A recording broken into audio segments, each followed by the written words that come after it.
right, there we go. We are live here once again. It's April and it's been busy. It looks like it's going to keep being busy here as we have a big severe weather threat today. We've got a big one tomorrow, probably even the next day. And it looks like the tornado threat is something that we really got to consider each of those days, including today. It's not just tornadoes, though. We've got a big damaging wind threat and also some major flash flooding going on out there, which we'll be talking about all of that. Before we go too far here, I just want to make sure everything's looking good and everything's sounding good. Let's get a thumbs up in the chat if everything's looking okay. And we're going to dive right into what we've got going on, which honestly, at this very moment, isn't a whole lot. There's some storms out there, some lightning, some thunder. Once again, some heavy rain, flash flooding is kind of the biggest deal right now. We've got Bell, Falls, Freestone, and Limestone counties in Texas under flash flood warnings right now. But we've got, some more storms that are about to form, and this big mess of convection over here on the front edge of this, training bout of storms that have been forming along this outflow boundary all day. This is about to really start to go forward with a little bit more momentum into Louisiana and likely bring about some significant wind problems on top of the, tornado problem as well. So we're right at the beginning of this potential severe weather outbreak. And as always, we're here from the beginning, and we want to make sure that we're here just in case things go as bad as they could. And we're going to hope that they don't, and we're going to hope for the best. So right now, we don't have any severe thunderstorm warnings or anything like that. But what we do have is a team of professional storm chasers out there keeping an eye on everything. We got Brandon Clement today, Jordan Hall, Freddie McKinney, Ryan Scholl, Brad Arnold, and Chris Hall, all out there in different parts of Texas right now. They will slowly cross the border, I believe, into Louisiana late tonight. And, at some point tonight, we are going to have to end this stream. But the severe weather threat really isn't going to end tonight. It's actually going to kind of ramp up. Maybe there will be a couple different phases that we go through. There might be a lull at some point during the overnight or early morning hours. But we're going to be right back here likely early tomorrow morning through the day as this the convective system that forms on the front side of this precipitation over here is going to cause a lot of problems tonight. And behind that, more storms are going to form. We might have a supercellular threat. We might have a mostly linear threat. But regardless, it's going to last a long time, well into tonight, into tomorrow, and we're going to try to cover as much of it as possible here for you, and be here for the most important parts whenever we expect in this line of storms that is forming. Just to the, well, it's not forming. It's kind of becoming more organized to the east and to the south and east of Jacksonville, Texas. All day long, this has been causing problems. We had a couple tornado warnings earlier today, a little bit farther to the south and west. These storms have trained over places like Temple, Cameron, Marlin, Teague, Centerville, Texas, leading to a lot of rain. And now we've got flash flooding. And now you can see how the line is kind of taking a very interesting shape here, where it's kind of looking more linear, and it's got that backward C shape. I think that's going to become more pronounced and more, of a problem as we go into the future, because this is going to turn into a big bag of wind that causes a lot of problems. Also, back here towards Abilene, Texas, we got some little bitty tiny cells popping up. These are not much of a problem right now, but it's very likely that these are going to grow quite a bit as well. And if they grow enough, if these storms become strong enough, this is an area where there's a lot of instability near the surface and there's a lot of spin in the atmosphere. So, the storms have to become pretty mature. But if they do, this is another area, especially to the south and east here, but somewhere between San Angelo and Austin, Texas, where we could see some tornadoes and some larger storms with hail today. So we're watching that. We're watching this. The Storm Prediction Center is watching the area in front of our developing convective system here. Let me show you the latest on that. Actually, the tornado watch has already been issued for that, so let me show you that. Going over to the Twitter here. By the way, I'm retweeting all this stuff at Ryan Hall, y'all.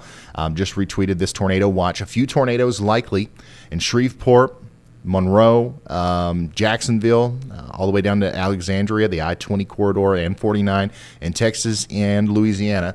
are under a tornado watch until 9 p.m. Central Tuesday. Scattered hail up to ping pong ball sized, likely 75-mile-an-hour wind gust. A little over 1.5 million people included in that. So this is the first of probably many tornado watches that we'll see over the next 48 hours. A new tornado watch has been issued. Maybe even longer than that. But this is the first one that I have to announce to you. And there's the info on that, I believe. So this is being issued ahead of, once again, this mesoscale convective system that's kind of really forming here, and it's going to get its act together as it crosses the Louisiana border later today. And I'm going to show you some more stuff about that in a moment, but I do want to check in on some of these flood reports. The good news is, between Marlin, Texas, and Groesbeck, there's not a lot of rain right now. A lot of the storms are forming farther to the south, but we did have a lot of flooding reports coming out of here early in Falls County. Brushy Creek overflowed its banks, flooding 3 to 4 homes along the 1240 Farm Road. Evacuations of residents were needed. We were actually seeing a lot more stuff like that earlier, and it looks like, for the most part, at least between Groesbeck and Temple, Texas, the rain has calmed down a lot right now. But we've got this kind of stalled out boundary, and I'm not sure exactly how long that is going to last. Give me just a second, guys. My pen isn't working. I gotta make sure I fix that. Okay, pen.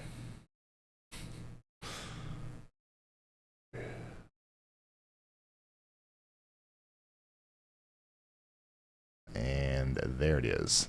Got it. All right. Okay, so we're watching those areas right now. I also, of course, we've got meteorologist Andy Hill with us here today. You guys saw him in the intro there. He's here. He's ready. He's got his eyes on the surface. He's got his eyes on the observations, the SPC mesoscale analysis, and the radar, and everything. And he will, certainly be chiming in here at some point to tell us all about what the next storm is that we need to be watching.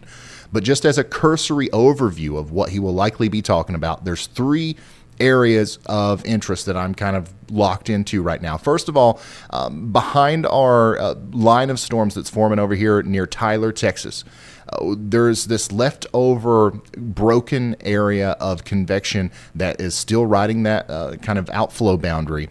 And there are little storms that are forming to the south of that and then floating up into it, and then eventually just becoming big messes that cause flash flooding. It's expected that around right now, between right now and the next couple of hours, new storms are going to form, okay? And they might take a little while longer to congeal and then, go north of that boundary.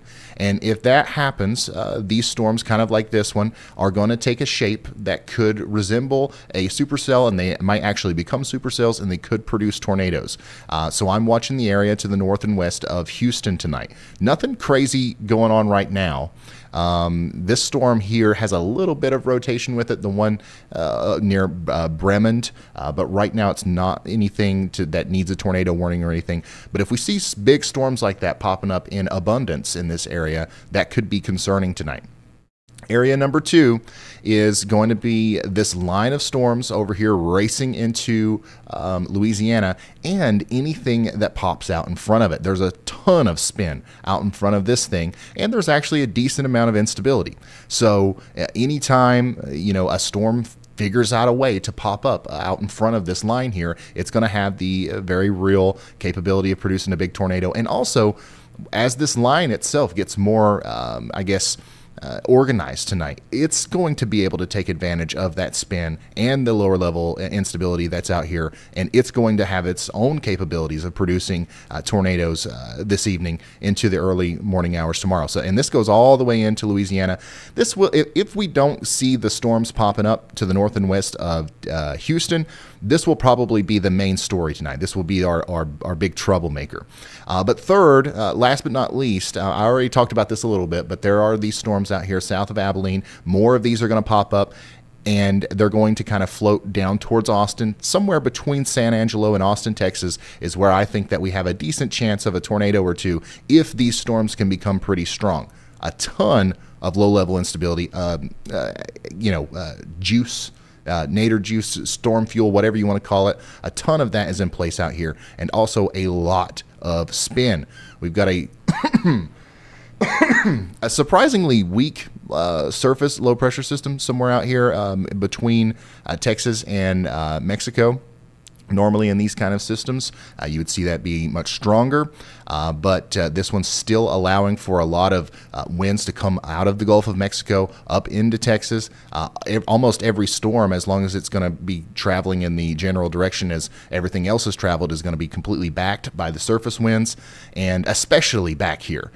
So I'm watching those three areas, and as of right now, we don't have anything immediately concerning to talk about, okay?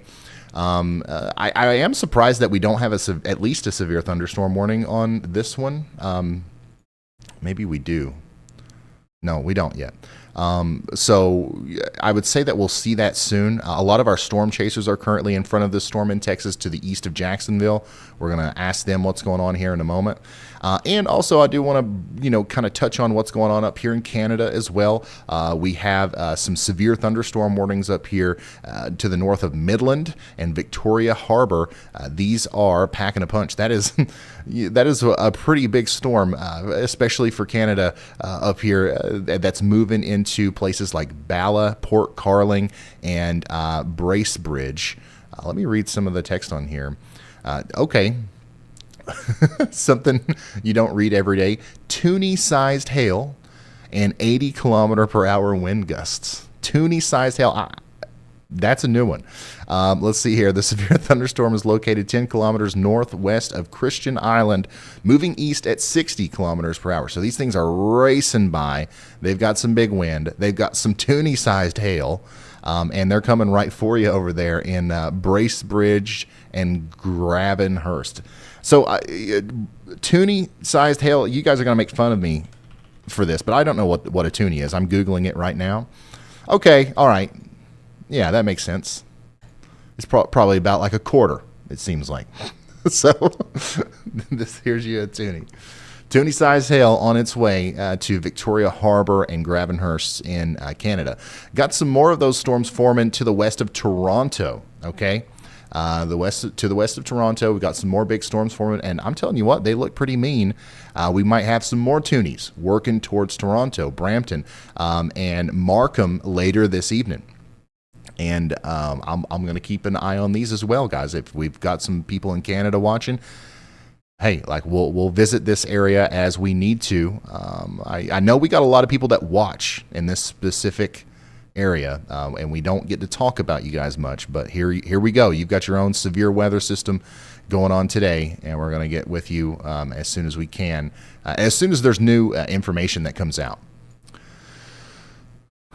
I don't think any of our storm chasers are currently intercepting this line, but I know we've got a couple out in front of it. Let me see who we've got here, and then let's get an update from some of our storm chasers. Chris Hall's in front of it, and Brad Arnold. So let's talk to them. Brad, we are live on YouTube. We've got you pulled up here. I see that you're in front of the developing monster line here to the east of Tyler, Texas. You're down there near, what is that, Lankin? Or Lufkin? I don't know. Your name's blocking it on my screen. But what's your plan? Are you going to try to let this line hit you and then go south towards those, maybe those new storms that are going to form? Or are you going to try to stay in front of this line as it goes to the east? Let us know. And Chris, we're live on YouTube. We're wondering the same thing from you. Are you going to let this line hit you? Or are you going to try to stay in front of it? Or are you going to go south and try to get some supercells? What's going on today, Chris?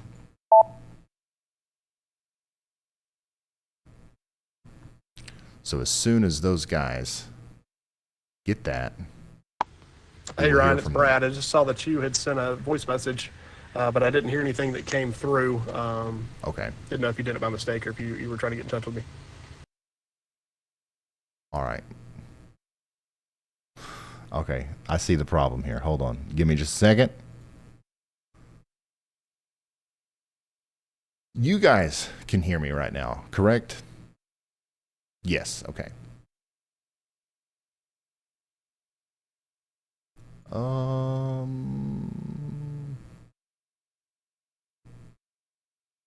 Perfect. Test. 1, 2, 3. Okay. All right, I'm going to try that again. I'm going to send the same exact message to both of them. Brad, sorry about that. Can you hear me now? Chris, can you hear me now? Yep, I got you now, loud and clear.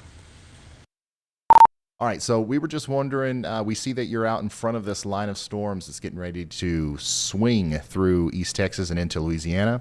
What's your plan? Are you going to stay with that line? You going to wait and see if anything happens behind it? What do you got going on here? Yeah, go ahead. Chris, we're just wondering, we see that you're in front of the line here in East Texas. Are you going to go south of it, or are you going to stay with it? What's your plan tonight? So I looked at the 17Z HRRR model, and it actually has some isolated supercells popping up pretty much on the state line of Louisiana and Texas and going into central Louisiana later on. So going to keep an eye to see, leave that on the table, but I am watching that line that's coming through Jacksonville, Texas, or that's east of Jacksonville, Texas. We will try to stay in front of that line today, but I'm just watching south towards the Livingston, Jasper, Lufkin area to see if we can get some isolated supercell potential down there. If we can't, then I will go up into that larger convective system. I am noticing a little bit of rotation as well, southeast of Jacksonville. Going to be a long night, but just trying to be patient with it right now and adjust accordingly as the day progresses.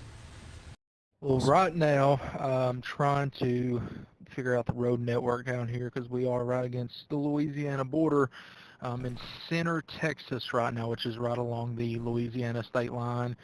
Pretty good road options out of here. This frontal line that's coming through right now, I don't think I'm going to go after it. Watch the southwest side of that line down along I-45. That may be one of our things to watch. But regardless, we're going to sit here for just a little bit and watch it, and we're going to be tracking this probably all the way back over into Mississippi, and then we do it all again tomorrow. So, hey Ryan, you got a second? Okay, that was Ryan Scholl coming through. I'm gonna pull him up for you here. Yeah, what's up? We're live. What's going on, man?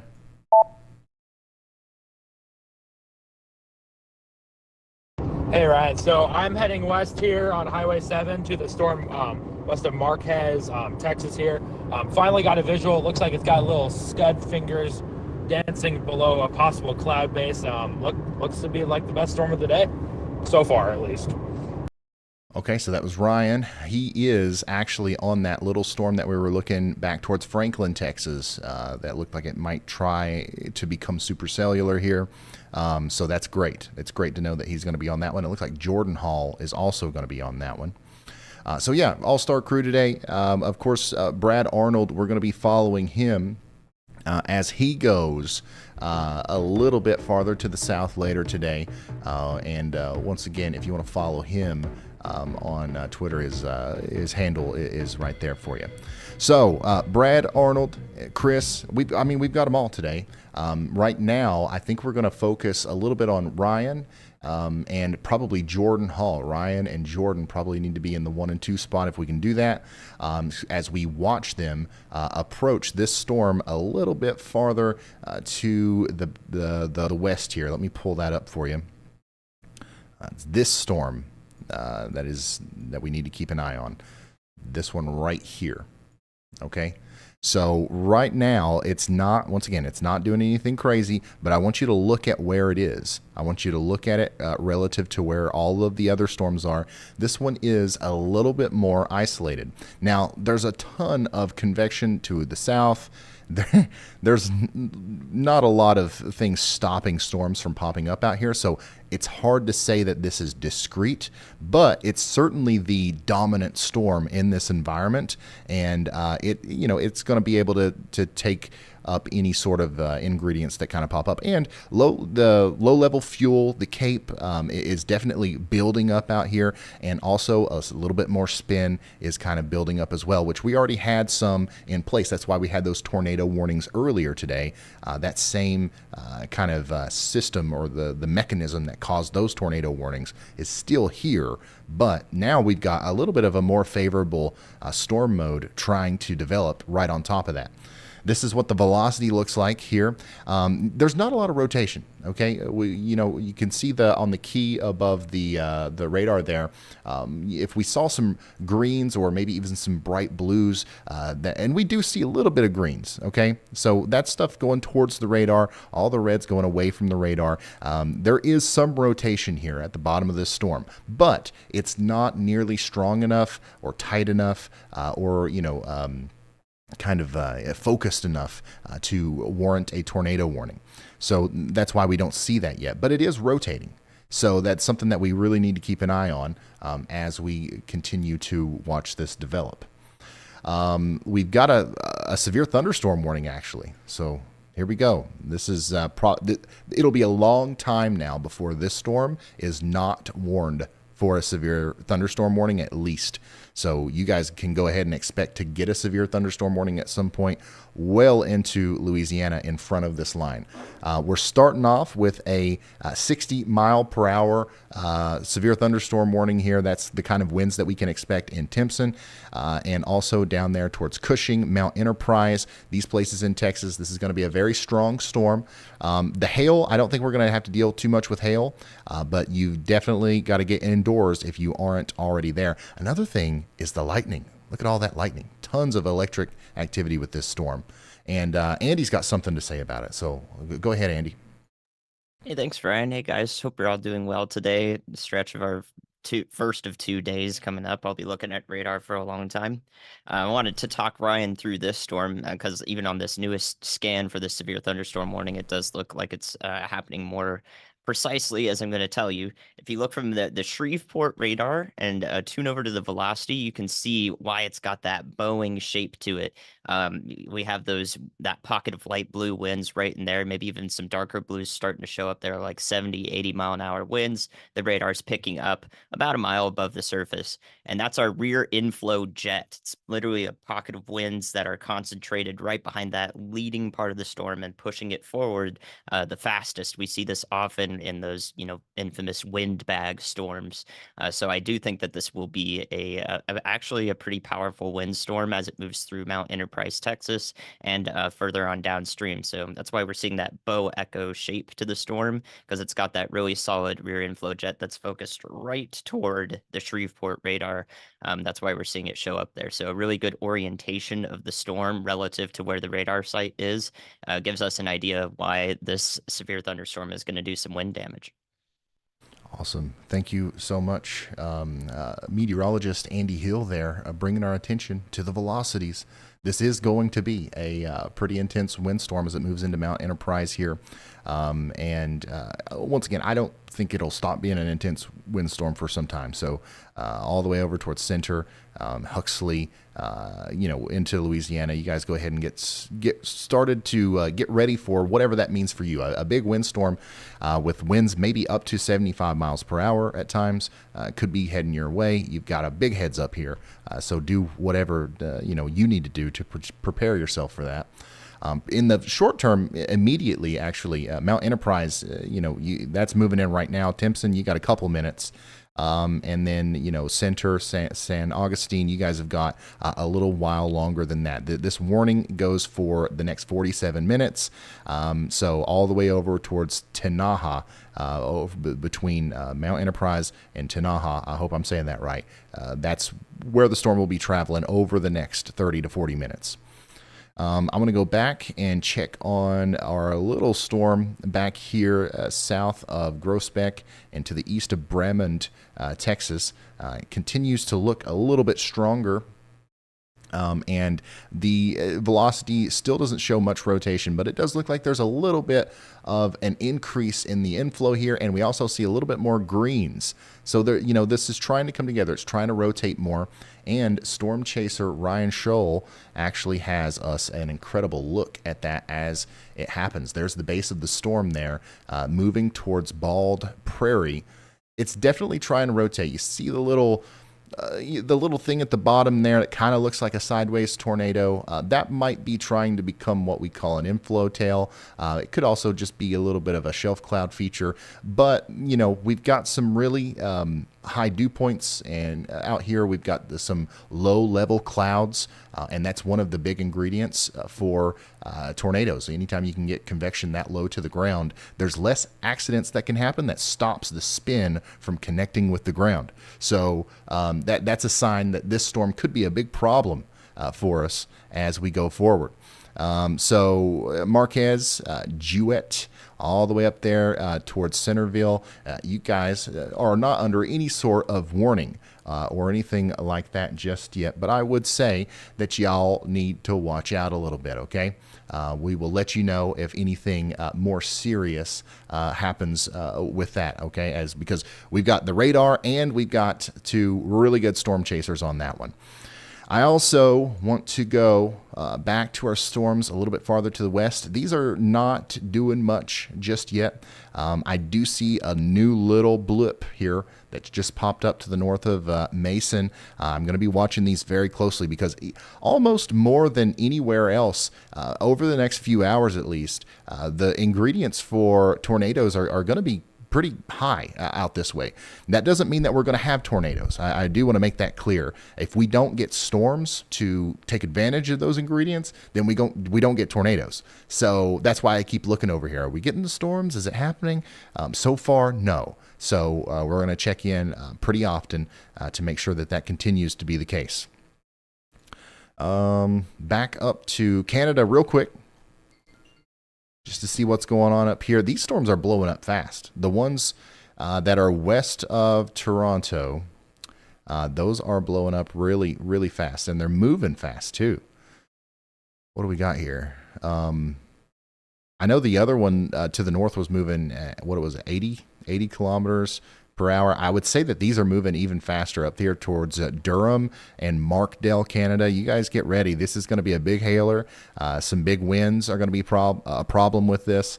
And it looks like there's going to be a severe weather outbreak down here around Toronto over the next little bit. So y'all get ready for that. It's definitely underway. I'm going to be checking in on that periodically. Let's see. I'm going to come back to our radar here as we watch the Boeing segment continue to look really impressive here. There's that backward C. Huge winds coming in behind this thing, making the storm literally bow and buckle here as it comes into Mount Enterprise. I would just about guarantee there's going to be some, wind damage associated with this storm in the Mount Enterprise area. So you guys, once again, if it hasn't started yet, it's about to. Real quick, I want to say a quick shout out to Katarina. Says, I'm sincerely hoping no one is harmed or suffers damage today. Thank you as always for your diligent work and helping to save lives. Katarina, thank you so much for that. You did not have to do that. That's super generous of you. GP Packers says, I've learned enough by watching you to kind of read radar and was able to see a tornado on a road trip and get to safety before the warning was even issued. You don't get enough credit, sir. Thank you. GBP Packer, thank you for that. And I'm sure you've learned a lot. If you've watched a lot of these streams, you've learned from me, and you've probably learned even more from Andy as we try our best to make everything, what I've noticed is if you watch a lot of weather coverage, sometimes people will say things and point things out that are true, that are real, but they don't say anything else. Like they only use the very technical term. They don't add any sort of context around it. And, if you're somebody who doesn't understand what that stuff is, it means nothing to you. So I think that because we don't have the time constraints here that they do on TV and stuff like that, we have the ability to explain it more. So I think it's good for the people who are watching, because if you guys can learn how to do, look at the radar and read it and understand it, that's a huge tool in your arsenal when it comes to surviving storms, or like being prepared for storms and not being a potential victim that because you don't understand something or because you were surprised by something. You know what I mean? So that is a cool thing that comes along with watching us. Obviously, no problem at all with watching the TV weather guy. We all have our own places here. Nobody's trying to take anybody over. But learning is a big reason why I think a lot of people watch. So that's cool. Last scan on our storm here to the west of Marquay, Texas, is a little bit less impressive on the reflectivity. It looks like the storm is trying to fall apart, or at least the initial burst of convection. We've still got a base here, so we'll see if it's going to try to, add some more juice up into the atmosphere and make a bigger storm. It certainly looks impressive still from Ryan's stream. I don't know what he's doing there. but you can see that it doesn't look like the storm is necessarily dying right now, but it very well could be. We're going to keep checking in on it as we go forward. Nippy, thanks Ryan, you do a great job. NF4L, I'm guessing that's a radio call sign. 7-3s. Coffee says, you do such an amazing job on keeping everyone safe and updating people. Hey, thank you, Coffee. You guys are always so nice at the beginning of the stream. So nice. No, you're nice through the whole thing always. Let's see.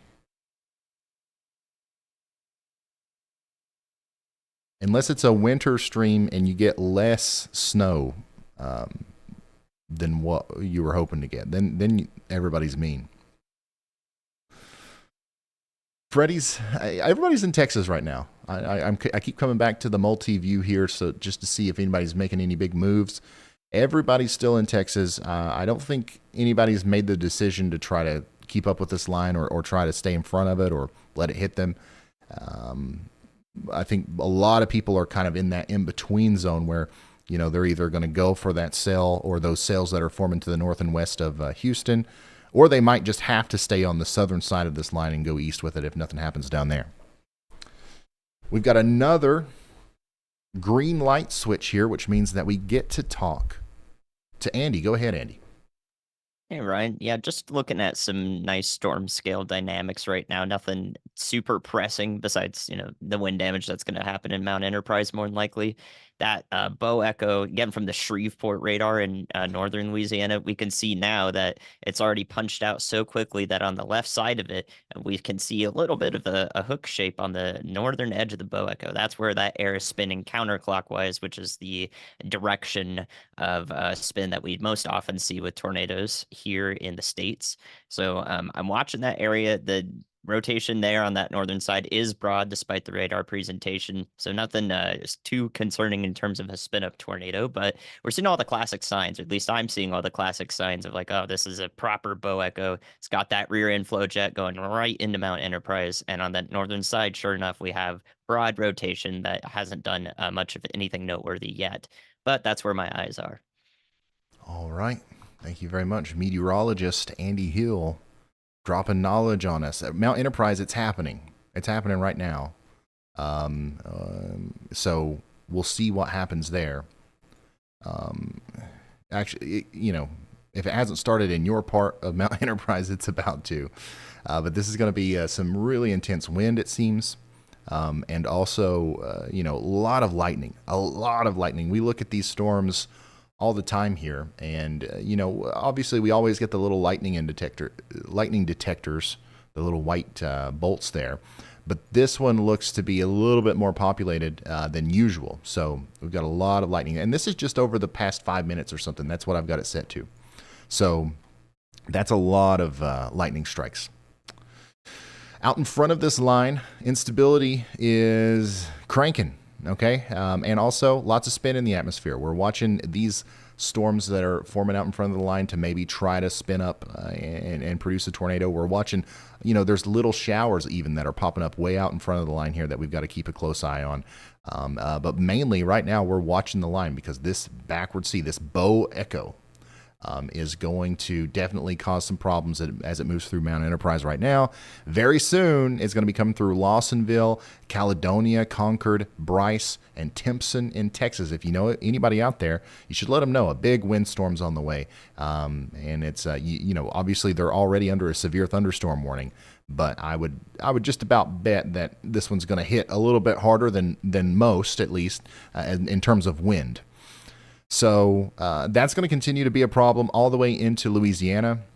If we go into Louisiana right now, there are a couple of cells that are trying to pop up way out to the east here, to the north of Highway 84 near Jenna and Harrisonburg. I'm watching these. Nothing really interesting to talk about there, but if they become mature, any storm that becomes really big in this environment has to be watched closely. So we've got to see what happens with the storm that goes towards Harrisonburg. Right now, if you live there, if you're watching from this area, it's just a storm. It's just a regular old storm. But we're watching it because if you're just now tuning in, this is the beginning of what could be a severe weather outbreak here in parts of Texas and Louisiana. And we're just kind of watching all the ingredients come together right now. It looks like our storms out west here are trying to get a little bit more organized. This one north of Brady is starting to look like a storm. I'm going to watch that one as well. I'm going to check back in on our storm that Ryan Scholl is currently looking at, and I will I'm trying to get his location on here. I'll get it. But we will look at the velocity real quick. Still not a lot of spin, but still, it's a storm. I mean, it's a storm, and it's all by itself out here, so we're going to watch that one. This is what it looks like from Ryan's point of view. Not as menacing of a base as what we saw earlier. So hopefully this one is kind of floated to the north of that boundary a little bit, and it's going to lose some of its ability to become a big storm. At one point, it was looking like it was going to try to get really, really big.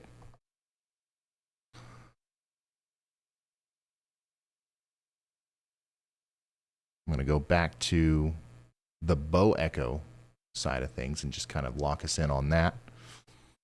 Norma says it's first time here, but I watch recaps all the time. Norma, or Namura, sorry for mispronouncing your name. Thank you for being here. Thank you so much. Bruce says, I have a feeling this is going to become an active severe weather season in the plains coming in May.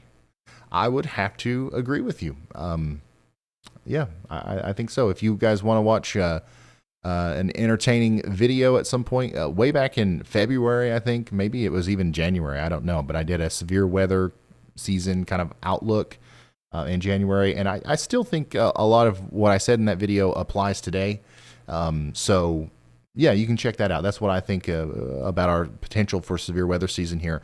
So far, it's been pretty spot on. We kind of saw because of, and a lot of people saw this because of some major patterns. Hey, Ryan, it's Brad. You copy? What was that? What did he say? Hey, Ryan, it's Brad. You copy? Oh, okay. I don't know why, but I thought he said something about Bobby. Yeah, Brad, what's up? Hey, watching that storm, we're traveling east with these storms that have kind of popped out and made them in front of the main, convective mess that's up there near Nacogdoches and Henderson. I am noticing, though, that we may be looking at a bookend vortex or vortice south of Henderson, so you may want to take a look at that. But that would be, as far as near term, where the highest tornado potential would be. Just wanted to point that out to you. Okay, so Brad is talking about the northern side of this storm up here south of Henderson. What he is referring to as a potential bookend vortex is the just as it sounds, the bookend of this big pool, this big wave of wind that's moving through at Mount Enterprise now. If you guys have ever, been in the pool or a bathtub or something, and you put your hand in the water and then kind of pushed your hand to make a little swirl on the top, I don't. Maybe everybody doesn't do that, but I do it all the time. The same kind of thing is happening here in the atmosphere, and we could see this try to tighten up and turn into a big swirl if trends continue. Right now, at this very moment, I don't think we're quite there yet, but we could be there very soon, and this might warrant a tornado warning at some point here north of Mount Enterprise, maybe over there towards Long Branch. Maybe. Right now, you're under a severe thunderstorm warning, but because of this, we do need to be watching out, okay? And also, just because of the winds, like even if there's not going to be a significant tornado threat with this, the winds are going to be dangerous. You don't want to be outdoors. You certainly don't want to be in the living room where all the windows are, okay? So make sure you keep that in mind as this big storm comes right towards you here. And this thing is continuing to look more and more impressive. This big, cool pull of air, which is now infiltrating Mount Enterprise, is driving the storm out in every direction, almost like a big explosion. You see how now we've almost got the half of a circle here. It's a big explosion and you're going to feel that in the form of winds as it moves through your vicinity here within the next couple of minutes in Caledonia, Arlem, Bryce, Dotson, Bratchfield, Long Branch, and Pine Hill in Texas. Get ready. It's going to be a dangerous storm. National Weather Service still has a severe thunderstorm warning that goes all the way out to Timpson. I would expect that that'll be extended many times to this evening. Many times. Ryan Scholl has a brilliant look once again at the storm over there, a little bit to the south or north and west of Marquay, Texas now. And I do want to go look at that one again on reflectivity. Still not looking too impressive, which is good, but it's certainly still sucking up air. It's still trying to do something. So we're keeping an eye on it.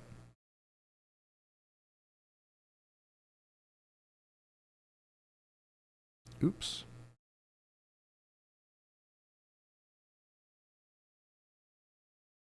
All right. If you're just now tuning in, this is wall-to-wall severe weather coverage here of a severe weather outbreak that's underway in Texas and Louisiana. Tomorrow, we're going to be back with you likely early. I still don't know exactly when we're going to start or when we're going to end. When it comes to systems like this, what happens right now really, like what happens over the next 6 hours is going to have a profound impact on what's going to happen tomorrow. And, we can look at weather models all day. We can sit here and talk about it all day. We really don't know exactly what's going to happen until tomorrow comes. So I'm going to go live at some point tomorrow. I don't know exactly what time, but yeah. And the reason, by the way, if you don't know what I'm talking about, tomorrow we've got a pretty significant risk of severe weather. Okay, actually, it's our second moderate risk of the year here for portions of Louisiana, Mississippi, and Alabama. 4 out of 5. That's being driven by pretty much everything except hail. Tornado outlook is also, one of the highest we've seen so far this year. 15% hatched risk of tornadoes in that same area where the moderate risk is in Louisiana, Alabama, and Mississippi. That means there's a 15% probability of seeing a tornado somewhere within 25 miles of a given point in that red zone. Yellow's 10, brown's 5, green's 2. And then the dotted lines here, that indicates the hatched risk or the elevated risk, which means that the tornadoes that we can see might be intense, producing EF2 or higher damage. And then severe wind outlook, 45% probabilities down there in Mississippi and Alabama and Louisiana. Significant severe wind is possible. And I think that the tornado threat is conditional tomorrow, as it always is in these kinds of setups. But it's big, and we could get some big tornadoes. But we will almost certainly have some major wind problems with this storm system tomorrow and tonight. So that's what we're going to be dealing with. It doesn't end there. We do have some outlooks further down the road. We've got a dual what we call a bimodal setup on Thursday. We've got two different areas of interest. One of them is going to be the leftovers of what we're talking about tonight in the southeast, and it could definitely cause some problems.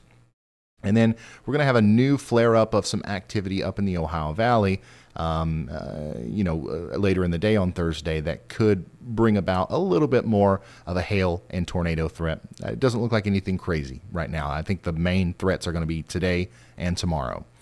And then even farther down the line, I think this is what, day 7? Day 6 or day 7 on April 15th. We've got a slight risk all the way out in April 15th for Kansas, Oklahoma, and Texas. So very active severe weather season so far, and it's not letting up anytime soon.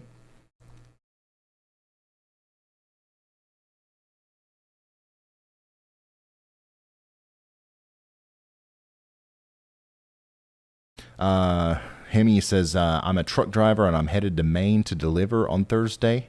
Well, depending on where you leave from, that could be a treacherous drive. Be careful. Oklahoma City is cloudy and humid as heck.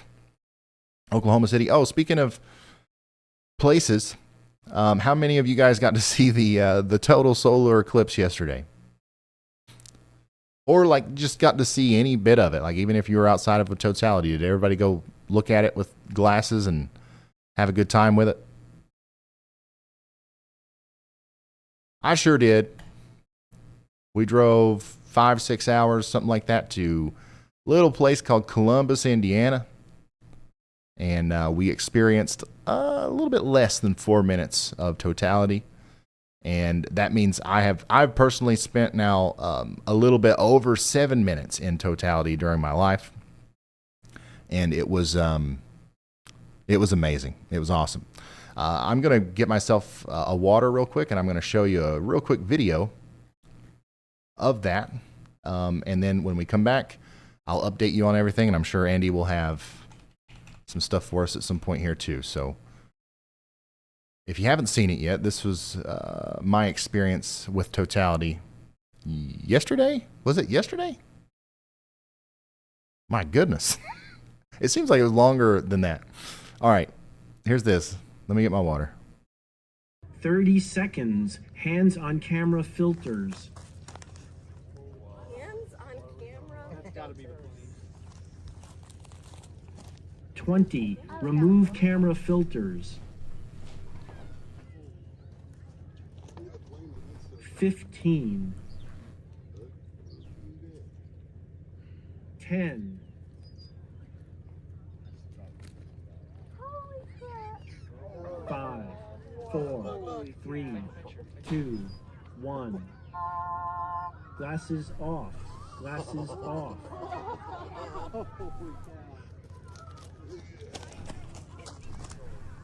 Observe for planets and stars.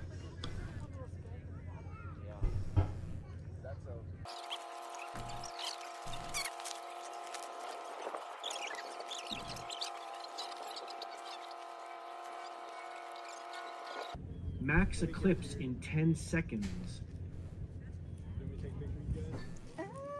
You know what, right now, I think I'm just recording it 5, for us. 4, 3, 2, 1.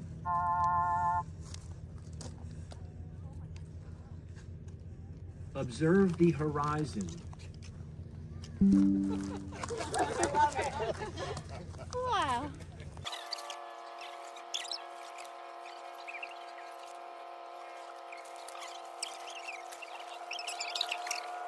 Watch the sun come back. You see it? 20 seconds. 15. 10. Get your glasses.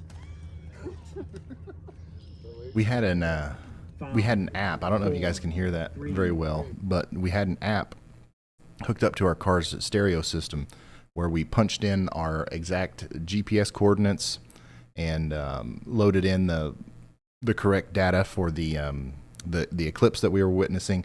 And like to the millisecond, we had like a guiding voice that told us, every time, hey, it's 20 minutes until this, 20 seconds till this, blah, blah, blah. Here's what you need to do. Put your glasses on, remove your camera filters, and everybody that was around us really enjoyed that. And honestly, I don't think that I would want to experience another eclipse without it. It was really helpful because you could just stand there. You don't have to worry about timing it or thinking about it. Like you just stand there and look at it, and somebody just guides you through it. It's a solar eclipse timer, I think, on the App Store. Not sponsored or anything. It's just cool. Next one in the U.S. that's going to be as accessible as this one, not until 2045. But it'll be going through Florida, so we can watch it on the beach.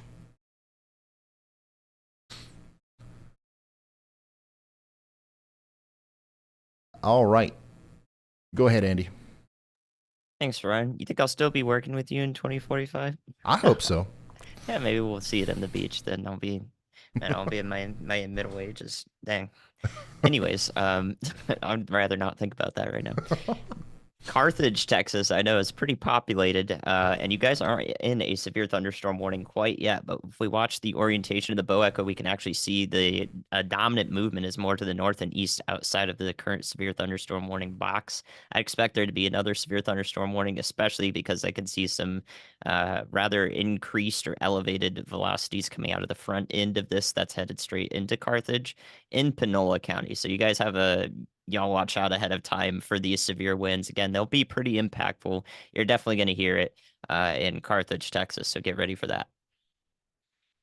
All right. Thank you very much, meteorologist Andy Hill, with, once again, some information leading us to look at the northern side of this Boeing line of storms here. And as you can see, it is kind of veering off to the north, the overall direction of those powerful winds, and it's starting to point itself towards Carthage and places like Daniels, Buncombe, Pleasant Ridge, Antioch, Delray, Holland Quarters. All you guys in Texas need to be watching out because this means business. Okay, anytime you look at velocity and you see this, you've got some big time winds coming for you, especially whenever there's just such a clean separation between the inbound and the outbound winds. Like this is a massive change because all at once a wall of wind is kind of affecting these areas. So Carthage, get ready. 60-mile-an-hour winds on the way, maybe even some gusts higher than that, and a lot of lightning. Once again, really impressed by the lightning with this system. A little bit to the south. What do we got here? Let me play this. What does that look like? Yeah, we got a new flare-up of convection down here to the south and east of Lufkin, Texas, north of Zavala. This is also something that we got to watch today. Anytime we get something that has a clear access to the south, okay, if there's a storm and it's getting stronger, and there's nothing south of it or south and east of it, we have to watch it. It's just in the kind of environment where that might be able to spin. Right now, velocity, can't really tell much. Let me switch to a couple different views here. Yeah, I can't really tell much on velocity, but this is a storm that is going to have the capability of spinning if it doesn't quickly go outflow dominant, which it very well could. All right. New severe thunderstorm warning just issued for that storm that we've been tracking here. 60-mile-per-hour winds, small hail, getting ready to move into Carthage. Carthage, you are now under a severe thunderstorm warning. Longstreet, Stonewall, you guys are as well. This might go all the way up towards Shreveport. What else? What do we got here? Oh, that's came out of nowhere. Another storm popping up over here in Louisiana all by itself. It's pretty far away from that main system, and it looks like it's going north really fast. And the farther north it goes, the less I'm worried about it. But it's still something that we've got to watch. Down here south and west of Monroe and Richwood in Louisiana, we've got a storm blowing up. If this becomes really strong fast enough, this is something that we have to watch out for: hail, damaging winds, and maybe even a tornado. Once again, we're just in the baby beginning stages of all of this, all right? That's why I'm talking about all these storms that don't even have severe thunderstorm warnings. I'm not trying to scare anybody. I'm not trying to say something is what it isn't. I'm giving you a behind-the-scenes look at what every meteorologist involved in this right now is doing, analyzing every storm that pops up. Let's see. Chris. Yeah, what's up, Chris? Hey man, I just seen that severe thunderstorm warning get issued for that big blowing out. That's what we're gonna go get in front of. I was just gonna let you know, just in case there may be somebody watching in the Shreveport area. Just came through Shreveport about an hour and a half ago, and I-20 in Shreveport is shut down. At least it was westbound, and then the detour route. There was a FedEx truck accident that had the other way down to one lane, so traffic's very congested in the Shreveport area. So if that was to go up into downtown Shreveport, you may want to just try to hunker down in some shelter ahead of time there, because traffic was pretty gridlocked there for a little bit. Very, very good information from Chris. Thank you for that. Chris has been with us for a long time, and today he is out there once again in his Dodge Charger. He's Chris Hall WX on social media. If you guys want to follow him, he is pretty much always with us. And today he's going to be with us ahead of this line of storms that looks like it could cause damage as it goes between Carthage and potentially all the way up there towards Shreveport. And like he was saying, it looks like there's some big traffic issues right now. You've got a big heads up. You know, this storm could be coming towards you in Shreveport, especially on the southern side. I-49 between Shreveport and, let's say, somewhere like Goss or Harris, or even as far south as Coshada. You know, that's going to be a treacherous drive at some point within the next 50 minutes to hour and a half. So get ready. Lots of little cells popping up out in front of that line. We're watching them. We're watching them closely. No spin. No spin. I don't see much spin right now. So that's good. But we're watching very closely. If you really analyze like all the little showers that are forming to the south of this, that you can see the little dents in our sheet of green here. That does show us that there is a little bit of rotation, a little bit of movement at the base of almost all of these showers that are popping up, which is reflective of, you know, what we know about the environment. There's definitely some shear out there. Let's go check in on some other storms. The one Ryan Scholl is on out here towards Jewett and Buffalo is still struggling.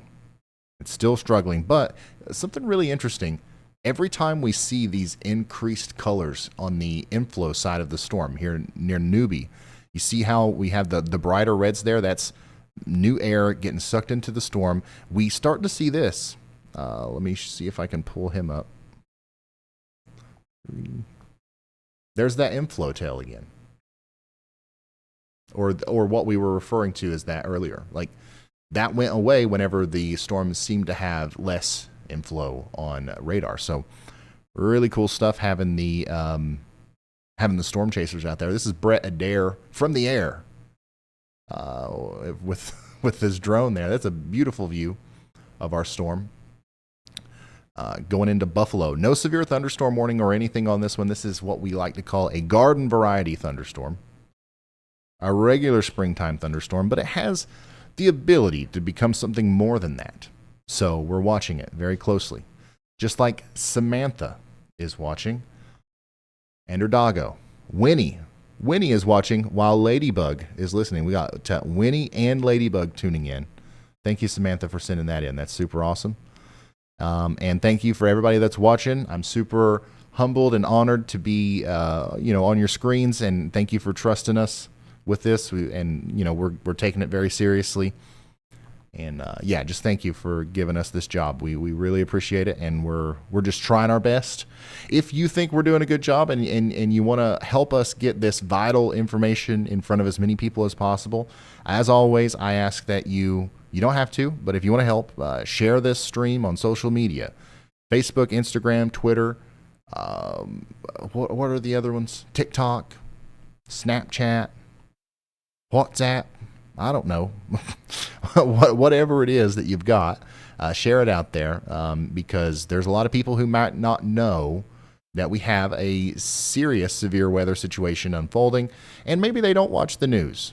Okay, they don't know. They don't watch the news. They don't look at the Storm Prediction Center outlooks. They might not even know what the Storm Prediction Center is, and that's okay.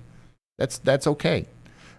Send them in my direction, and we'll make sure that they understand the impacts that are possible from this storm, and they don't have to tune into the news. They're already on social media, so that's what we're here for. Even if you don't know anybody directly that's going to be impacted by these storms today, still share it out there. We've heard time and time again that if it wasn't for my aunt's cousin's grandma sharing this on Facebook, I wouldn't have seen this. And she lives in Maine, and I live in Texas. You know what I mean? So the spreading occurs even if you don't directly even know anybody in the target area. And if you don't have social media and you don't want to share this on social media, that's fine. I totally get it. But at least hit the like button on the stream just like you would a normal YouTube video. And YouTube's going to do the heavy work, the heavy lifting for us. All right. And it's going to put us in the algorithm, hopefully, and get us in front of those people who may seriously need some life-saving information if these storms get going like we think they might, either tonight or tomorrow. Yeah, the bow is bowing. That's for sure. Big winds about to move into Carthage right now.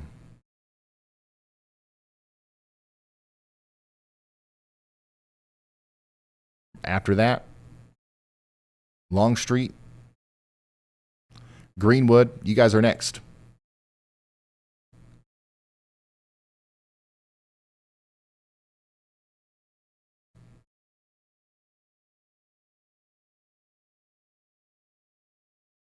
I didn't hear about a lot of traffic after yesterday's eclipse or drama.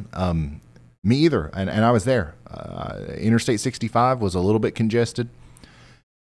Obviously there was a little bit of traffic. Interstate 64 near Louisville, Kentucky was a little bit congested, but we never stopped.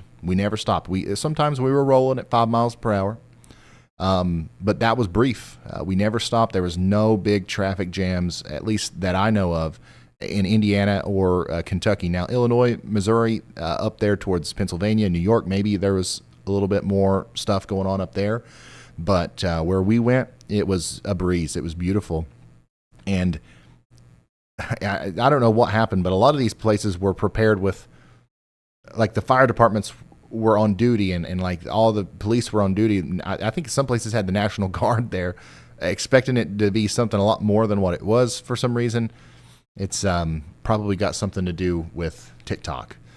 In the same way that we can rapidly share information very fast here as a group, we do it all the time, and we get life-saving information out to people in a way that a lot of other mediums it's not possible to do. Misinformation travels just as fast. So that's an interesting thing that happens on the internet. So I think that's what happened with all the rumors about 17 million people going to, whatever town in Indiana. But it turned out great. It was beautiful, and I'm happy nothing terrible happened. As far as, traffic jams and accidents or whatever, nothing out of the ordinary.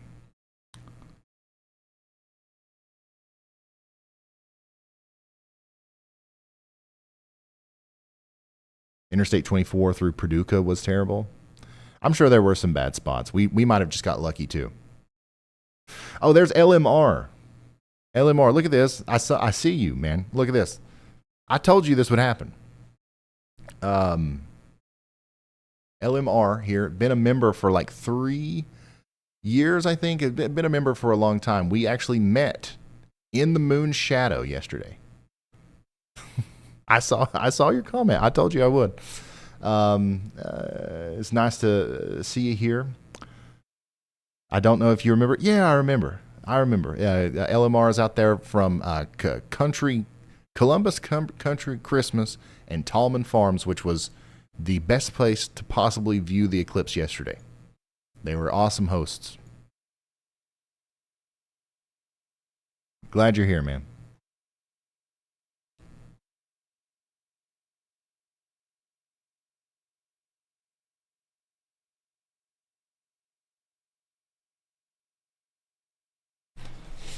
I met a lot. I don't know if you guys are watching, but I met a lot of you guys on our trip.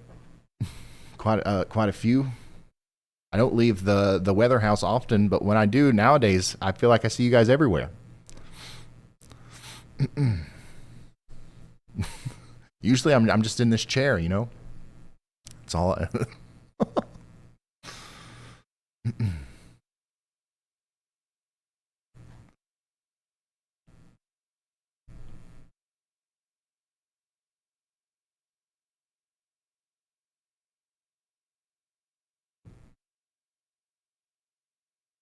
Oh, there's another one. Damon Lee's here too.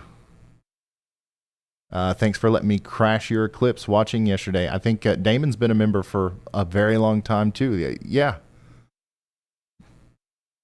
Eclipse gang, we're all here together.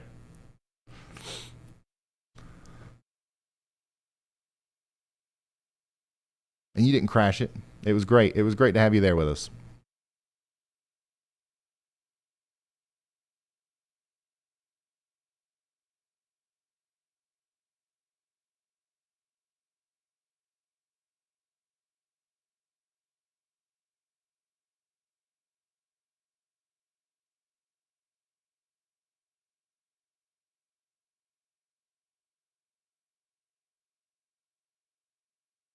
I am currently looking over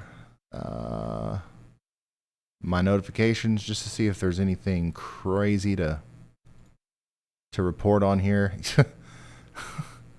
Other than professional Purdy and his... That's a lot, man. That's a lot of monitors. Oh my God, that's even more. Great setup. Great setup. You're not going to miss a storm. That's for sure.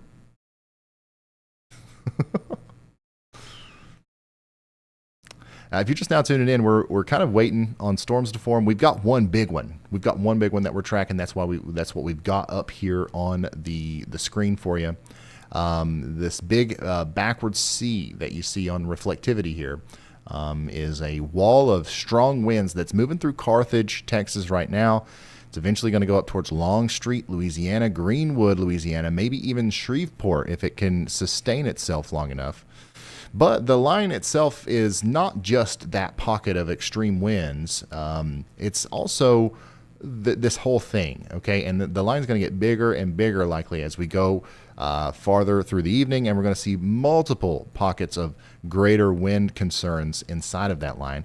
We're also going to see multiple concerns with tornadoes maybe. So that's why I keep checking the velocity on these storms over here. At some point, I think we're going to see these try to spin, and we've got to watch them closely as they attempt to do that.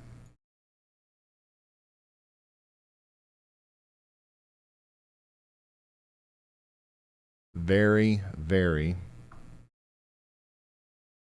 intense storm moving between the Texas and Louisiana border right now.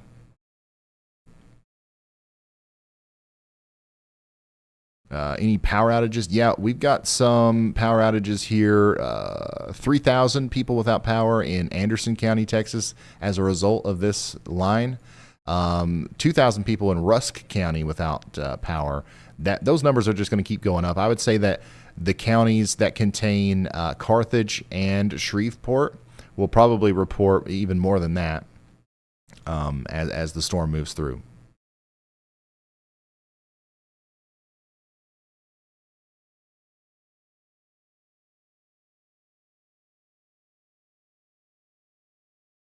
Our storm that our chasers were on back here near Buffalo, Texas, has really fallen off, thankfully. However, we've got another one, I think another little bubbler here trying to pop up south of Madisonville that we will have to watch and see if it's going to try to become the new dominant storm. Maybe this one over here near Crockett as well. The good news is none of these are an immediate threat. We're thinking about the future here.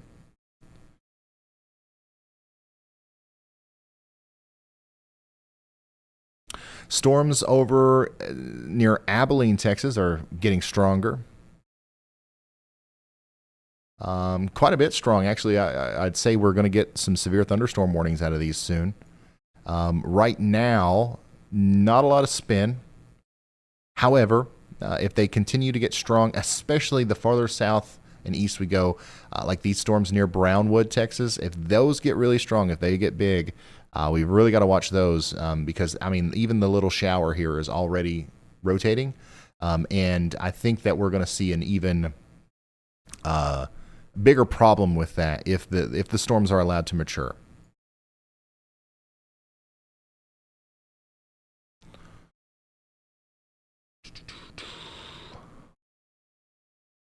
Let me show you some stuff here.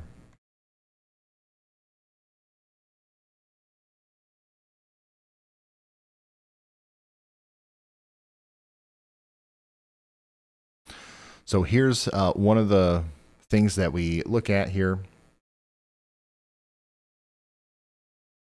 As we now cast, right, instead of forecast on the SPC mesoscale analysis page. There's all kinds of cool stuff you can look at on here. When you hear me talk about CAPE, convective available potential energy, you can go on this website and look and see what kind of values we have right now. And one of the things that's caught my eye with this storm system is the current parameter spaces that we're looking at here. The red lines indicate areas of what we call 3 CAPE. So you've heard me talk about CAPE, right? The general CAPE, surface-based CAPE. That's storm fuel. Whenever you hear me say 3 CAPE, I'm talking about CAPE or instability or fuel that's closer to the ground. All right, that's in the lower part of the atmosphere. That's important sometimes for tornadoes because, once again, anytime you get stuff happening closer to the ground with these storms that are trying to spin, the more likely it is that they're going to try to produce a tornado, because the higher up things happen, the more space there is for mistakes. It's hard to get the delicate balance to produce a tornado. Like, it's not an easy thing for Mother Nature to do, I guess. But whenever you only have to do it or whenever you're doing it in the lower parts of the atmosphere, if the cloud bases are low, if you've got lower level instability, maybe sometimes that makes things a little bit easier. So we have a lot of CAPE, 3 CAPE actually, right now in this part of Texas. 175 joules per kilogram is very high. Anything over 60, 70 is noteworthy. And then we also have some high CAPE or 3 CAPE over here in the area north and west of Houston that we're concerned about. They see the red lines there. That could support some spin there or some new storms. And then we also have an interesting area out in front of our line that's moving into Louisiana. Now, another thing to point your eyes to on this map is it's not just showing the 3 CAPE, it's also showing vorticity or spin. And where those two things overlap, sometimes that can show us where to kind of focus on a little bit if we're looking at an immediate tornado threat. The reason I keep going back to this spot, right here, is because we have a lot of vorticity and 3 CAPE overlapping with each other. All right, if we get a big storm in there, it could try to spin. We've got a lot of those two ingredients coming together over here as well. And we've got it happening right here. So that's why we're watching those areas. And we're watching the main line as well, because this is eventually going to kind of go into this. So, yeah, that's what we're looking at right now. And just to give you even more behind the scenes as to why we're looking at the storms we're looking at. Not only do you get to see us look at the storms before they're even a problem, but, hopefully now you understand why we're looking at those storms. And that's not the only reason why. It's just an interesting reason that I thought you guys would enjoy to know. And you'll hear Andy, you'll hear, if you watch a lot of weather stuff, like you'll hear 3 CAPE a lot. Now you know what it is, hopefully.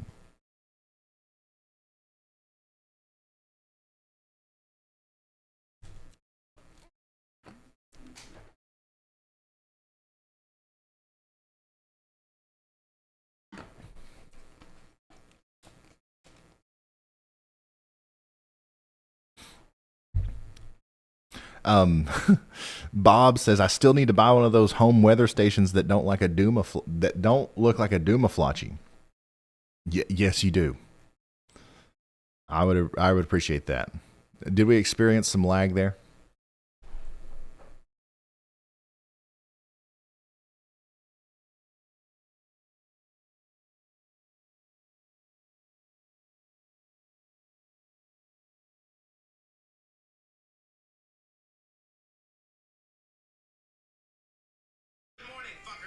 Oh my God.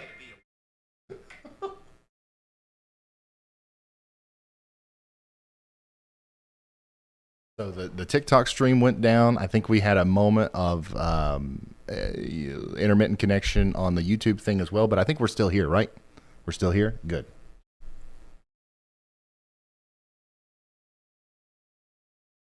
And we're back on TikTok.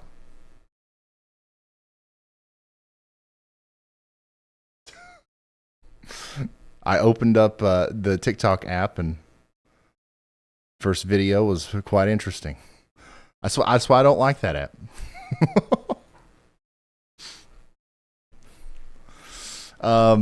But it is good for getting new people into the stream. I've noticed that a lot of people, not everybody, obviously the vast majority of people have found us and are here today because of YouTube.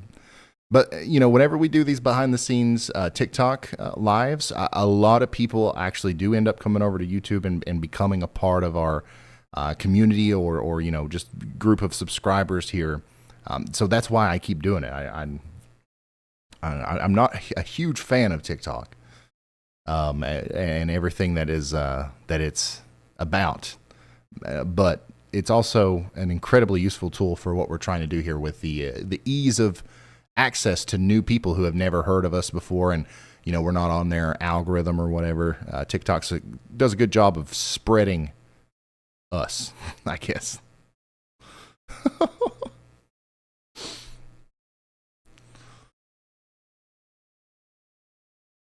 Yeah, every once in a while that's going to happen on this stream. I can't tell you how many times we've played a video of somebody like poking their head out of their window and like filming a tornado or something. And, you know, language warning, like it is going to happen from time to time. This is live. Very minimal production, like as far as like pre-production goes. No screening. Got a storm forming to the west of Austin. Look at that. If you're in Austin and you look out to the west right now, you'll see, actually, you'll see. It's so dark in here, I thought that it might have been later than what it is. It's certainly daylight. You're definitely going to see this thing over here near Dripping Springs and Lago Vista. And it probably looks pretty cool. Over there to the south and, just to the south of Brownwood, these storms are continuing to flare up, but they are not getting strong. They're not getting strong yet. I don't know if it's going to happen or what. Check that out. The last scan there. Multiple little cells trying to pop up here south of Brady now. So, you know, lots of instability out here. These storms are probably going to go. Like if we can see them become as strong as the one over here near Austin, nothing's really going to stop. Nothing's really going to stop them. So we're probably going to be watching that area a lot tonight.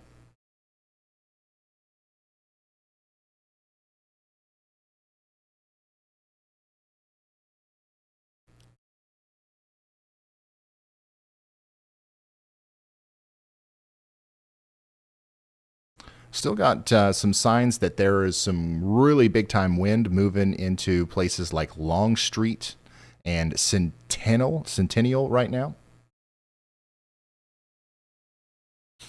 60 mile per hour winds, that's what we're expecting, according to the severe thunderstorm warning.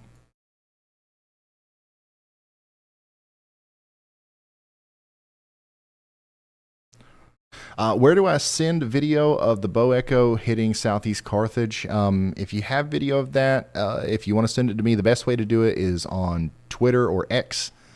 At Ryan Hall, y'all, is my username. Another good place to do that is going to be our email. And what is our email? Oh, pics at ryanhallyall.com. Somebody listening in the staff has access to that email, I'm pretty sure. So we will get that if you send it to us there.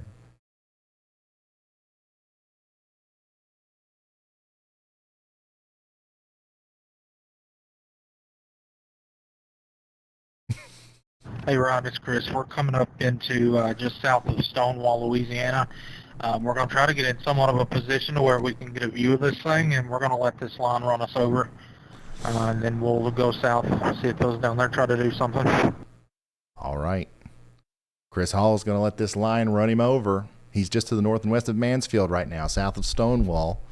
And, yeah, I mean, the storm's still very strong, so we should see an intense windstorm here at Chris's location. He is currently, most specifically, he's just on the Highway 171 there, so he'll be somewhere to the east of Long Street and north of Grand Cane.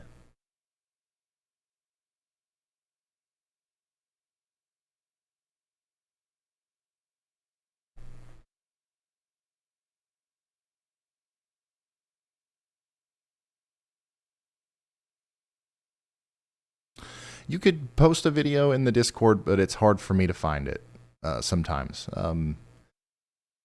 Yeah. You could post it in there, though, and it might make its way to me. But the best place is Twitter.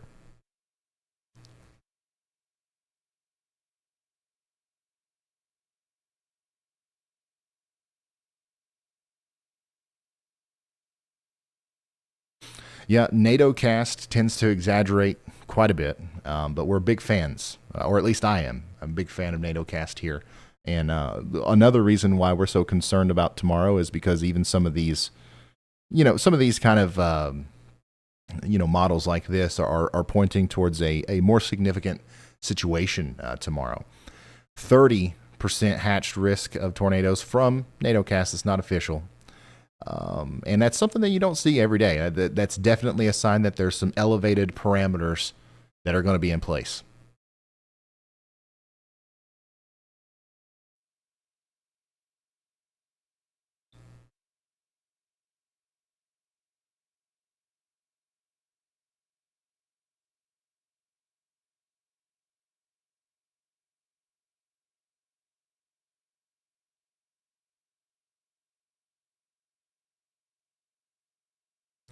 Do you think there's going to be a day like April 27th, 2011 ever again? You probably, yeah. I mean, at some point. I don't know if you're talking about like in the same area or with the exact same outcomes. No, the answer to that is probably no. But we get those kind of big outbreaks if there's a pattern to it, and there doesn't necessarily have to be. But it seems like those kinds of things come around every 40 to 50 years. Could be next year, but just looking at history, those kinds of really, really big ones have some gaps. But like you've heard me say it, you've heard other people say it. It doesn't matter if the tornado of any outbreak comes down your street. That's your April 27th from that point on, and it doesn't have to be a big. It doesn't have to be a big outbreak for it to be, impactful to you.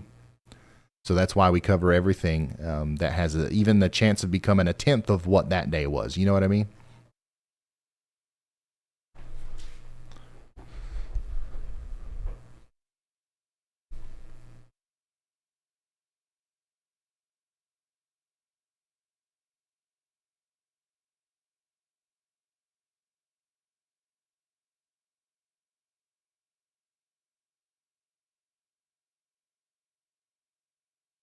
Rebecca says her area got hit with a microburst last night. I'm remodeling my house and the wind damaged part of my roof and flooded my living room. Oh my goodness. I'm sorry about that, Rebecca. There were some big storms in Texas last night.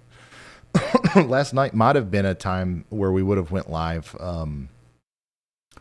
but I was driving, or I was coming back from the eclipse, so But nothing outside of the, stuff like that. Nothing big happened last night, I don't believe.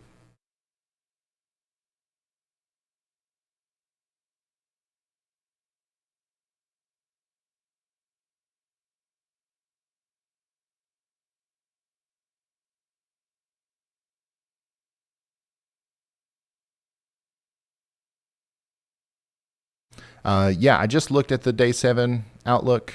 We will look at it again before too long, I promise.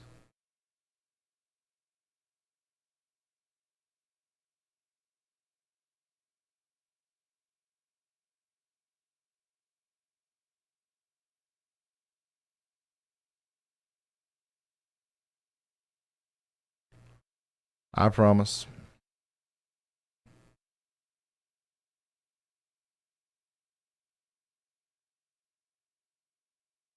If you're just now tuning in, this is day 1 of a multi-day severe weather outbreak. We do expect some big storms tonight. We've already got one, like with this one that's moving through that right now, the Texas and Louisiana border up there towards areas just south of Shreveport. This is a big storm. It's producing damage. It's got some strong winds, 60-mile-an-hour winds. I think that we're going to see something a little bit more extensive than that at some point this evening, but it's a wait and see kind of thing. We're starting to see some storms build back towards Austin and to the west. So there's some ingredients that those storms could play around with that we're looking at. We're starting to see some more development on the southern side of that line of storms that we're watching, and these storms could become kind of in a more favorable environment for spinning. So we're watching the tornado threat, but there's a very good chance that the main story here for the next little bit at least is going to be the damaging winds associated with this bowing segment of this storm that's moving into Louisiana now.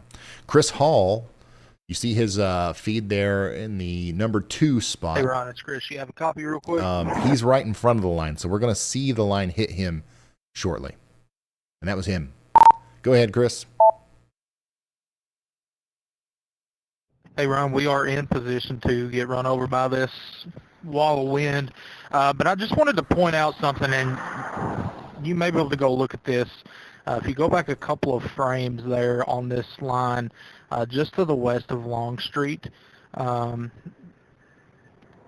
see if there may have been a quick spin up there, just on the northwest side of Long Street. And there wasn't any tight rotation at the time, but there was somewhat of a not a debris, but a CC spike there for about 2 scans. So I see what Chris is talking about, and it's as possible as it is that there's some sort of little spin up happening there. That also could be anything. The correlation coefficient product shows us things that are in the atmosphere that don't correlate. If you look at the key up there, let me go to the radar. We've got some things that are similar, like raindrops and hailstones, or especially small hailstones. And we've got things that are different. Sometimes when you see something like this, and kind of like a circular or blocky kind of look, it can indicate that a tornado has picked up debris and put it there. And, that very well can happen along lines of storms like this. But because we don't see any big-time convergence with the velocities there, and we haven't received any reports yet, in my opinion, this was likely either just some interference from the radar, or leaves, or something else that has been picked up just by the strong winds on the front side of the storm. Okay. So, but I don't want to discount the very real potential that this storm could produce a tornado like that.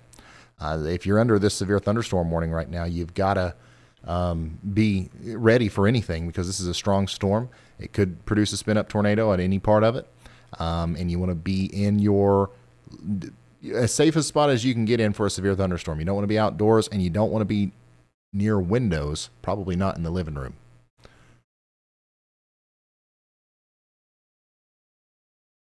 Wow, that is a big telescope. Holy smokes.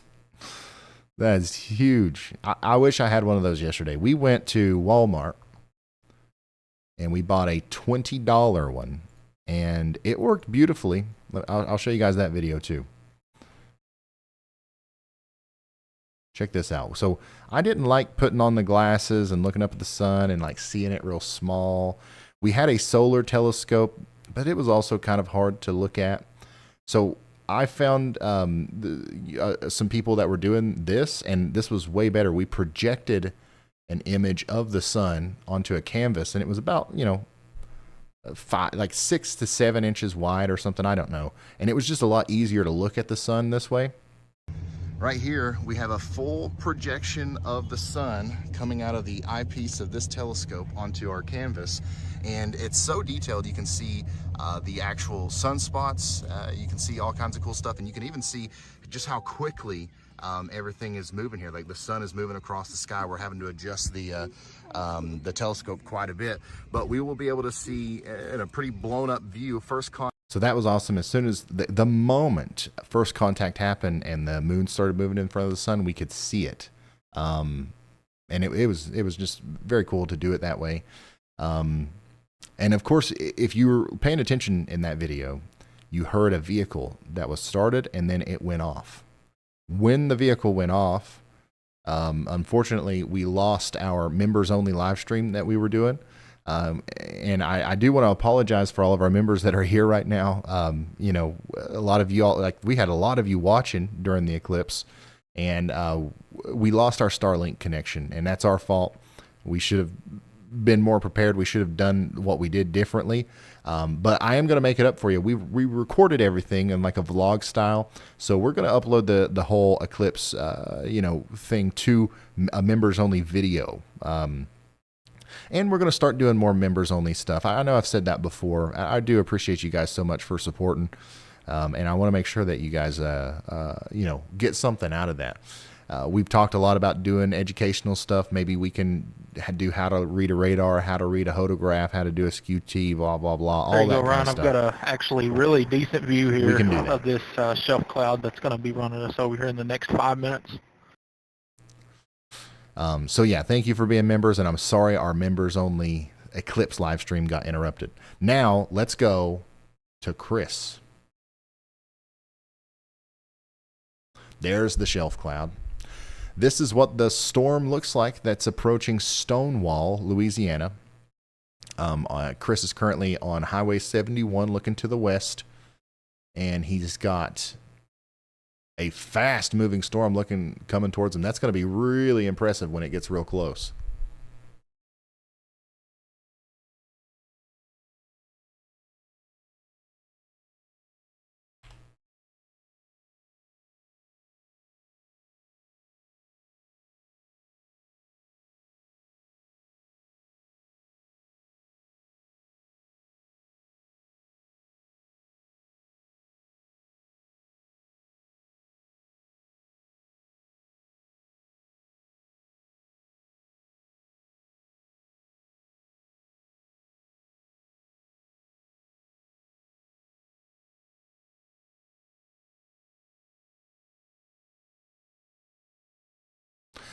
Nicole, thanks for being a member. Y'all, look at how fast that's moving.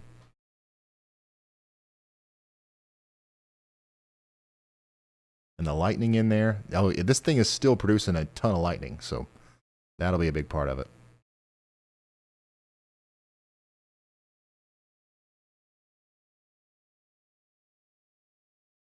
Hey, Ryan, they also just put out a new mesoscale discussion just for this squall line moving to the east. All right, let's read that.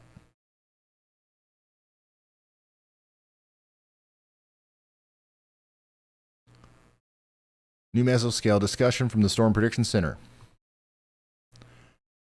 Severe damaging wind potential may increase in the short term with a small bow moving eastward. Significant severe winds up to 75 mile per hour appear possible. A threat for tornadoes also continues. So that's, you know, mostly going to be in the area just to the south of Shreveport, but pretty much all of North Louisiana is under the gun for receiving the impacts from this storm. Just got a new severe thunderstorm warning as well.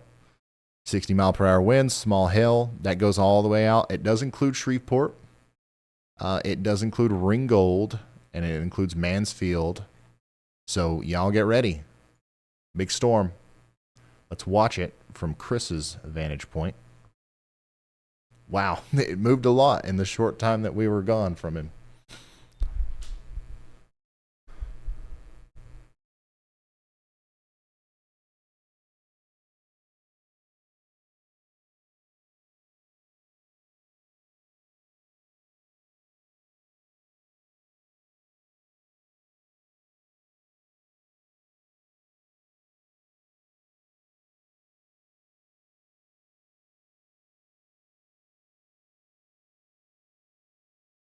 What you're watching right now, if you're just now tuning in, is the severe thunderstorm that's currently on its way to Shreveport, Louisiana. You guys just got under a severe thunderstorm warning.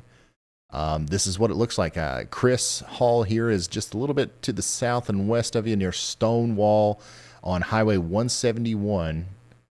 And we're watching this powerful storm come into his area right now. You can see that wall of wind in there. And the shelf cloud that we saw was all the warm, moist air coming out from, or coming up over the cool air that's getting blown out from that wall of rain and wind that you see. So right above him now, those clouds are kind of rolling up, spinning, doing all kinds of crazy things. That's where that cool air and the warm air are converging, and sometimes it can make for a really ominous sight. I get videos and pictures of stuff like this from you guys all the time whenever we have these outflow boundaries outside of storms or just shelf clouds like this. It's quite a sight to see.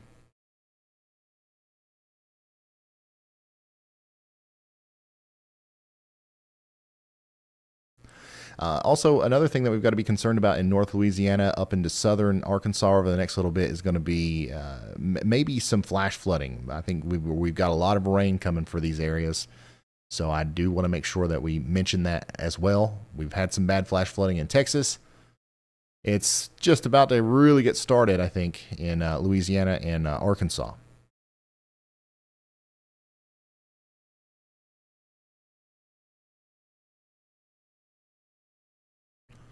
So what's cool there is the shelf cloud, and we were just looking at what some would call the whale's mouth of the storm there. All that was really far ahead of the precipitation. Not really far, but decently far away from ahead.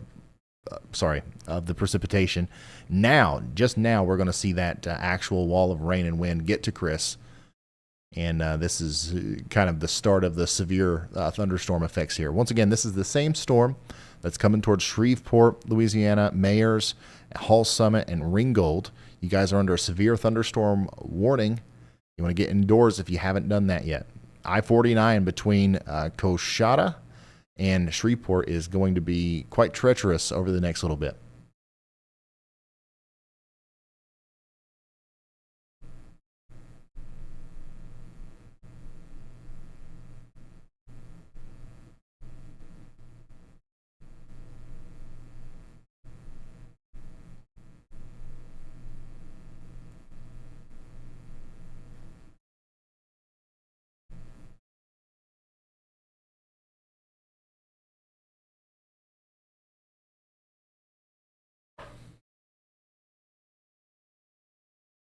Yeah, I'll be here tomorrow. I will be live tomorrow. I don't know what time yet. It'll probably be early.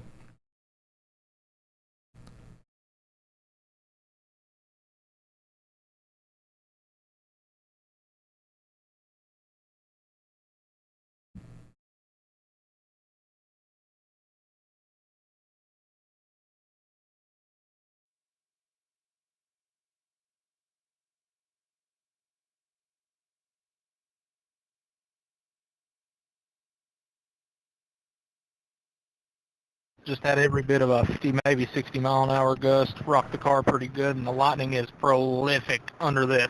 A lot of CG. We'll keep Chris up full because it looks like we're just now starting to see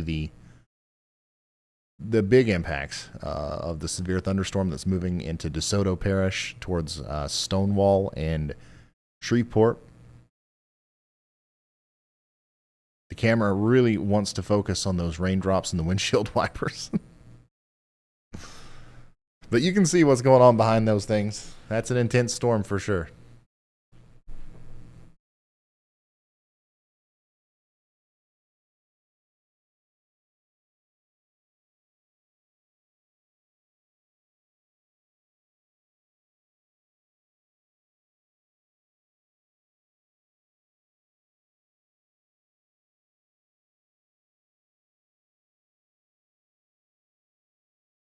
Will there be another TikTok stream tomorrow? Yeah, I believe so. We're live on TikTok now. For some reason, it ended. Yeah, I'll always try to do the behind the scenes TikTok streams just because some people like to have it up, and then also it is it's just a nice way to potentially reach new people who need to know about the warnings and stuff that we're relaying. So Chris Hall's pretty much in the biggest part of the storm now. Those winds are definitely ripping through over 50 miles per hour, so that can down trees and power lines. And that's why it's warned for a severe thunderstorm.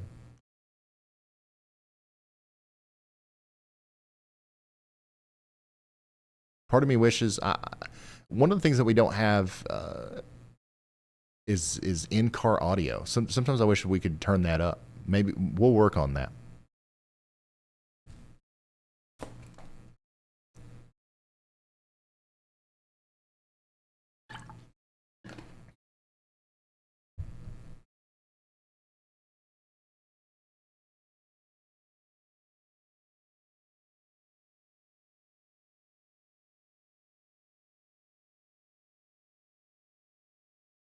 So there's where Chris is located. Let's put Chris in the, well, never mind. That's where Chris is located, and you can see why he's experiencing the conditions that he is. Next in line for that's going to be Kingston, Frierson, Ringgold. We've still got a big old bowing segment here. The winds seem a little bit less impressive on velocity anyways, but we can see through Chris's stream they're not lackluster at all. We might have to start watching the southern part of this line a little bit more for the potential for some spin-up tornadoes. You can see how we've got a lot of really strong inbounds here, and we've got a lot of reds. A lot of stuff going away from the radar here. Some converging of different directional winds about to happen on the front of this storm south of Mansfield, north of San Augustine. So we have to watch that. Any little kink in the line could produce a tornado. Doesn't mean that it will, but it could.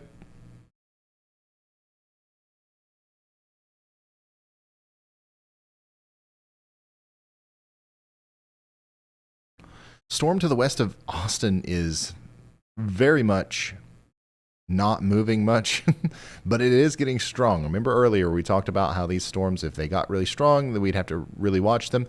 The good news is right now where these storms are specifically, there's not a whole lot of shear. The spin is actually localized to a very specific area, and it will be increasing over time. Right now, I don't think that the storm right next to Austin is immediately a big concern as far as tornadoes go, but winds and hail, that's going to be a big problem if it continues to grow. Round Rock, McNeil, you guys have got to watch out for that.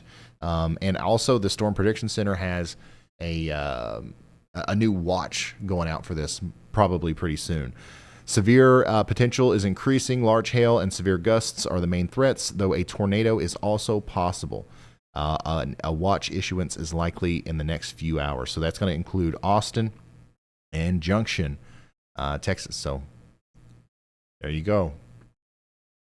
We've been keeping our eye on this area for quite some time, and it is starting to pop off. This storm right here is something that we've got to watch. A tornado is possible with any of those storms that pops up over there.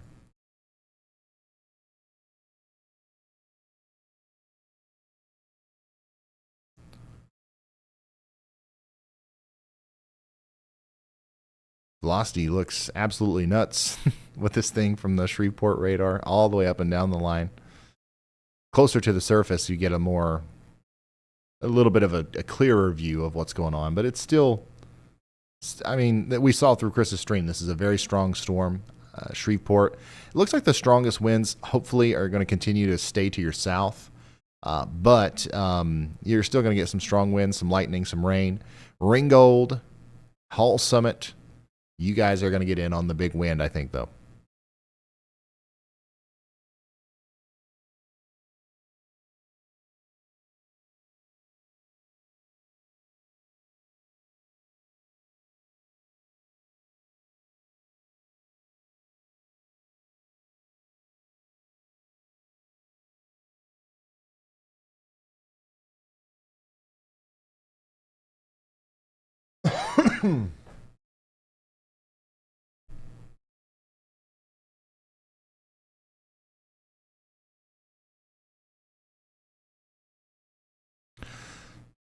New NATO cast, uncalibrated, so this is another interesting thing to look at here. The threat tonight's not over. This is, once again, probably overdone, but it does look like there's going to be a significant increase in the the parameter spaces that would lead to a tornado tonight in some of these areas in Texas and Louisiana. That's why we're live right now. But even without tornadoes, we've got a couple big problems about to unfold with wind as well. We're starting to get the damage reports really starting to fly in here. We'll see here. We've got quite a few people without power in Henderson. Hey, Ron, we come on south. We're going back in Grand Cane, Louisiana. Did see some tree limbs down, not large tree limbs. A couple of road signs that are knocked over, and a couple of power lines are dangling pretty decently low, but nothing major. So probably had a 40, 50, maybe a 60 mile an hour wind gust through here. Awesome.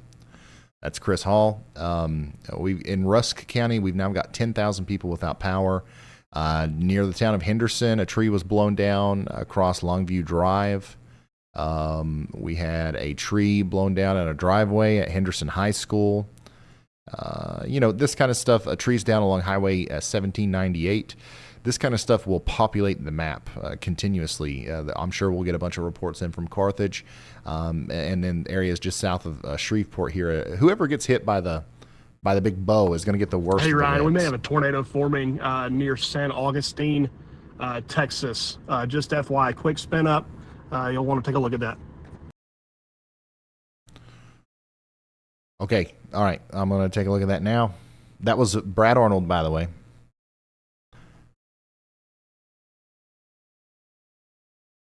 Ryan, that last scan, likely tornado on the ground with that storm. I'm going to inspect this with a couple different tools here.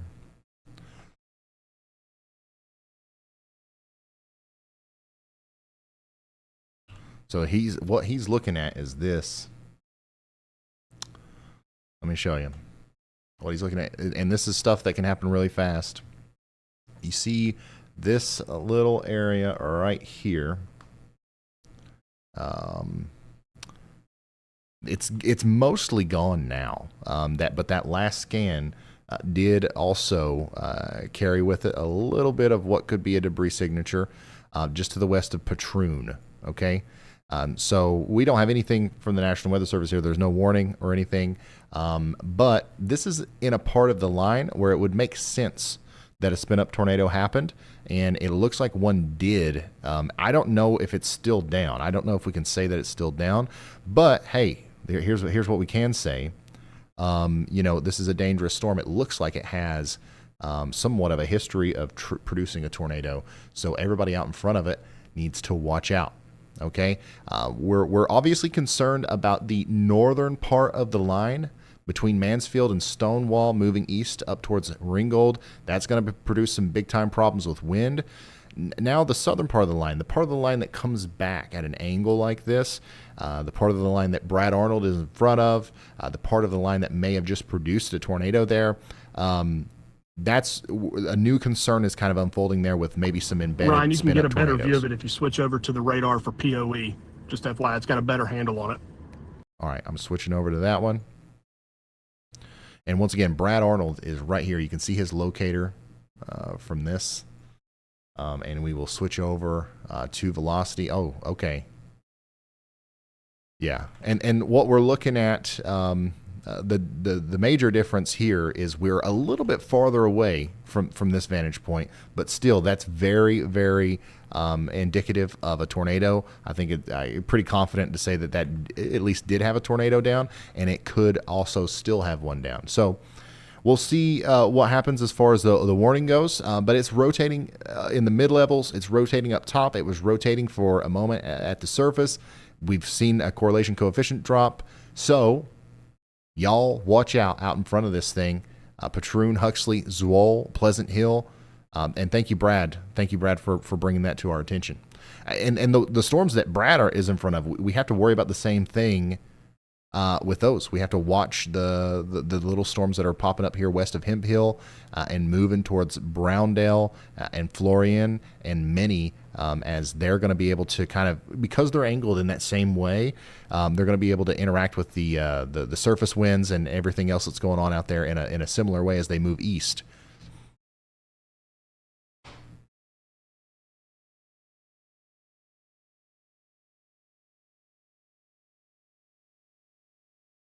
Very interesting storm progression here. You can see how even on the reflectivity, we're starting to get a little bit of a curved look to the core of the precipitation.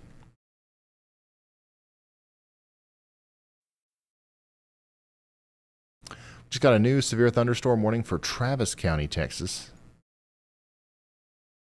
Way out back here next to Austin. Look at that. 1 inch. 1 inch in diameter hail. And 60-mile-per-hour winds. So hail is going to be a little bit of a bigger problem with these storms today than the ones a little bit farther east. So already got a severe thunderstorm warning for Austin. Once again, if you're in Austin, if you look to the west, you're going to see this storm, and it's getting pretty strong. Okay, so we're going to have to watch it because it is in an area. It's close enough to an area that could definitely promote some spin if it stays discreet. If it continues to grow, this thing could try to spin. So we're watching that one very closely.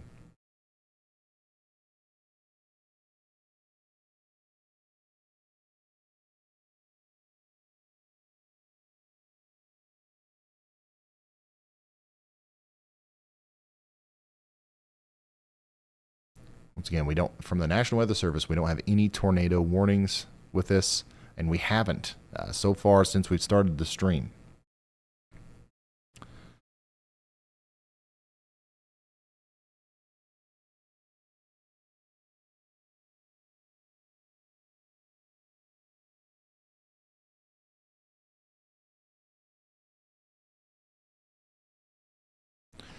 Switching back and forth between these two radar sites here. Once again, from the radar site near LeCamp, Louisiana, POE, we are seeing a little bit higher up into the storms, and you can see several different rotating areas trying to set up here. If that can translate or transfer down to the surface, that could be a big problem for us. And you can see here, as we do look closer to the ground, remember, if a radar is closer to the storm, we're technically seeing the storm closer to the ground. If a radar is farther away from the storm, we're technically seeing it higher up off the ground. So just keep that in mind. The radar beams don't curve with the earth, so they just keep going straight. But one thing I am noticing is that we're starting to see the reds and greens, the outbound winds and the inbound winds, get closer together near the surface. So that is another sign that we could be dealing with potentially hey Ryan, it's multiple. Chris. We're back in Mansfield, and let me tell you, this southern end of this storm down here is packing way more of a punch than that northern part was combined. All right, Chris is saying that the southern part of the storm is packing a bigger punch, and that makes sense. Look at the part of the storm now that's bowing out across Interstate 49. That is definitely more intense than what we saw just a moment ago. What's up? I can't do food. Oh, did you get me food? Do you want to say hi to the people? Do you? Can you say hi to the people? Hi. Say hi. Hi. Why are you here? Uh, Why are you here? What did you bring me? burgers. Burgers. I love it.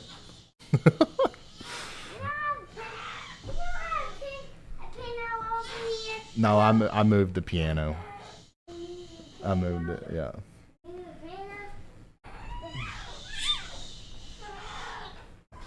How are you doing? You doing all right?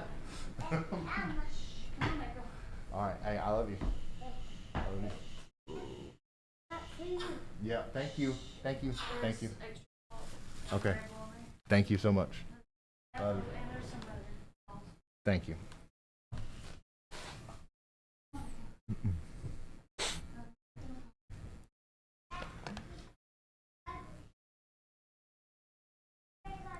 Love y'all.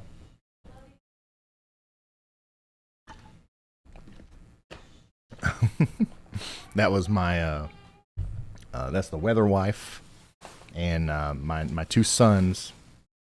Got a 3-month-old and a 3-year-old, delivering me some dinner here. He's that big already? Yeah, he gets bigger every day. Hey Ryan, it's Chris. We're in downtown Mansfield. Got some pretty decent street flooding ongoing here, right in the middle of downtown. Okay, let's switch over to Chris's view. And yeah, lots of rain, lots of flooding going on there in Mansfield, and that makes sense. It's kind of in like a thicker area of convection. You can see how wide the reds are on our reflectivity there. That means it's going to be a long time. The rain is lasting there longer than in the thinner parts, and flooding is probably going to be a problem for a lot of people in Louisiana over the next little bit. Maybe even up there towards Shreveport. We've already had a lot of rain. This is just going to be, more on top of that.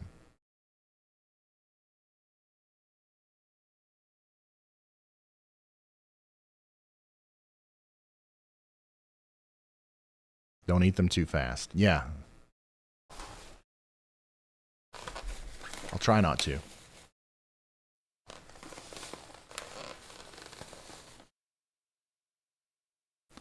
Look here, we got some lower level instability for my brain later. Andy, go ahead. Hey Ryan, I'm looking very closely at the storm south of Brady, Texas, and I think it's got a very intense mesocyclone aloft, actually.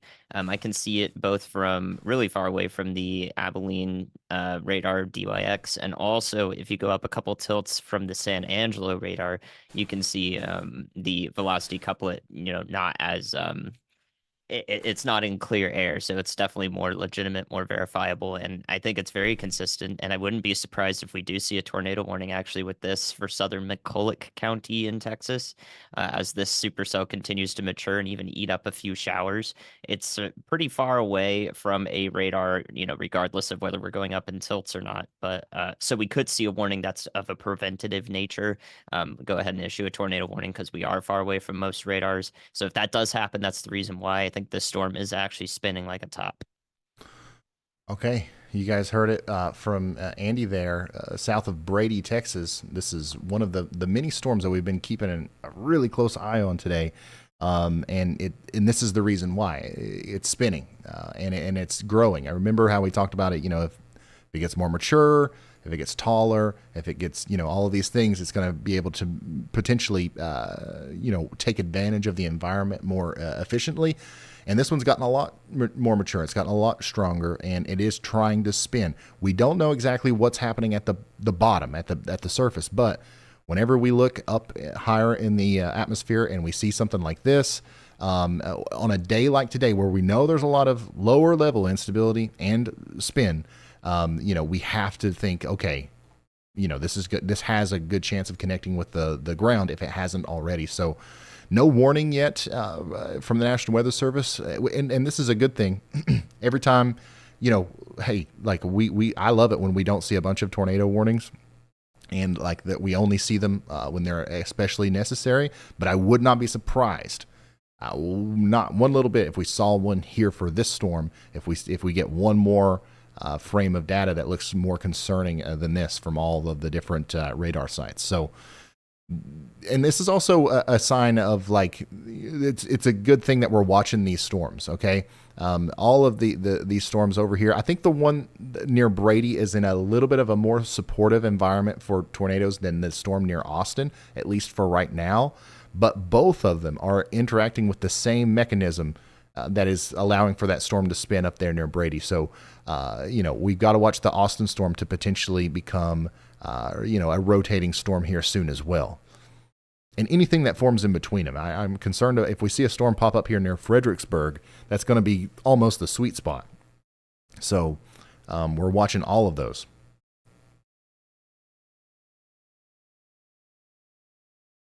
And these storms are moving really slow.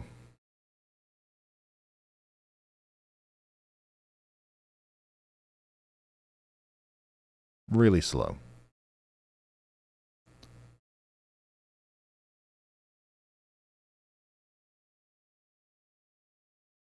I'll show you again. Sorry. I'll show you again one of the things that we're looking at that, kind of raises our eyebrows whenever we look behind the scenes at the atmosphere here where these storms are. And also I need to just check it because it's been a second since I've refreshed it. This map right here, and everybody can access this if you want to, spc.noaa.gov. SPC mesoscale analysis down here in Texas. We're looking at a almost live analysis of the makeup of the atmosphere. There's a lot of different parameters that you can look at. The one I'm looking at right now is it's a multi-parameter field with 3 CAPE and vorticity. The blue lines and the increased collection of blue lines indicates an area where there's a lot of vorticity or spin. And then the red lines indicate where we have low-level instability, or 3 CAPE is what it can be referred to as well. Over here near Austin, we have a lot of 3 CAPE. We have a lot of low-level instability. That's why that storm is growing, and it's growing fast. We also have some vorticity. Now, back there towards the other storm, the one that we've seen near Brady that is spinning quite a bit, there's more vorticity. There's actually more spin in the atmosphere and just a little bit less of the 3 CAPE. We're talking about anywhere between 125 and 175 joules per kilogram of low-level instability. That's a lot. Anything over 60 or 70 is something that you're like, whoa, wait, what? So, this is a lot. And then we're also starting to see this build up over here north and east of Houston. So between northeast Houston and up into south central Louisiana, moments ago, we only had, 50 joules per kilogram of the low-level instability and maybe like a couple pockets of 75. Now we've got a large area of 75 and a couple pockets of 100. So the instability is building out in front of this line and in the area where supercells could try to form over the next little bit on like kind of hanging off the southern side of the line that's moving into Louisiana. Lots of spin in eastern Louisiana and also right there next to the line. So, unfortunately, what could happen is, the storms could really start to build up here and become strong thanks to the low-level instability in Texas. And then as they move into Louisiana, closer to where some of the stronger spin is, they'll just enter that environment already juiced up, already ready to go, and then start spinning later this evening. So, yeah, that's what we're looking at here. Big 3 CAPE, big vorticity, anywhere those overlap. Some storm chasers use this, and that's kind of how they pick where their target is from time to time, because this is a really good way to look at if conditions are favorable for tornadoes, especially. So our storm over here near Brady is powerful. It's spinning up in the atmosphere. It still doesn't have a warning on it. Not a severe thunderstorm warning, not a tornado warning or anything. I would say that it's a pretty intense storm, though. It's a pretty intense storm. If you're living down here south and east of Brady on Highway 87 near Camp San Saba, that is definitely going to be an intense storm for you here soon. But you're not under any sort of warning, so we will let you know as soon as that happens. But once again, I want to just run this again. Y'all watch out. That one's going to be a problem if it continues to grow. Yeah, we'll check on the Austin storm again. By the way, downtown Austin, you're probably like, what? What are you talking about, Austin storm? Actually, you hear it. You definitely hear it. But, there's a storm that's just kind of been parked on the northwest side of town here for a little while. It's dropping an inch in diameter hail, 60-mile-an-hour winds, and it continues to grow. And on top of that, it's got some broad rotation. Andy, what you got for us? Yeah, right. I'm taking one more look at the newest scan on the Shreveport radar, which again is the northernmost Louisiana radar, northwest corner. You can see this bookend vortex really starting to do something there if we haven't taken a look at it in the last couple minutes. Yeah, just between the last frame and this frame, I wouldn't be surprised if the next one would warrant a tornado warning there. And that's northern DeSoto Parish and going into southern Bossier Parish, if I'm not wrong, or southeastern Caddo and then Bossier. A couple of parishes there. So I wouldn't be surprised if there's a tornado warning. Definitely watch out for that one. The bookend vortex is wrapping up tightly. Absolutely. Thank you, meteorologist Andy Hill, for bringing our attention over here to this. Big winds coming around this way. We've got some broad rotation here, but this is a signature that looks like it's about to really tighten up in one spot. And that spot looks like it's going to be in the bookend of our bow echo here. Remember, if you weren't here for the earlier explanation, imagine you've got your hand at the top of a body of water in a pool or a tub or something like that, and you kind of push the water all in one direction. What happens at the top of your hand? You get a little whirlpool spinning off the back of it. A similar thing is trying to happen here. And like, imagine the cold pool of air that is pushing these storms along. That's your hand pushing this way, and then our little whirlpool is happening on the back side here, as the atmosphere is basically like the air. Everything around us is basically like a liquid, essentially, and it's going to behave in that way. So yeah, that's what we're watching here. We might see a tornado warning come out for this part of the storm. If not immediately, then certainly a little bit down the line. So y'all watch out if you are in the path of this dangerous storm. This is happening south and east of Shreveport. If you're in Shreveport right now, you're getting a storm. It's raining heavily. It's been raining for a while. It's going to rain for a while. We might start seeing some more street flooding here soon. But to your south, that's where most of the intense winds are, and the potential developing bookend cyclone that could try to cause a tornado. We are 2 hours into this live stream, and we have yet to have a tornado warning during the live stream, which is good news. But unfortunately, I think what we're dealing with here is just, it's taken a while for these storms to get organized, and we're starting to see more severe thunderstorm warnings now, and the tornado warnings will likely start to go out before too long. New severe thunderstorm warning out here for areas just south and east of Brady, Texas, and all the way over to San Saba, Texas.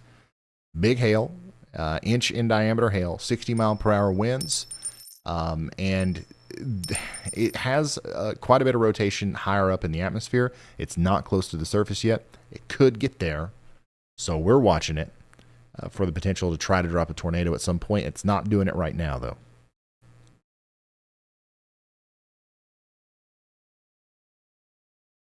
Austin, this storm is like literally not moving. A hole has opened up at the surface there, sucking in all of the warm, moist air around Austin, and it's just like in that one spot. Definitely some street flooding trying to go on near Mesa North and Bellamar. That's gonna, if that doesn't move for a while, that'll be a lot of rain in a short period of time.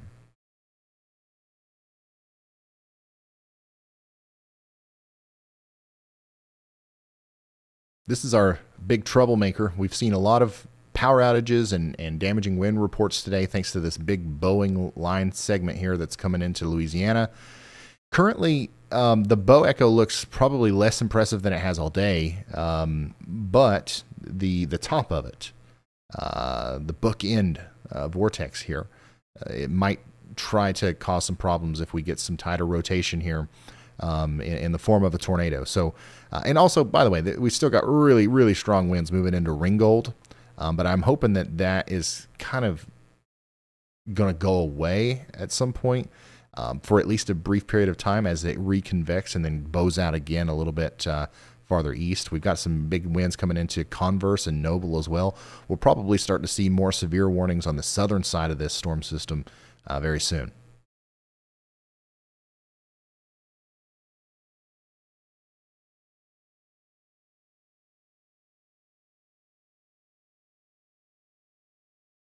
And there's multiple little areas of concern with, maybe some spin-up tornadoes on the southern side of the storm as well.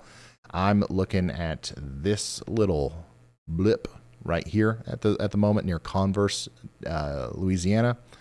Nothing, no warning or anything yet, but this is another thing. Like, it can happen so fast. You get the winds coming out of the storm, meeting up with that inflow, and you get a spin up.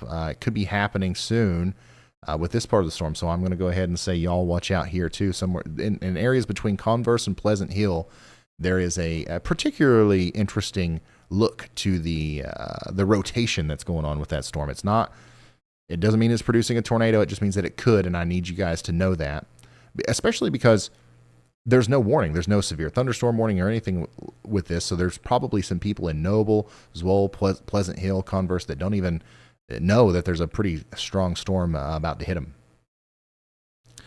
Brad Arnold's down here near Hemphill, awaiting the storms that are coming to him. I think, if I'm not mistaken, Brad Arnold's play here is probably going to try to just pick up on whatever becomes the dominant storm on the southern side of this line. Storm chasers will call this the tail end Charlie. And there's a ton of low-level instability down here for that to happen. Like, there's going to be a big storm that forms down here and then kind of just follows the main line as it goes off to the east.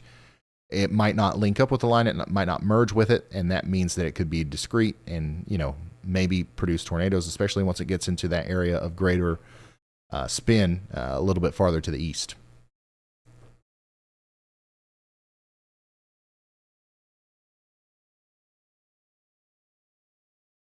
New severe thunderstorm watch for Austin, Texas. A couple tornadoes possible with that watch.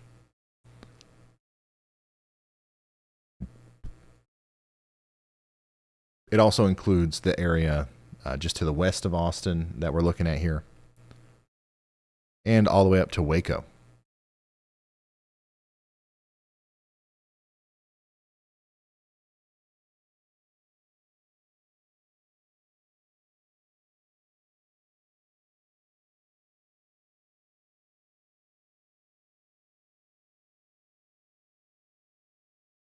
Really strong storm. The one that's south and east of Brady.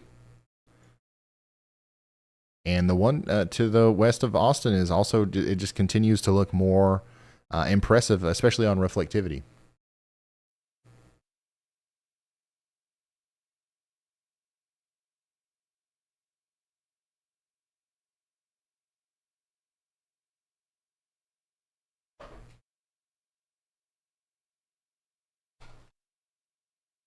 All right, food reveal real quick.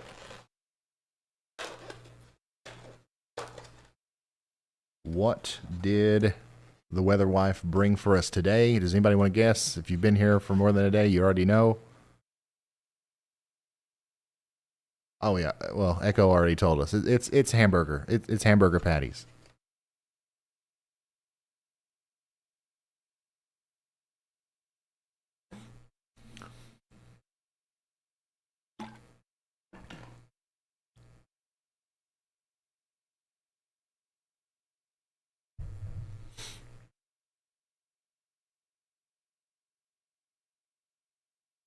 Your boy, the friendly weather dude here is getting a little healthy.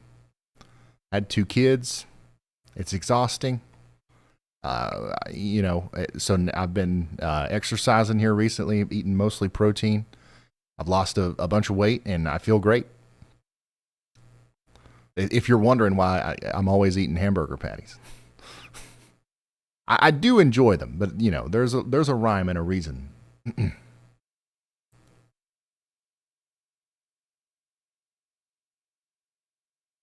Okay, we've got a considerable severe thunderstorm warning now for McCulloch, Mason, and San Saba counties in Texas. So this one now could be producing hail in excess of 1.75 inches in diameter, and also bringing about some 60-mile-per-hour winds. So that is our strongest storm that we have right now.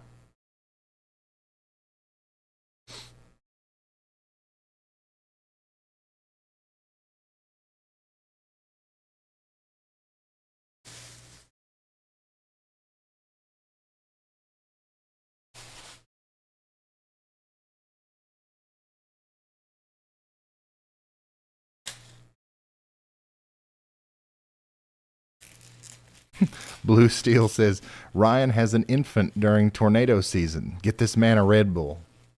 Look, that's why we love Stephanie. She knew. She knew.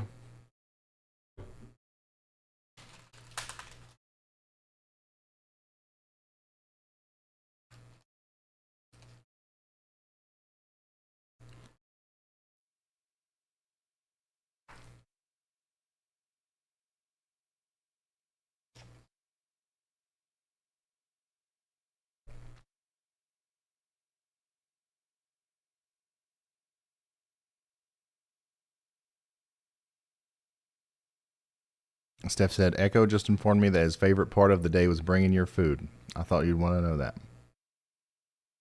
That's awesome. I love it, kid.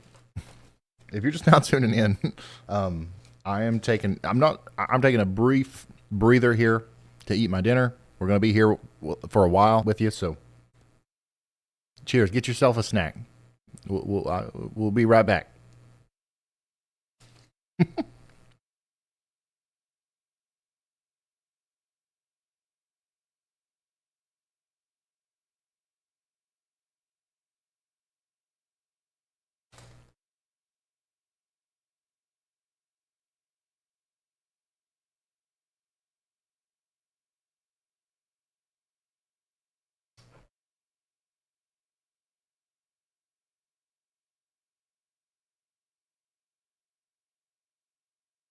No, you shouldn't be scared. If you're in Austin, somebody said I'm in Austin, Texas, and I'm scared. Should I be? No. No, you've seen storms way worse than this one to the west of Austin here, and you're tuned into this live stream, so you're more prepared than most people. So you're doing it right. You're not scared, prepared, and we will let you know if there's a reason that you should take action. But certainly, you shouldn't be scared.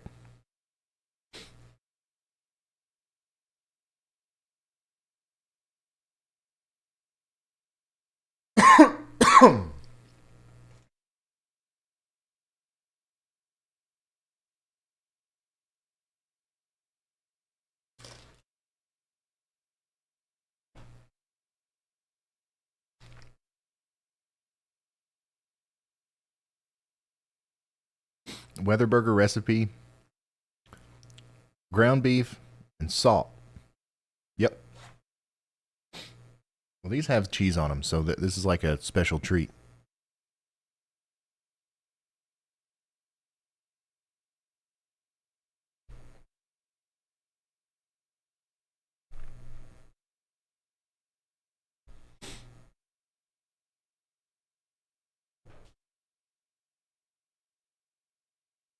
The storm sat here in the same spot for a very long time.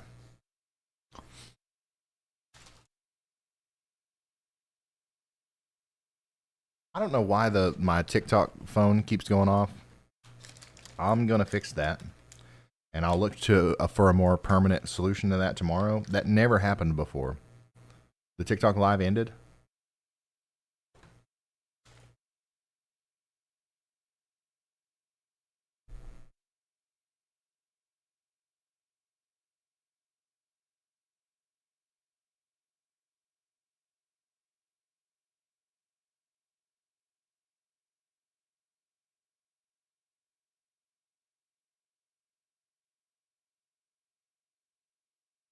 It's back now, but I don't know why that keeps happening.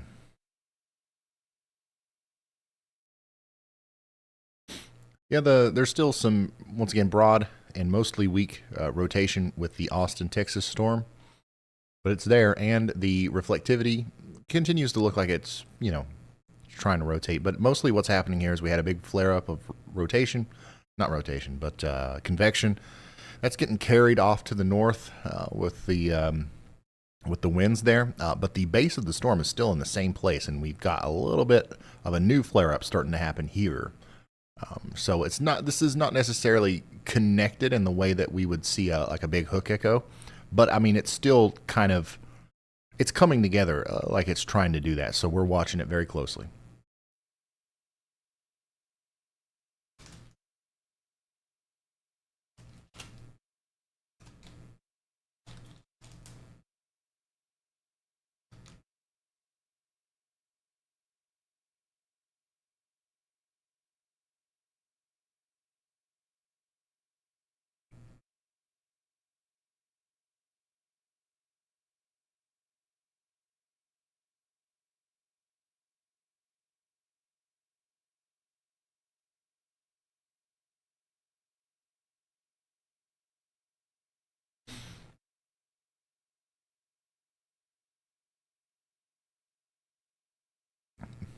One of the ways that we've been exercising is obviously some weights.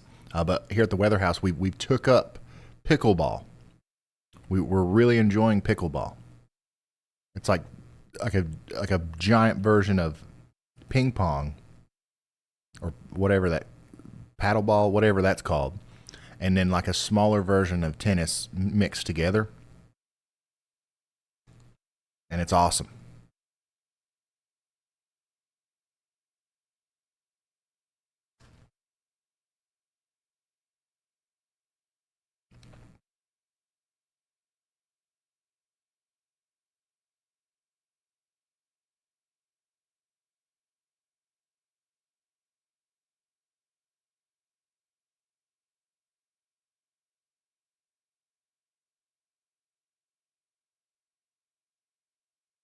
Why did Brian's camera go black? If you ever see any sort of problems with the cameras up there, either Chandra is switching them out for another chaser or moving them around, or they've just lost signal.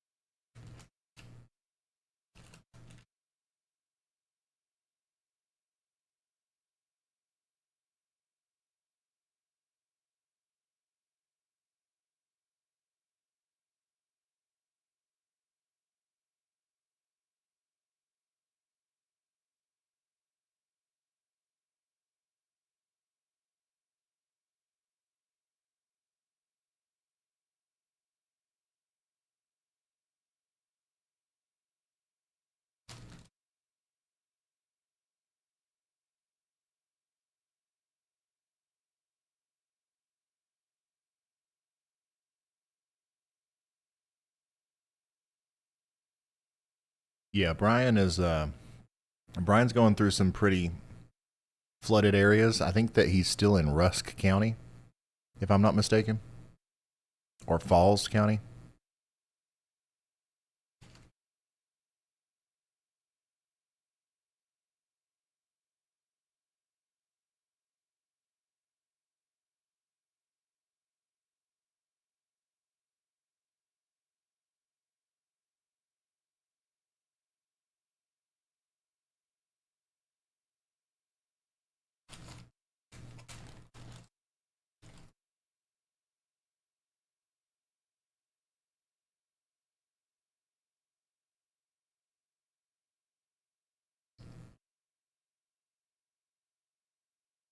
Pickleball has overtook disc golf as the fastest growing sport.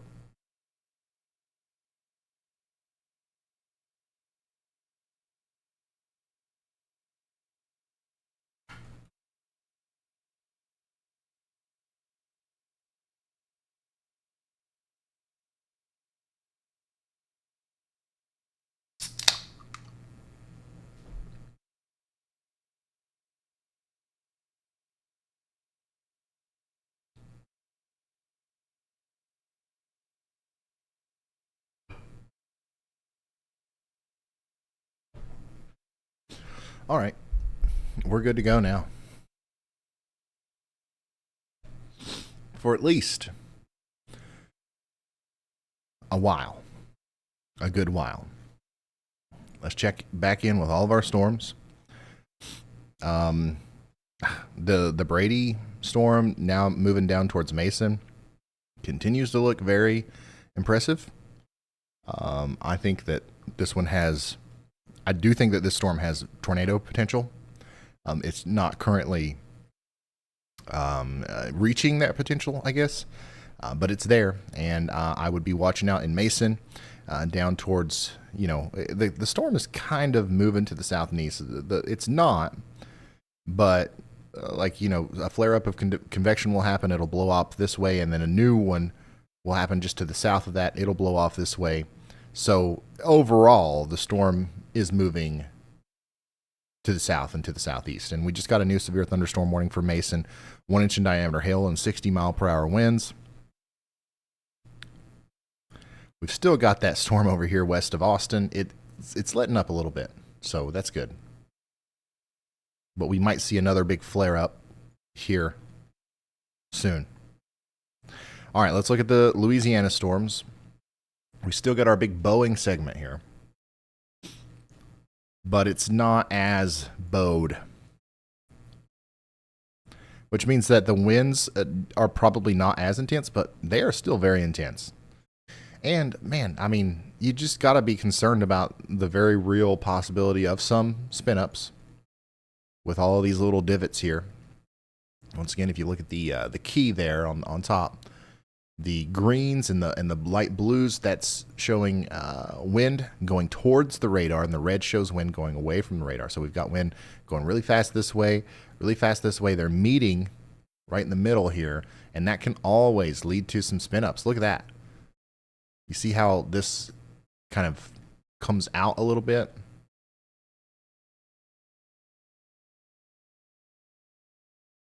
Sorry. See these two. Whoa. See these two areas here? That's somewhere that we really need to watch.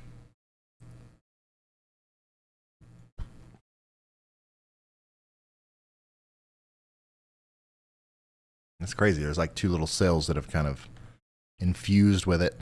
That's something else that we're going to have to watch. This kind of stuff, right before it fuses up with the line, those cells can often try to produce tornadoes.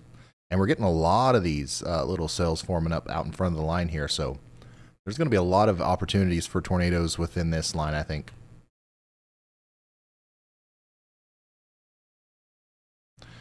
If not the tornado threat, then you should be prepared for the very strong wind threat, which does exist, even though this storm isn't warned right now.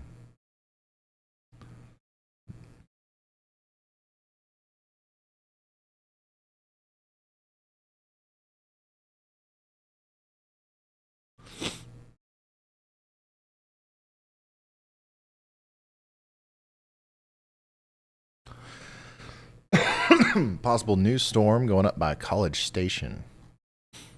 I saw that in the chat. Let's check it out. Yeah, there's a blip right there.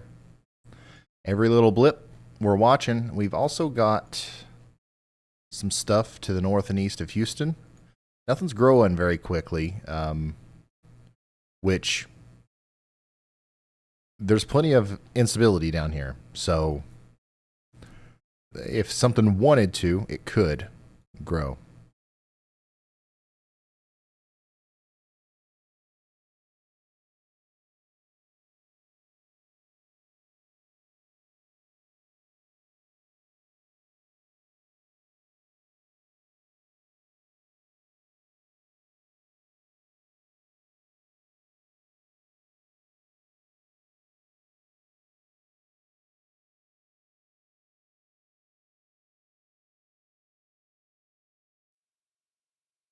If you're just now tuning in, this is live coverage of a ongoing severe weather situation in Texas and Louisiana.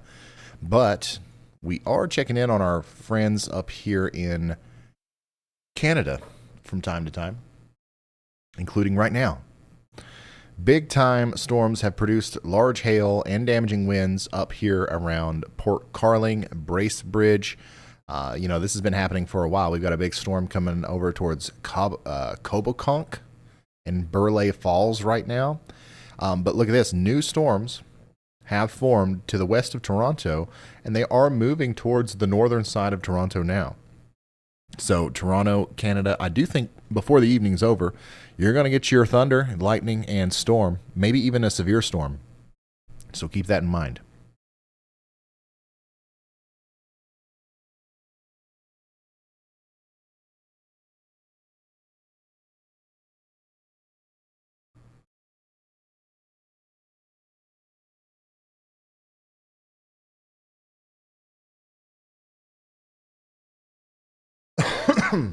Let's look at these power outages again.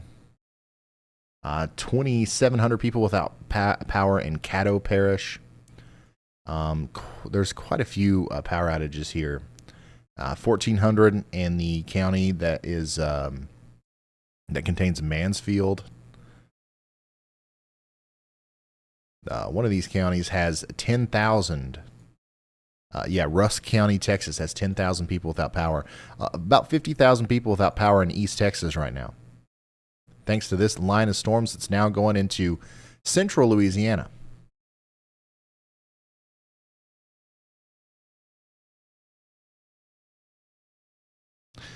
Still got a bunch of convective energy out in front of this line of storms that's been building up today. It's actually just about to really tap into it over the next couple of hours. If these storms that have popped up here don't steal away from that, it depends on how quickly those grow.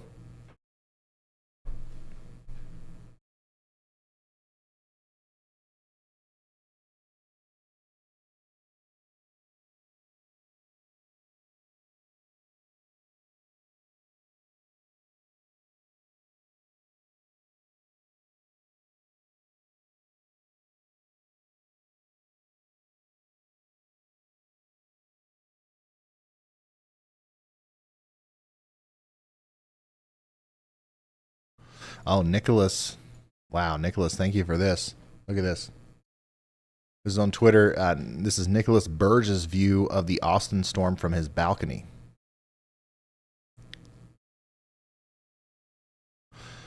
Low clouds.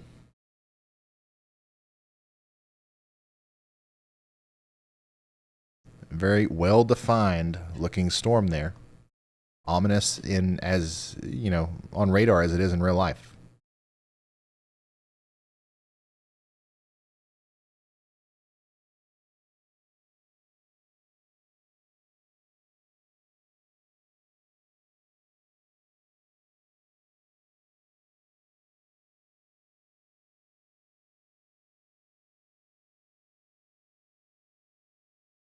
We got another considerable severe thunderstorm warning. This one's going to be from Mason County, Texas.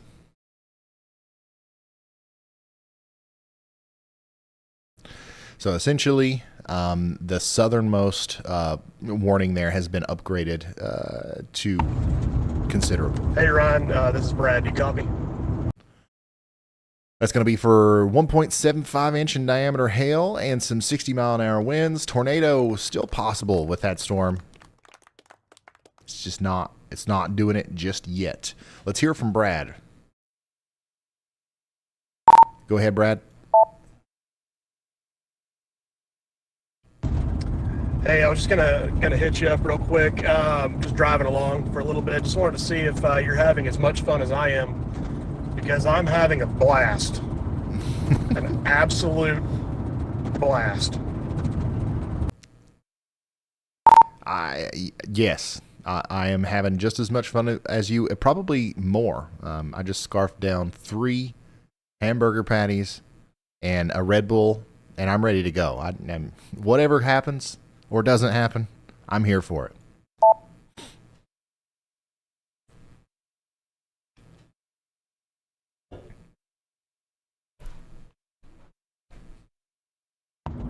Hey, I don't know if you can let your viewers know, but if anybody wants to come and throw a hamburger in my window while I'm driving, I wouldn't reject it. Oh, no. He doesn't know what he's done. These guys will do it. They know where you are, Brad. He's going to get attacked here in a minute by hamburger patties. We love Brad. Brad, the tornado sniffer.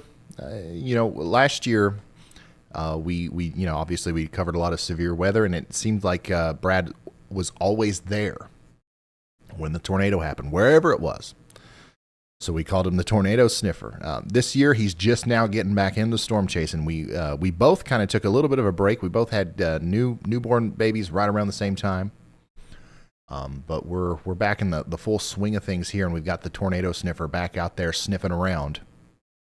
I don't know what he smells right now, but it's not looking tornadic at the very moment. At this very moment.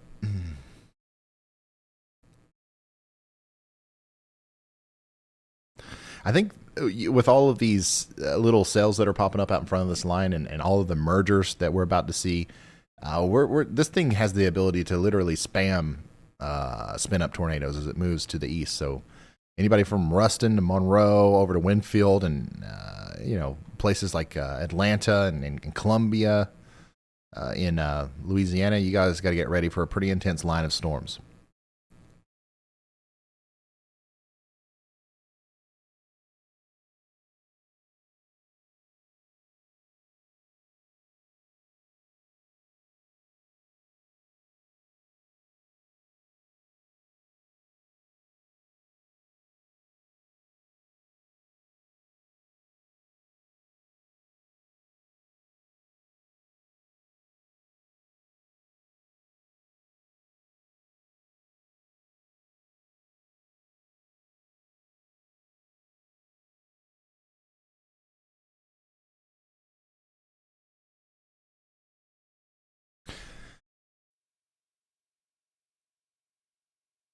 This is definitely the greenest our storm chaser grid has looked. As far as vegetation goes, as we come into the first part of spring, a lot of our, not ever, like so far this severe weather season, a lot of our threats have been a little bit farther north. We've been seeing a lot of brown, but we're way down south for today and tonight and tomorrow.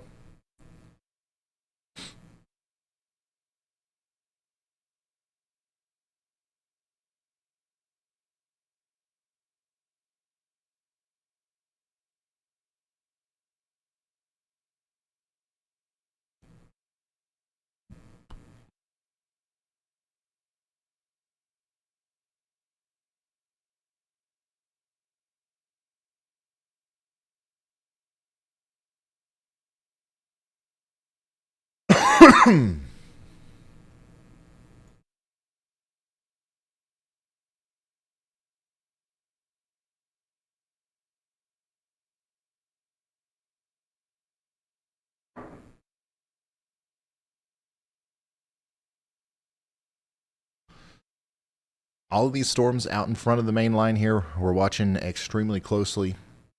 Let's inspect that environment a little bit, shall we?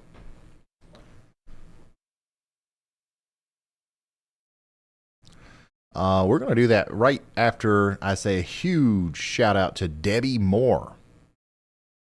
Debbie Moore, holy smokes, Debbie. You guys seeing that? $399.99 super chat. Holy smokes.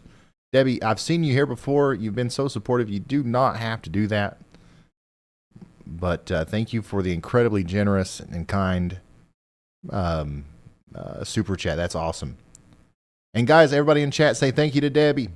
Because if it wasn't for people like Debbie, even though it's not necessary, nobody has to do this. If it wasn't for people like Debbie, we wouldn't be able to do what we do, pay the storm chasers and everybody involved in this without boring you to death with ad after ad after ad. Like, we got a new tornado warning. We'll give you that information right after these messages. No, Obviously, nobody does that, but like we don't have to do that or any sort of thing like that at all through our 12-hour coverage, however long it is, because of stuff like that. So thank you so much, Debbie.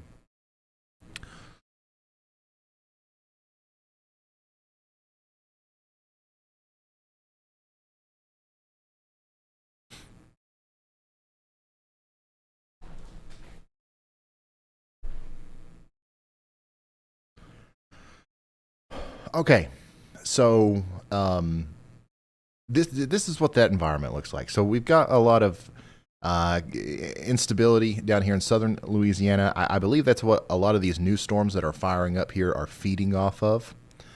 All right, you can see we've got 103 Cape or lower level instability down here in parts of Louisiana. The southern part of the line is also starting to interact with that, so I expect it to kind of blow up a little bit more on the reflectivity. Most of the spin or the vorticity here is displaced from that lower level convection area a little bit farther to the north. So what could be happening here is we're seeing storms form in central Louisiana and then kind of float north into the convective system, and then somewhere in between there, some of these storms are actually going to be able to spin on their own, but some of them also will probably start to spin right as they come into that line and the merger happens, and we'll see a lot of spin up tornadoes. So we have to watch all of the cells that form here very closely. This is another parameter that we like to look at, the hodograph. You can see all of the hodographs in the warm sector here are quite rounded. This indicates that there is some, oh, here we go. We got a tornado warning. This is somewhat kind of showing us where we have turning winds with height. Dude, I keep losing my... A new tornado warning has been issued. So there issued. it is, Mason County, Texas. You're under a tornado warning. And let's go look at that now. And we'll come back to this. Okay. Tornado warning. This is the storm Andy brought our attention to ages ago. And here we are. We've come to the point where we thought we would come to. And we have a tornado warning for... Well, there's not a lot of towns here, but there is certainly some stuff out here. Most importantly, if you're anywhere in Mason County, Texas, you should be taking shelter, especially if you're in this purple polygon. Thankfully, this is in a pretty rural area right now, but Fredonia and Pontotoc, Texas, you guys are under a tornado warning, and you need to be taking shelter right now. So you can now see the rotation on the radar at the surface. We don't have to go up in tilts. We don't have to,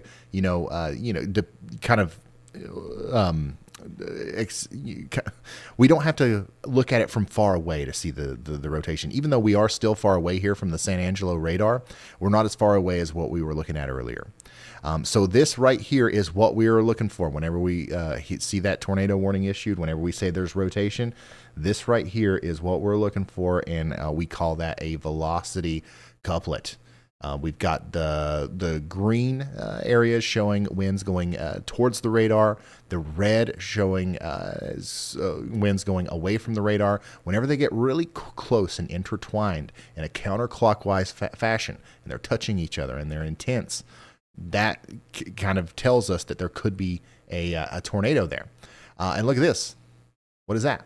Something very similar is happening over here. It looks like there's two separate bases to the storm. So we're keeping an eye on all of this. This is a very strong storm.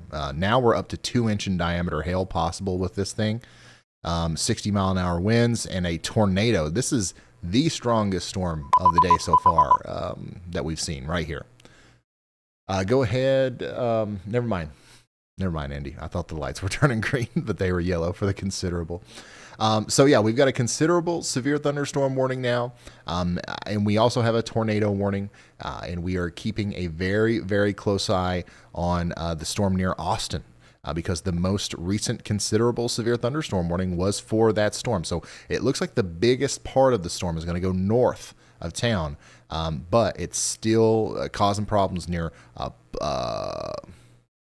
don't know how to say that, Pluggerville, and also Manda and Norman's Crossing. You guys got to get ready for, some winds, but mostly some 1.75 inch in diameter hail or greater. That's some big hail. And also, on top of all that, this storm is trying to rotate. It's not as successful as the one to the west, but it's kind of in the same environment. It's a little bit more displaced away from some of that vorticity we were looking at earlier on our SPC map. But it is right there in the middle of some of the greatest lower level instability that we have. So these storms out here are kind of a show stealer right now. We were talking about these from the moment we started the live stream today. But we're still very much focused on the storms entering Louisiana as well. Pflugerville? Got it. Sorry about that, guys. I should know that by now. Now, down here in the South, I've been down here with y'all a lot. I should start getting these right. You know what I mean?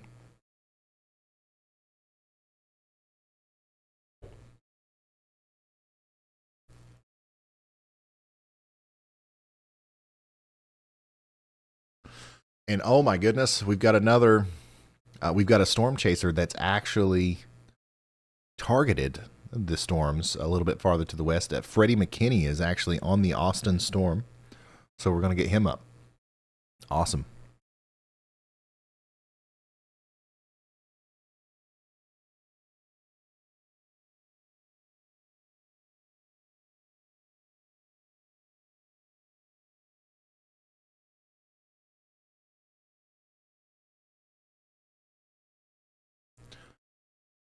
Jamie, thank you for the 5 gifted. That's super nice of you. Gina, thanks for becoming a member. If you're just now tuning in, we've got this big line of storms moving through Louisiana right now. We've got a ton of flooding reports coming in here near Cochetta.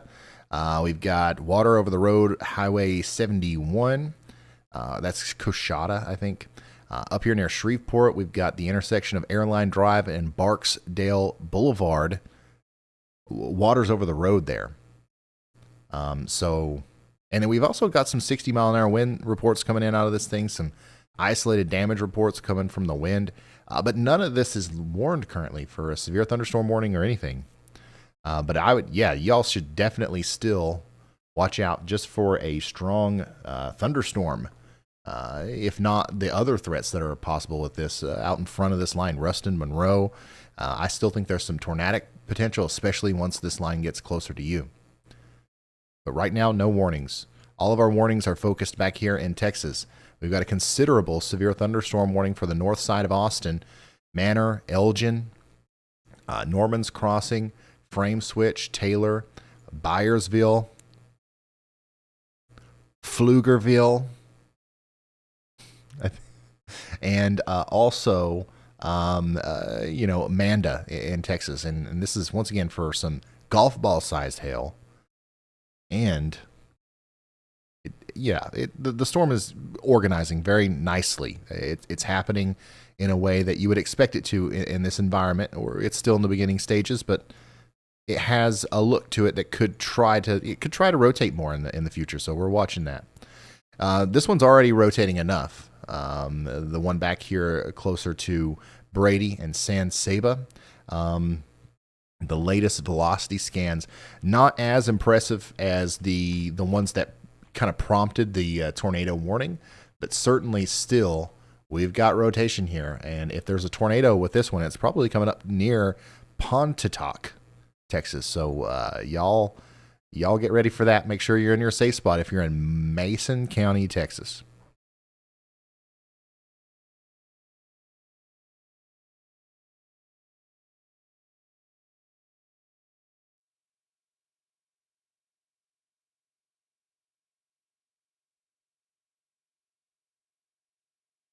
Cresano has been here for 27 months. Thanks for being a high risker. It says, you've come a long way these last couple of years. Keep going. Thank you. Thank you. And thank you for being here for so long. It is very much appreciated. Oh, check this out. We got a severe thunderstorm warning in Ohio. Let's go look at these storms in Ohio. We've got a few of them. So this is associated. We've been checking in on Canada periodically here. They've had some big storms. Currently a bunch of severe thunderstorm warnings up there around Hanover and Durham. We've got some storms that are going to try to make their way over towards Toronto here soon. But on the southern side of that, there, this boundary goes all the way down into Ohio, and now we've got storms in Ohio. The one that's getting ready to come through Tiffin, Ohio, is a pretty decent storm. 60-mile-an-hour winds and 1 inch in diameter hail is likely there in Bloomville, Republic, Cooper, and Flat Rock over the next 36 minutes or so. Worcester, just to the east of Worcester, you guys have got some big storms out here. Nothing severe storm warned yet, but definitely causing a ruckus out there near Canton, moving up towards Alliance. These storms are not much to worry about here as far as tornadoes go. We will let you know if that changes. But definitely some hail, some wind. I would expect that we're going to see some more warnings come out of that as well before the end of the day.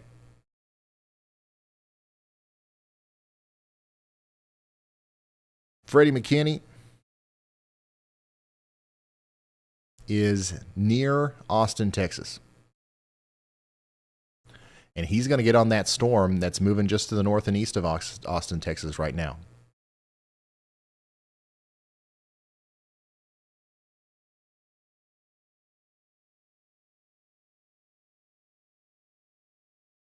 So we've got a view of pretty much everything today.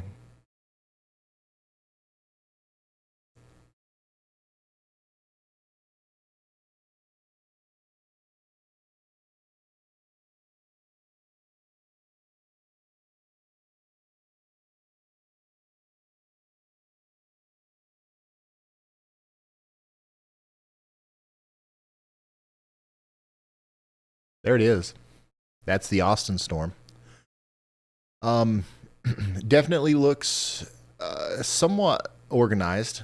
If I'm looking at this correctly, I don't know exactly where he is, but I'm imagining that's the base of the storm.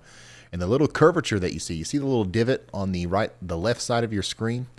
That I think what we're looking at here is this. Let me show you. So Freddie is probably like maybe somewhere over here. And we're looking through the storm like this. And what we just looked at was the base of the storm and how the inflow is kind of cutting into the storm like this. We saw that divot like right there. So that is a sign that this storm is trying even harder to rotate with the inflow kind of picking up a little bit there. Not much visible on velocity, thankfully. But from reflectivity alone, this looks like something, somewhat concerning as it moves off to the north and east. And in downtown Austin, on the northern side, up there near St. John, University Hills, Corondo Hills, you guys are experiencing some of the hail from this storm. But it looks like the biggest impacts are going to stay, to the north and east, or on the north and east sides of the town.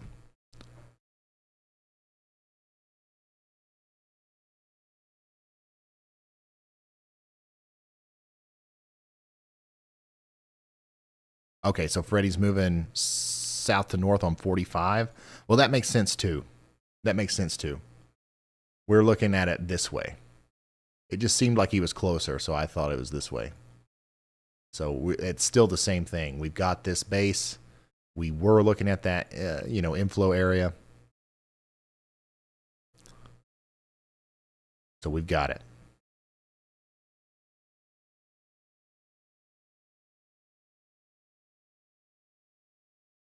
I keep forgetting that I can just see his location right here.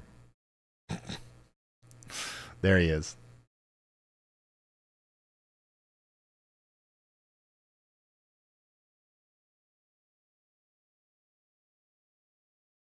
That is a tough looking sail. Yes, it is.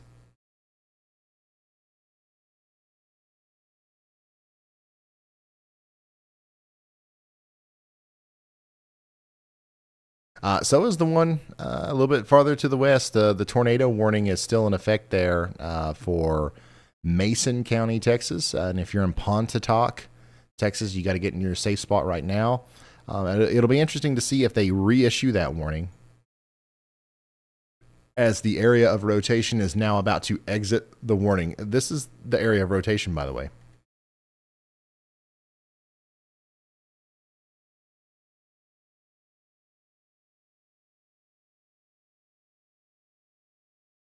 So these storms in Texas are really popping off.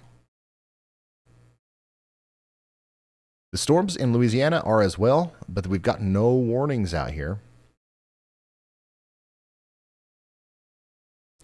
Lots of little areas of rotation, but nothing big, nothing crazy yet. I bet Brad Arnold is on his way to try to get to this part of this storm.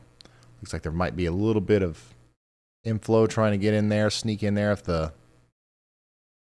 those winds can kind of mix together. Anytime you see little bends like this in the line, you could get a tornado. Not happening yet. Just a thought. Just something that we're observing.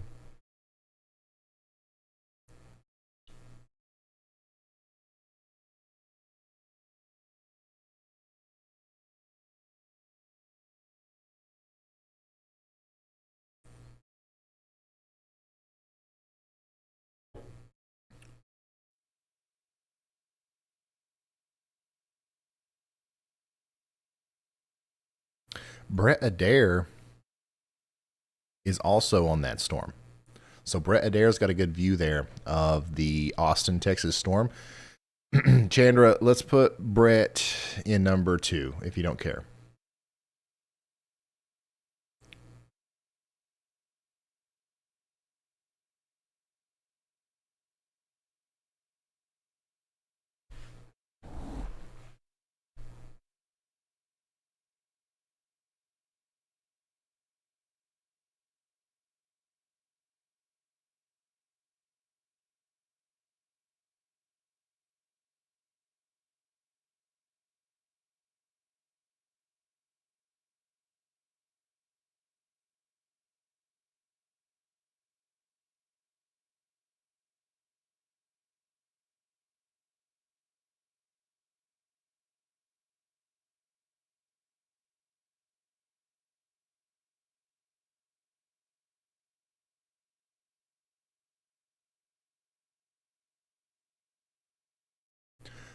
So we've got Storm Chaser Freddie McKinney and Storm Chaser Brett Adair both on the storm near Austin.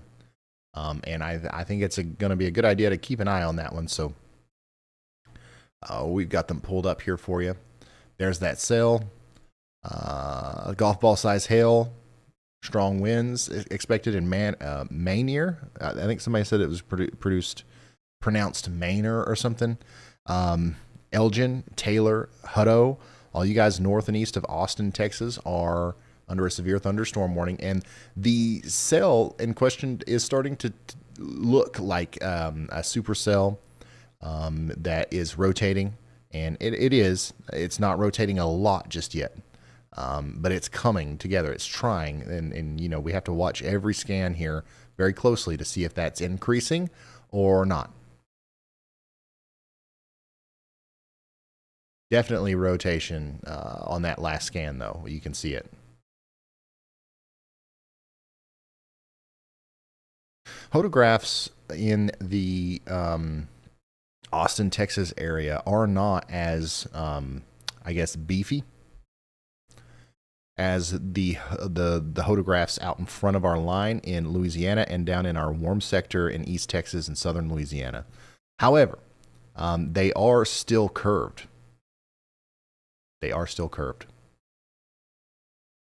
And that right there is enough curvature to produce a tornado. You know, we've got, I don't know exactly if somebody can give me an observed sounding from Austin or something. Like, I don't know exactly what our storm relative helicity values are or anything like that, but that's enough to cause a problem right there. Also, notice this line right here at the bottom of these photographs, how it points kind of down like this. This just means that the storms are able to ingest the inflow very efficiently, which is another thing that is important. It's just another thing to add on to the potential here. It's like, okay, we've got a curved photograph, we've got this, we've got that, we've got a lot of cape, blah blah blah. Oh, also, the storms are going to be able to ingest the inflow efficiently. Okay. It's just another thing to think about. Nothing that I'm saying here is like the one thing that's like, oh, okay, this is why there's going to be a tornado. Or not. Lots of hail reports coming out of Austin now. I'm seeing a ton of golf ball size hail reports. We got a golf ball report coming in there from Travis County. We've got, public report of golf ball size hail. Ton ping pong ball size hail as well. So it's happening. It's real. It's legit. Let's check on the Brian storm again. Velo. Yep, still rotating. No new warning yet. If the tornado warning is no longer, it no longer includes the area of rotation. So I don't know if they're going to reissue it or if they're going to do anything with that. There should at least be a new severe thunderstorm warning that gets issued here, I believe. However, there could also be a tornado warning because that is definitely still rotating, and we don't have clear enough data to know the intricate details of what's going on the surface there.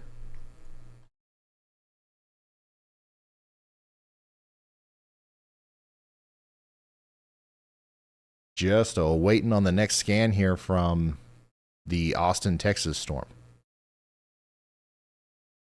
Oof. So each scan of the velocity continues to look more and more spinny. Each scan of the reflectivity continues to look more and more concerning, I guess, as far as the way the storm looks. Velocity is not quite there, but we can certainly see where the inflow is and where a developing rear flank downdraft might be. So that's why we're watching it.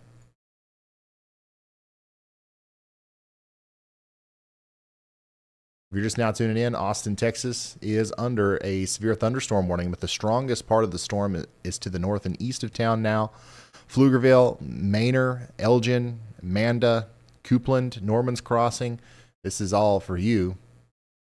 We've got two great storm chasers on this, and Brett Adair is giving us a great look at the base here.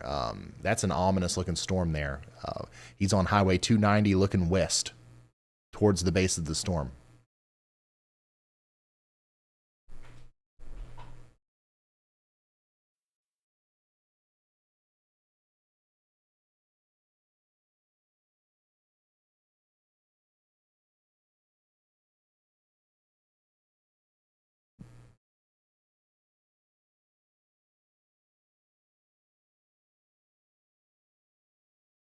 And we've got a clear view of it now, I believe.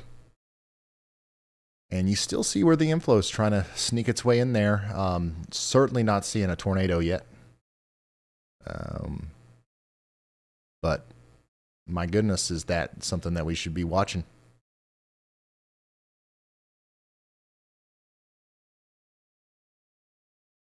Freddie McKinney is also there. He's on that same storm.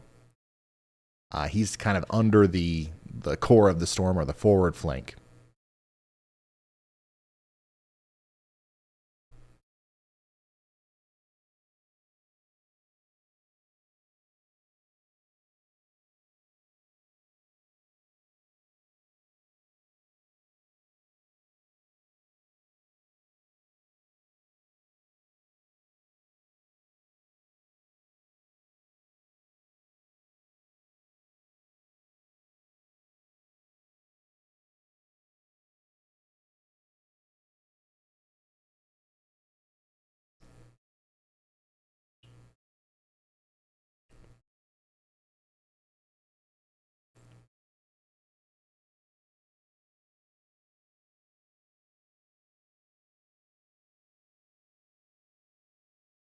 Looks like Brett's kind of frozen up there, so we'll go back to the multi-view and look at everybody. But Brett and Freddie, the first two chasers up there, are both on the Austin, Texas storm.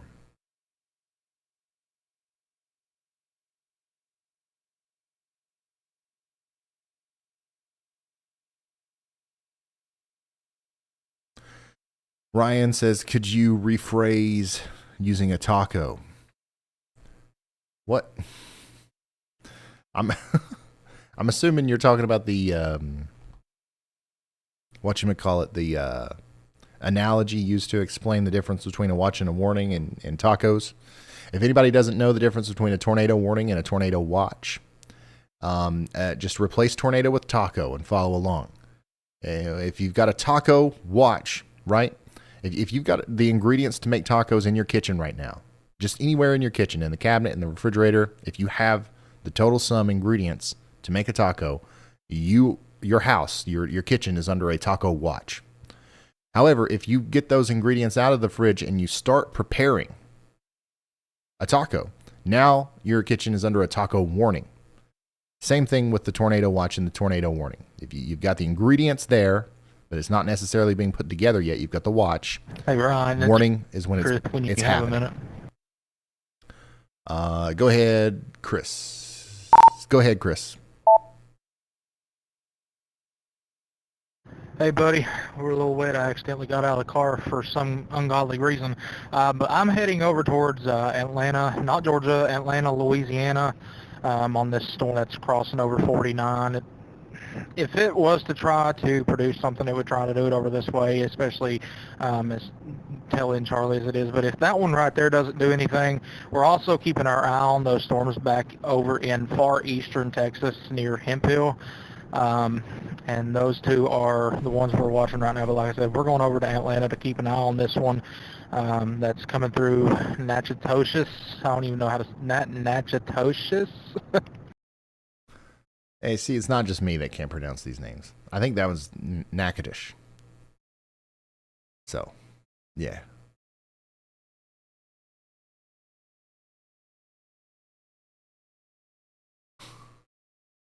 Taco Tuesday. Yeah. Oh, man. Okay, so Brett Adair is giving us an incredible look at this. At the storm. Well, he's also having some connectivity problems, so we'll get another look at the base of that storm. But it's so low, it's so it's just dark out there in northeast Austin, Texas, and the radar continues to look more and more sus as the the hook tries to form here.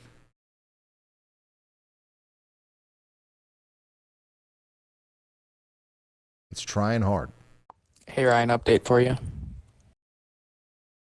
Go ahead, Riley. So I talked with a storm chaser who's on this storm here in downtown Austin, and it sounds like although LCLs of this storm are certainly low, which means that it is surface-based, there's no rising scud into any area of rotation or obvious wall cloud right now. So I think that if this is going to be a tornado, I think we've lost Riley. I think we've lost him. Threat, or this storm's going to pose a tornado threat, it's still got to get a little closer to the ground. There's just not something, or something's not working quite right tornado-wise. Exactly. Yeah, I agree. And also going back to the photograph that we were looking at earlier, the amount of spin that we have here is enough, but it's not enough to make every cell like this produce a tornado. Okay, so something's going to have to go right or wrong, however you're looking at it, whether you're a storm chaser or a resident here, to make this happen. So hopefully it doesn't. That's what we're hoping for. We're hoping that no big tornadoes or any tornadoes at all happen here. But this storm is the kind of storm that can produce a tornado very easily. It's not going to take much. In fact, this little boundary right here that this is working around, that's playing around with. That could, some cool air coming up from another storm or from a leftover storm from earlier in the day. All kinds of different things could happen that this storm could ingest or kind of work into that produces enough of that extra boost or some sort of atmospheric accident that allows the spin that's definitely happening, especially a little bit higher up in the storm, to connect with the ground. Because we do have such low, Riley called it LCLs, the lower cloud level, or the lifted condensation level. There's a lot of different names for it, but it's down there at the bottom of the cloud. You know what I'm saying? And my goodness, Brett Adair is showing us that cloud in all of its glory. I mean, that right there is an SLC if I've ever seen one. An SLC is a scary looking cloud. That's the scientific term.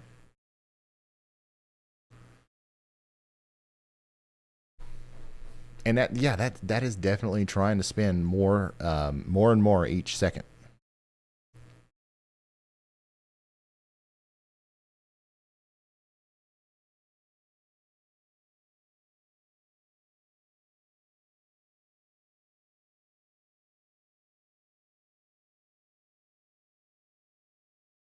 Yeah.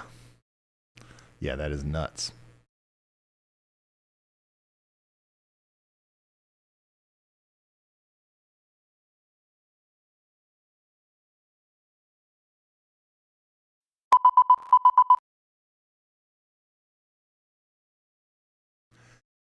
Another thing. Hey Ryan, Freddie has a pretty good feed right now. Oh, Freddie does have a good feed. Thank you, Riley.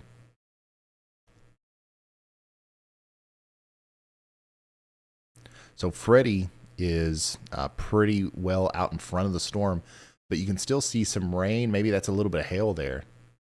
So there is, hail and rain getting flung out from the storm. Also, if we look at the radar, there's a ton of lightning displaced ahead of the biggest area of convection, which is interesting.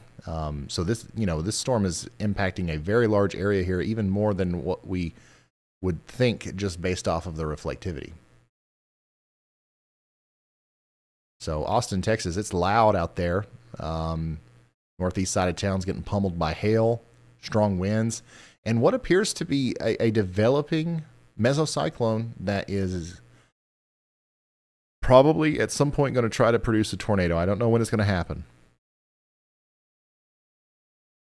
Darrell Gaming says the taco analogy is my favorite. I love it so much. Me too, Darrell. Thank you for that. Thank you, Thunder Rain.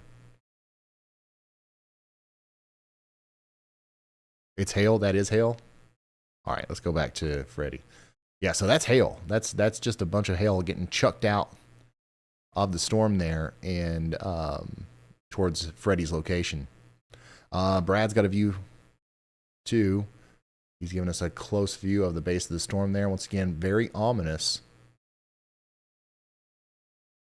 And honestly, it's freezing so much, I don't know. It's hard to tell if we've got any significant rotation in that. I would assume that since he's showing us that, since he's zooming in, there's probably some spin going on there. I'm going to pull up the 2 view. We'll see them both. Once again, hail on Freddie's stream. Freddie is, let me pull this up for you.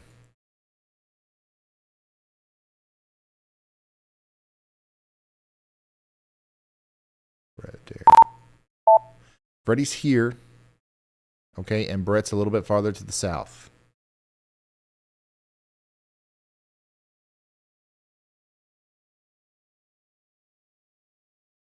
Once again, if you're just now tuning in, this is a severe thunderstorm just to the north and east of Austin, Texas, near Manor. It's moving towards Elgin and Coupland, and it's got some big old hail in it. And a base that is rotating, but not much. It's not rotating enough to be a problem in the sense of maybe it's going to try to produce a tornado just yet.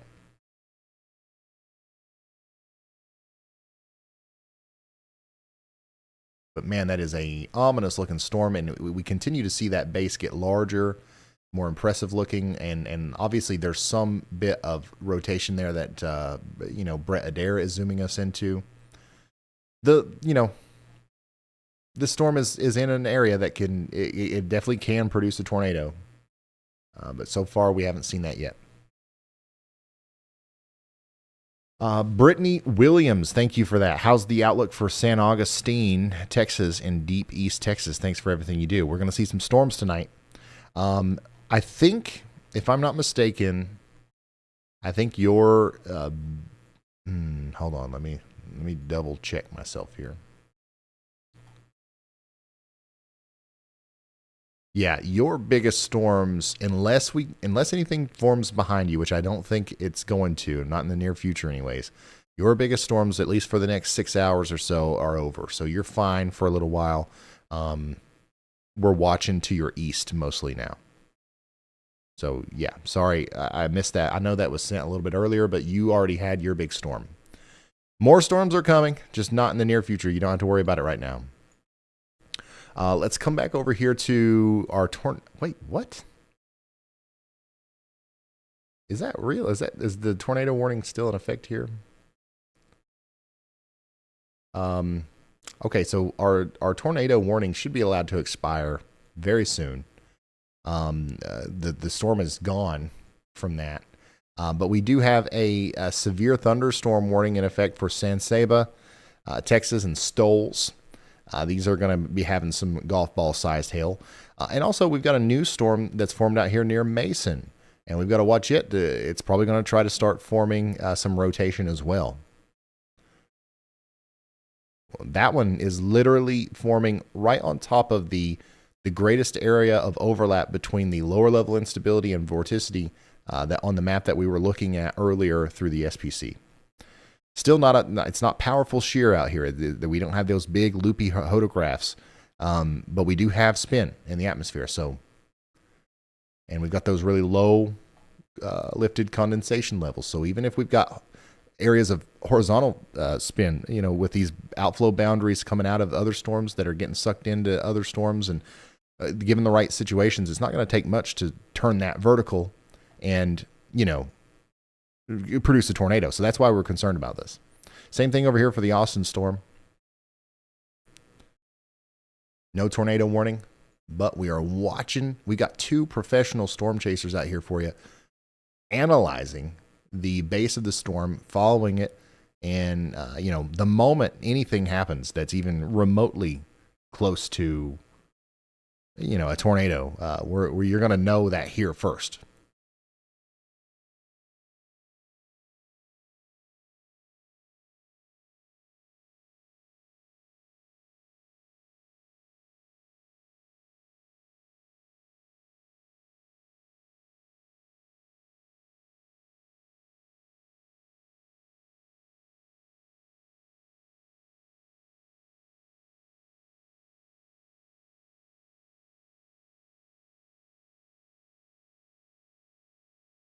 Wow. Brett Adair's view of this storm just continues to look more and more menacing.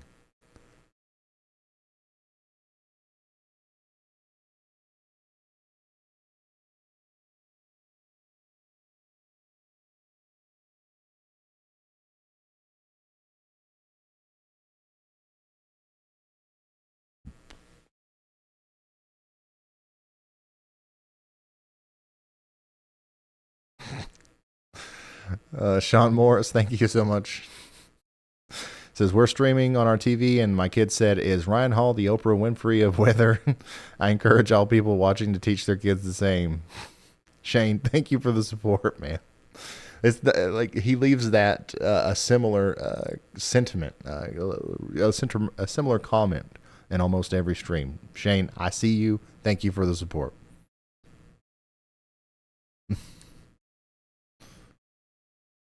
Look at the speed of those low-level clouds there in front of Freddie.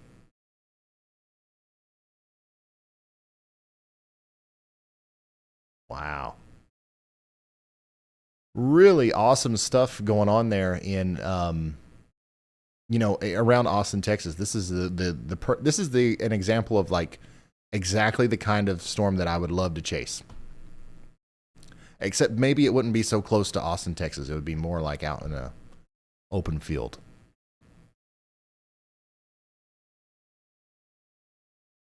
Look at all that hail.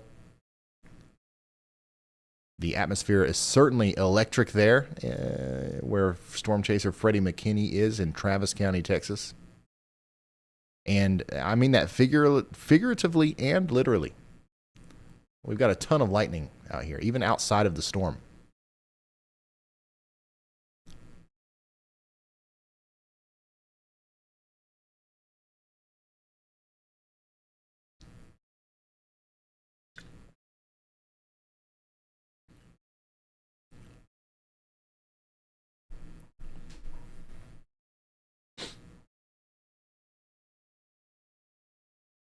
Freddie is telling us that the hail that we're seeing there is around ping pong size, which is once again impressive. He's out in front of the storm by a little bit.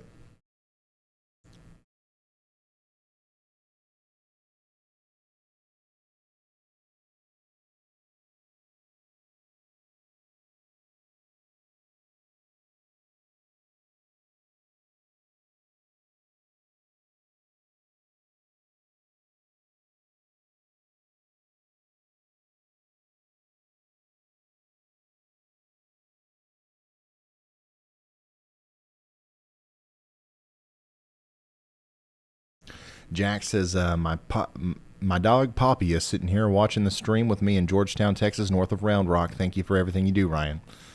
Thank you, Jack. We're here with you. And we've got more storms going on than this one near Austin. I'm going to go through all of them here. But I'm just really interested in the footage that we're receiving from Brett and Freddie, so I'm kind of locked in.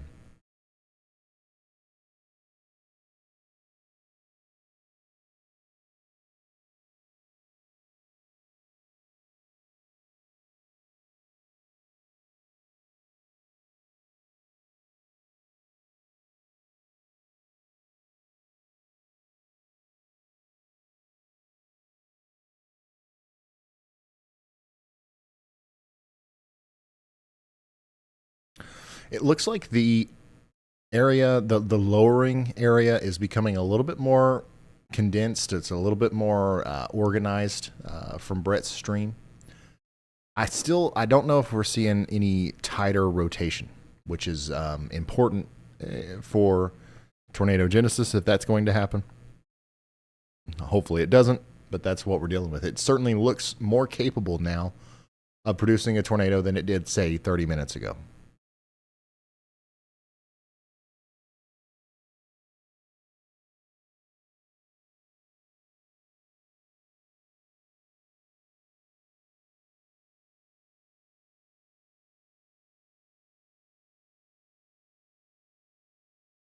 Yeah, we do expect the tornado threat to be higher tomorrow, but it's certainly high tonight.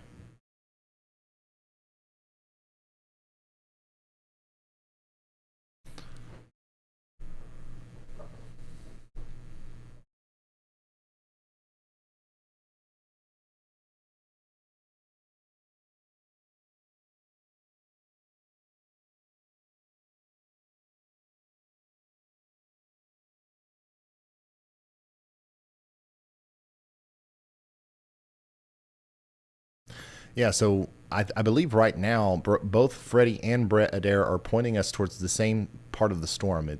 We are starting to see a little bit of that rising scud now.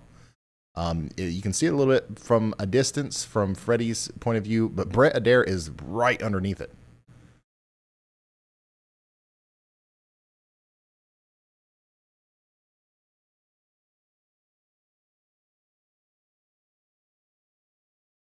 Right underneath it.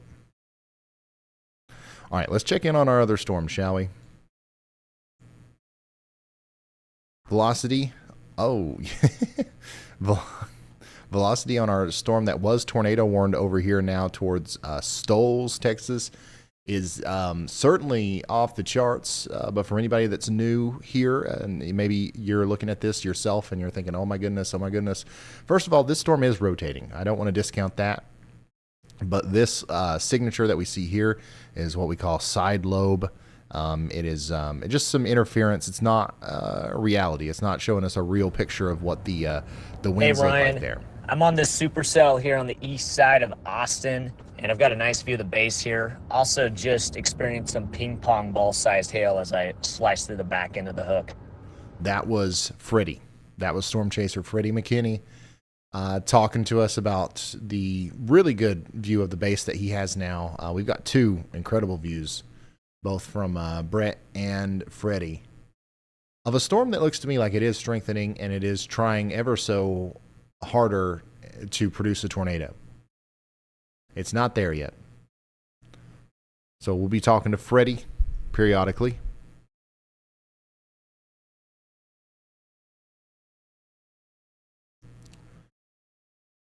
But yeah, this storm is definitely spinning. Velocity, unfortunately, not telling us the true story. But this little, you remember how earlier today we were talking about the bow echo, the backwards C that was causing all the winds out there in Louisiana, still causing a lot of problems with winds.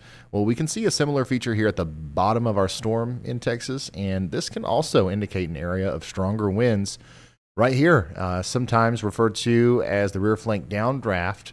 This could be surging forward, and if any big intake of inflow is allowed in there, that could aid in a new cycle of tornado genesis.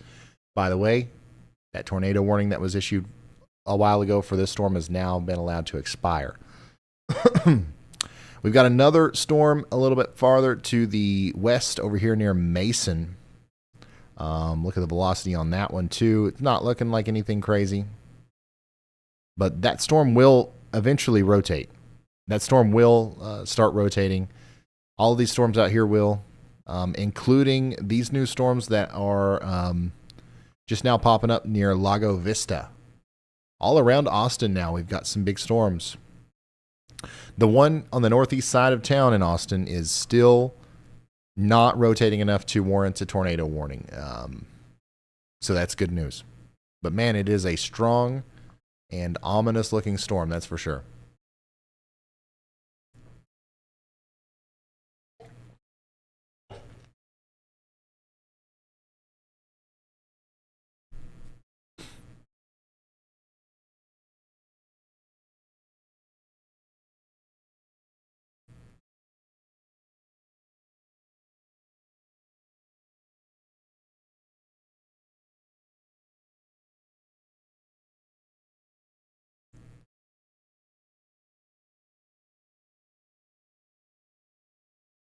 Austin Coleman says, I'm watching the storm at my house in Austin, Texas.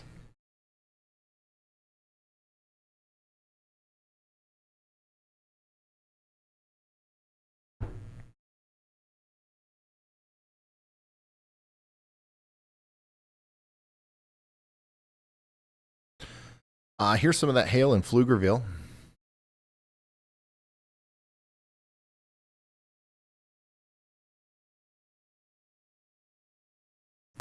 About ping pong size, a little bit smaller than that.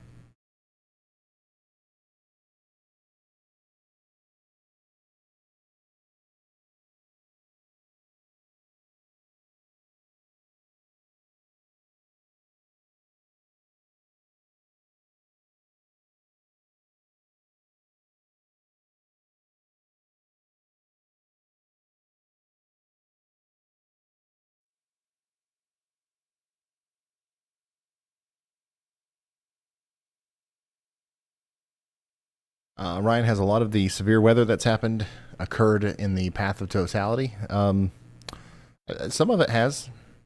Yeah. It's not related in any way, but certainly, yeah.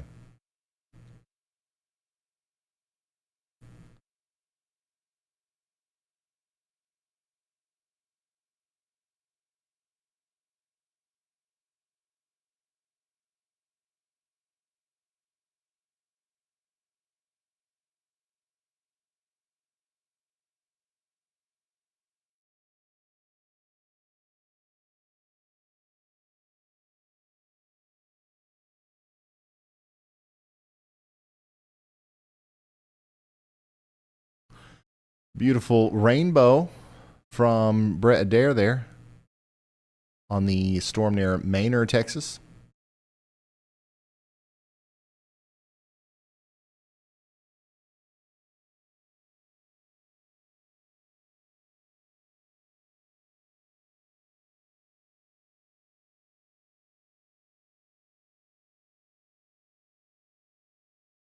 Apparently, there's a town named Babyhead and Ding Dong in Texas. Thank you, John. Those I can pronounce just fine.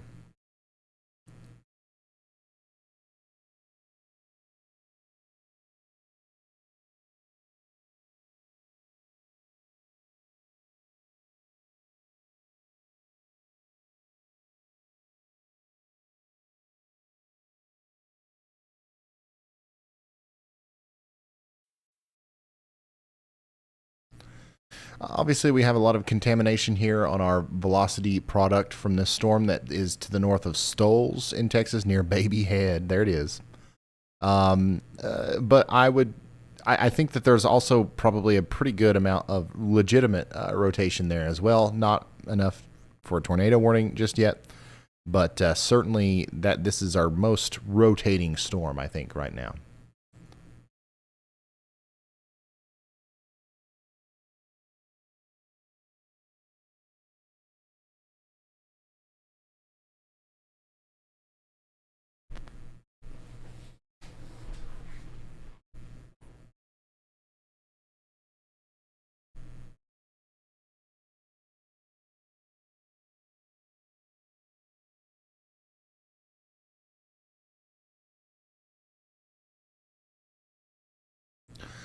Yeah, this is another weird setup. We haven't had like a normal, like traditional severe weather setup. I feel like this year, like obviously they're all different and they all have little different kinks and stuff, but this is just you know, a very messy mode, a very weird overall setup. Once again, the surface low that is kind of associated with this mostly is pretty weak right now.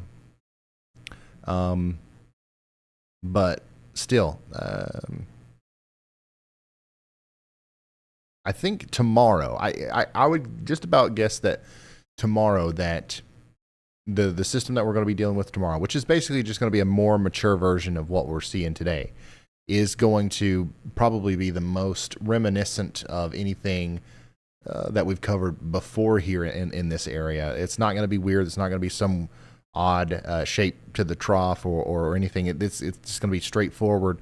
And a big problem with tomorrow, if you're like trying to forecast tornadoes, the biggest problem with tomorrow is just going to be the incredible amount of forcing that the storms have and how quickly they'll go up, and you know how much coverage there'll be in precipitation. And we're used to that. That's how every southern Dixie storm system is. So tomorrow's going to be pretty straightforward. If cells pop out in front of the main line, they're going to be dangerous.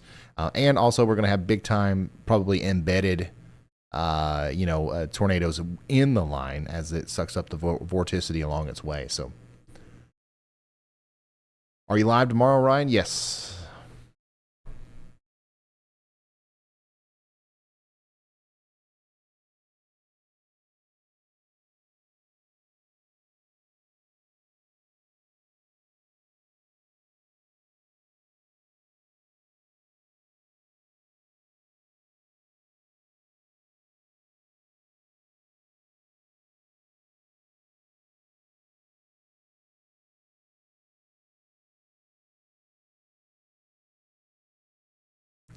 We've got orange lights now, so that means we got some news from Elijah.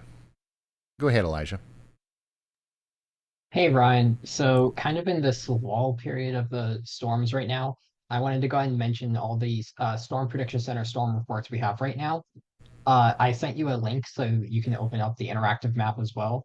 But we have a lot. We have 13 hail reports and 11 wind reports. It's not a lot. Most of those hail reports come from Austin, Texas, and most of those wind reports come from the bow that is currently in Louisiana.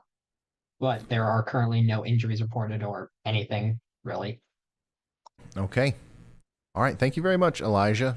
It's nice to have you here with us today, guys. We're probably going to hear more from him throughout the night if the storms, produce instances where there is news to be reported. One of the things that happens during these streams is, we'll be talking about a certain town, big storm happens, and then the storm moves. So we've got to continue talking about the towns in front of it. But we've got all these people that are just sitting here that are either from the initial town that we were talking about, or they are, family members that are concerned about somebody that lives there. And I think it's important that we don't leave those people behind as we track the storms forward. So it's very important that we report the news, like what happened. Storm happened here. Okay, now what? And Elijah is helping us do that. So grateful to have him here with us today. Pretty sure he'll be with us tomorrow too. And yeah, awesome. Thank you, Elijah. Back to the radar.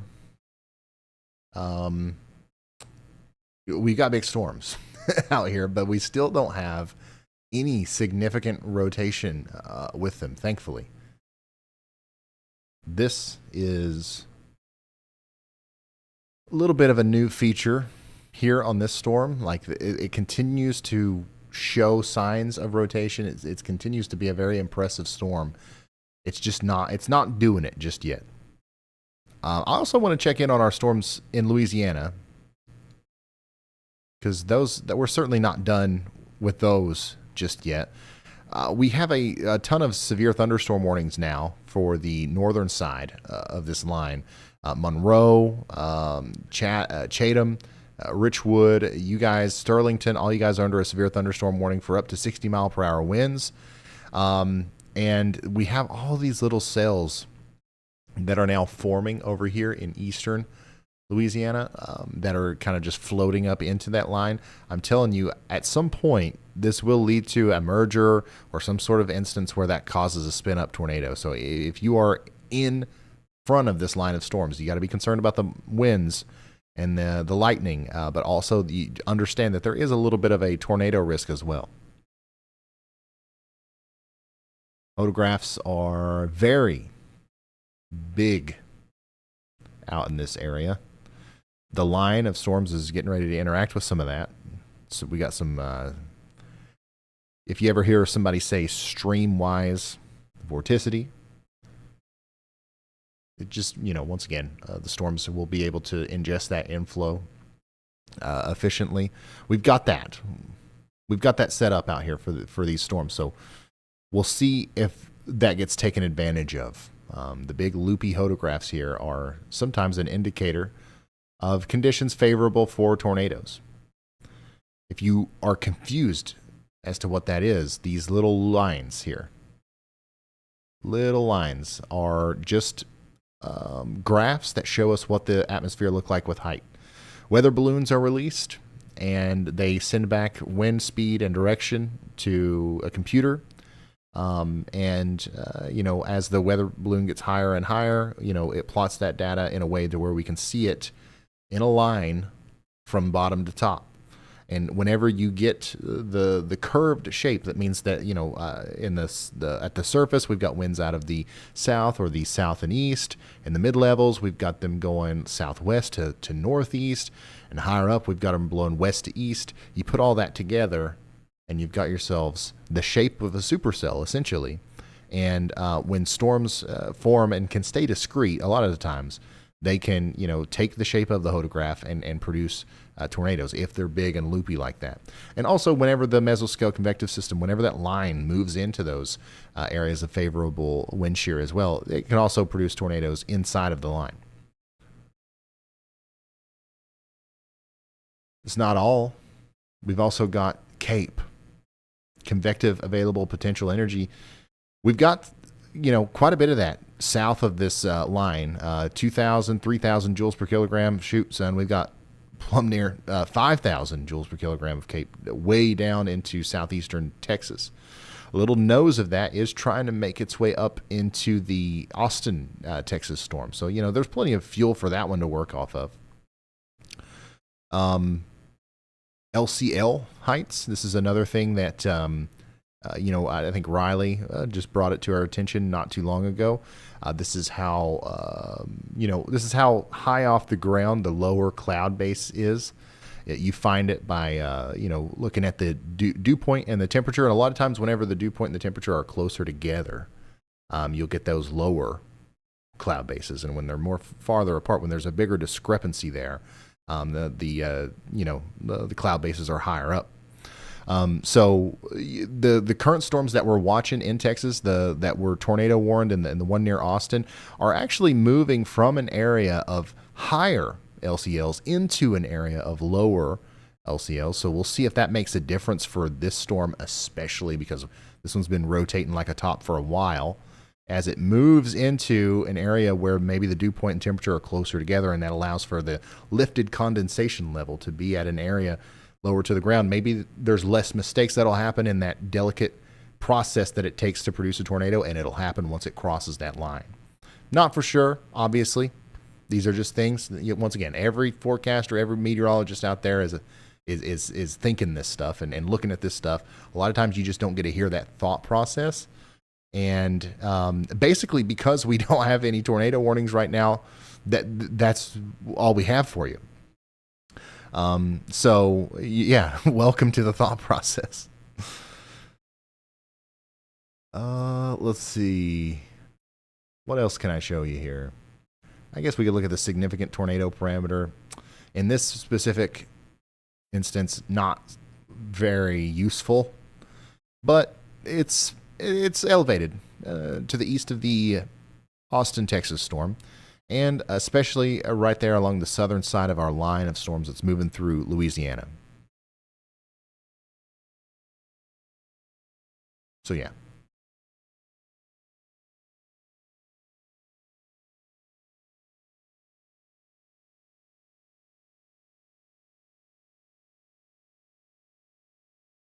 Not a lot of storm relative helicity with our storms back here in Central Texas, though. That's the biggest missing link right now, I think, for those storms, or they would be producing tornadoes out the wazoo right now.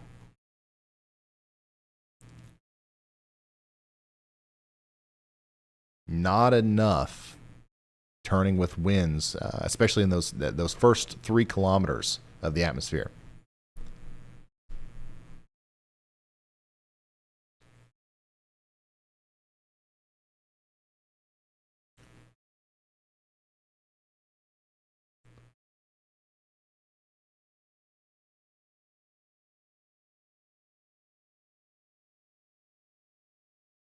Happy Hermit. Thanks for that.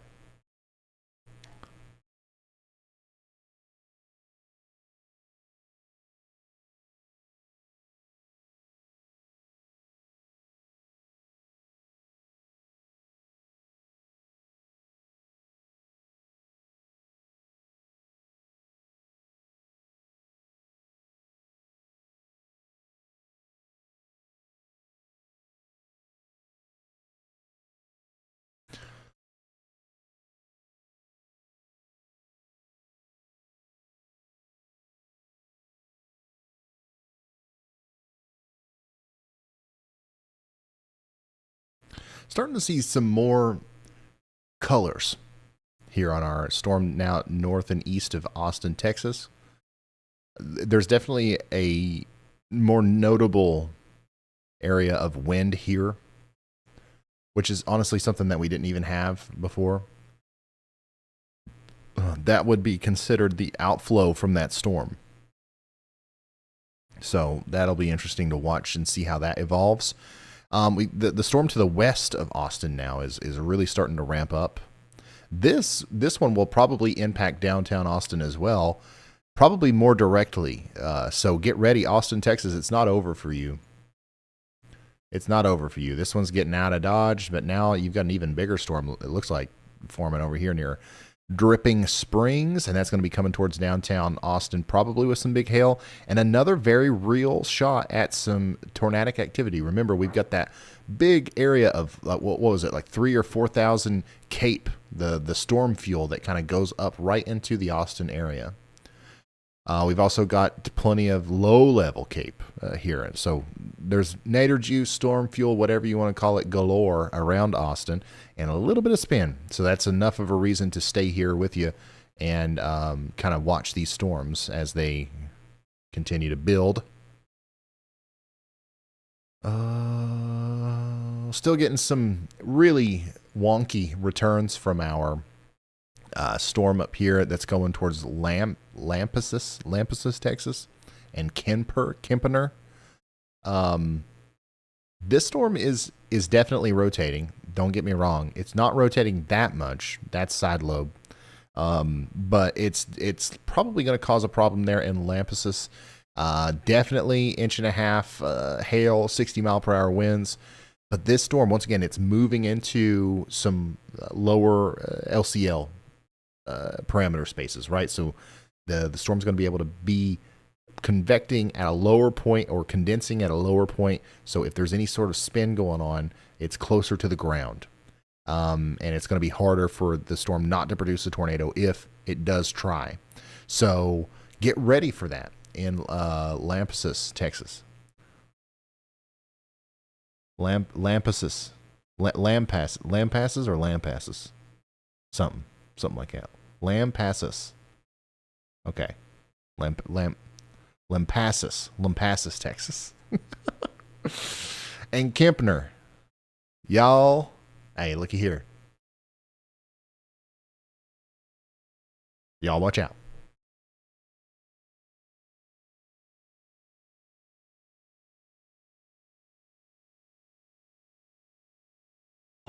Holy smokes. Brett Adair. Just absolutely stunning storm photography here with the Brett Adair and the air drone.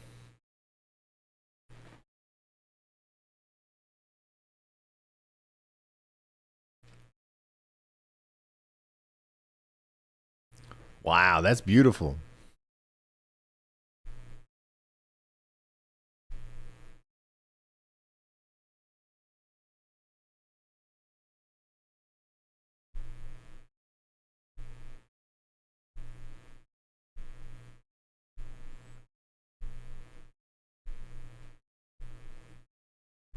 This is the storm that's exiting the Austin, Texas region now.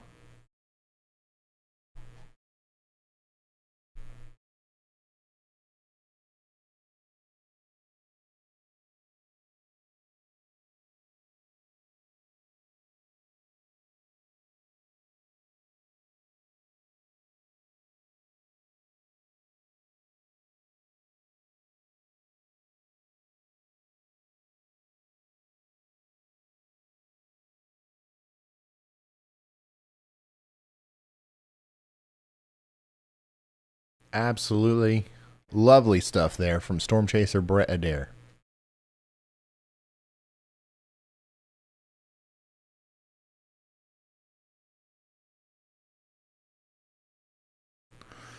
Benjamin says, Ryan, do you not remember me? I'm one of the EMS guys that was involved with the Rolling Fork Nadir last year that you were talking to.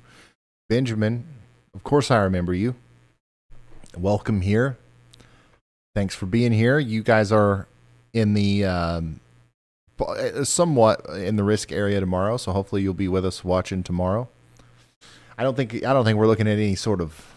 I think things are going to be fine up there, but glad to see you here.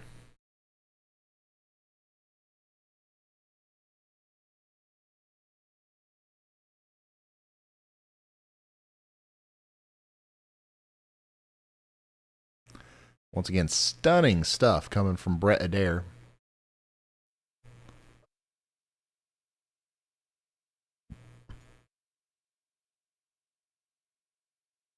We got a major storm coming towards Lampasas, Texas, and Kempener. Okay. We're watching it closely. This storm is the kind of storm that likes to sneak up on you and produce a tornado. Is it doing it right now? I don't think so, but it could. So we're watching it. All of these storms are rotating, and you know they're concerning looking, but they're just not quite They're not doing it just yet, so that's good. Let's go look at our storms in Louisiana. And man, this is a mess over here. This is a mess of a storm mode if I've ever seen one. Not a lot.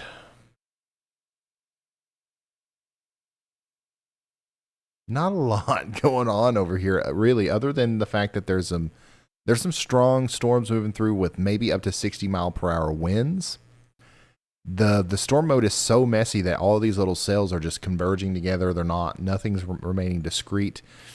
Even the strong winds are kind of being beaten against because there's so much inflow. This to me looks more like a flash flooding scenario than anything. It looks more like a flash flooding scenario than anything at the current moment. But technically, we are still in the very beginning stages of this storm. So why not? Why not look at the HRRR, Ryan? I hate doing that. You guys have no idea how much I hate doing that. That's my least favorite thing to do in my job, is look at that stupid HRRR model. But sometimes it's all you got. Let's look at it.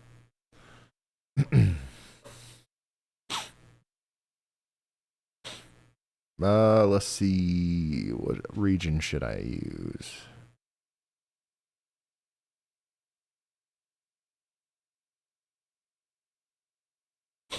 All right, so before I show this, I do want to double, extra, triple emphasize that we will be taking a look at the composite reflectivity simulation here. This is nowhere near exactly what the radar is actually going to look like, okay? But this is the, what is this, 18? Well, should we even be looking at 18Z? Yeah, we should. Okay. So this 18Z at 7 p.m., this is what it says the radar should look like. It's pretty close. It's not quite got it nailed down, but it's pretty close. By 9 p.m. Central, according to the HRRR model here, the boundary between Austin and Shreveport is still going to be there, and that, I believe, and it's got new cells convecting along that boundary. That is certainly possible. And it's those that kind of ride the boundary and the warm front there that we're most concerned with as far as potential tornadic activity. So if those storms do pop up, that's going to be our problem tonight. And then also in the short term, the storms near Austin they're going to be in a decently favorable environment for tornadoes for a little while as well. And then the big deal tomorrow is going to take place probably from around 8 a.m. Until later in the afternoon. So that's the HRRR. It is what it is. We'll take a look at 0Z whenever we get to that as well.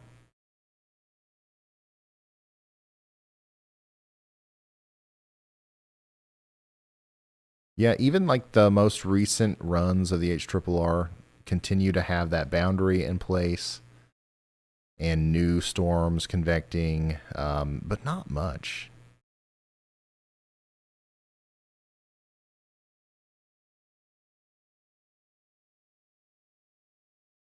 Yeah.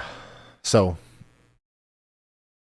the big thing is we know what's going on right now. We know the broad scale dynamics of the setup here, and that's what's most important. And now we just nowcast.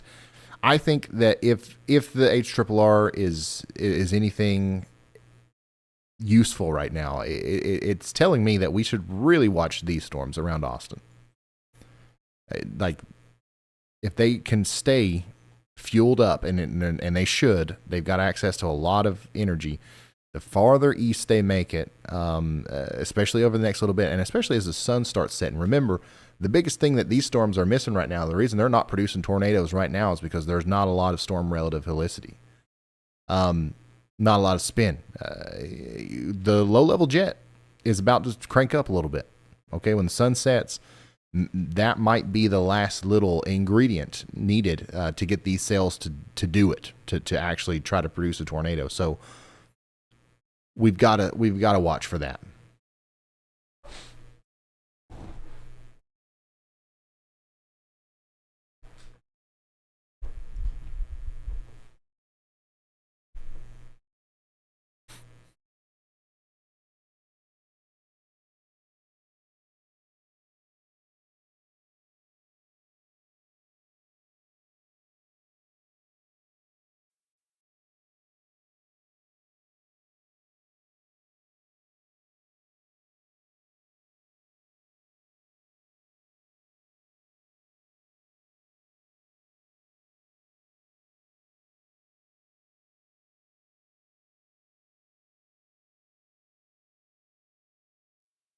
Go ahead, Andy.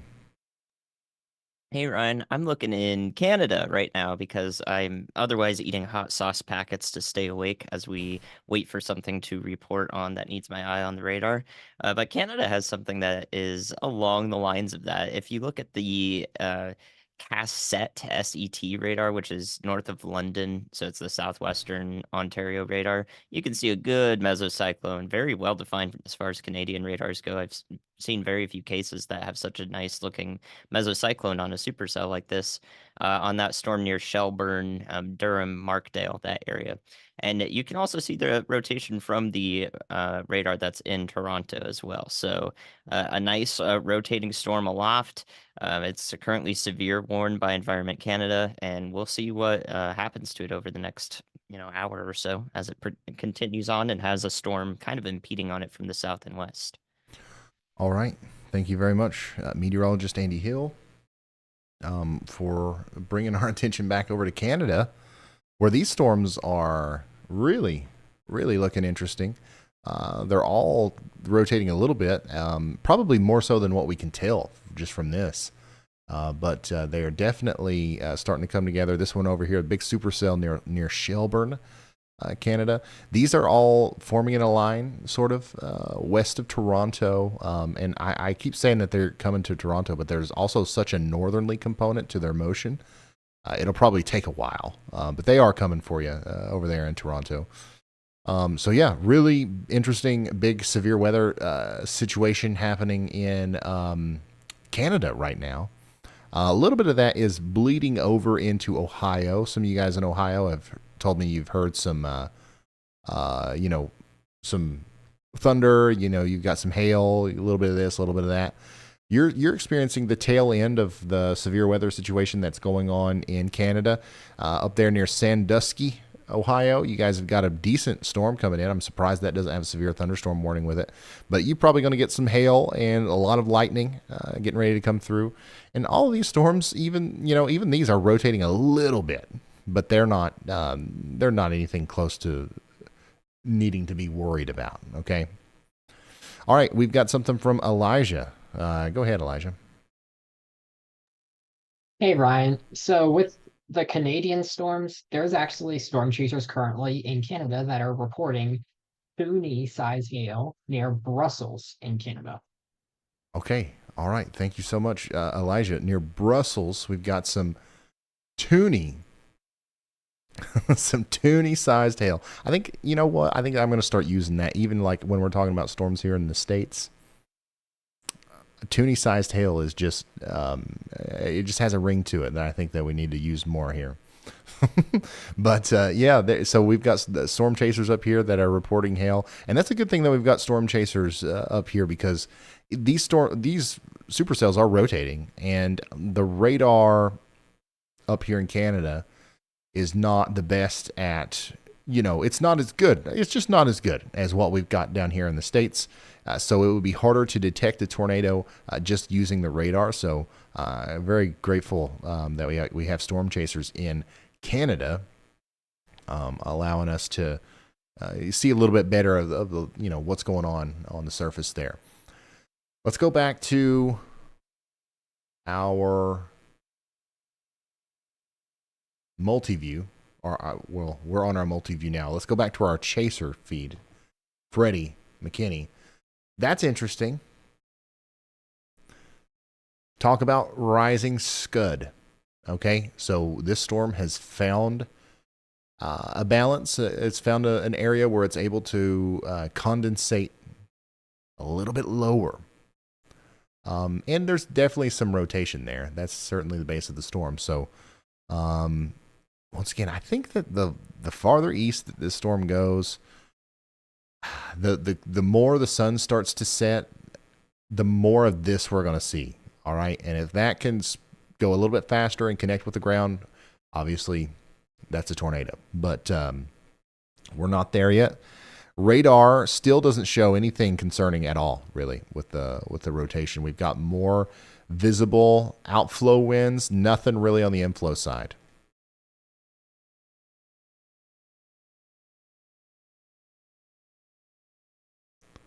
But the reflectivity continues to look impressive.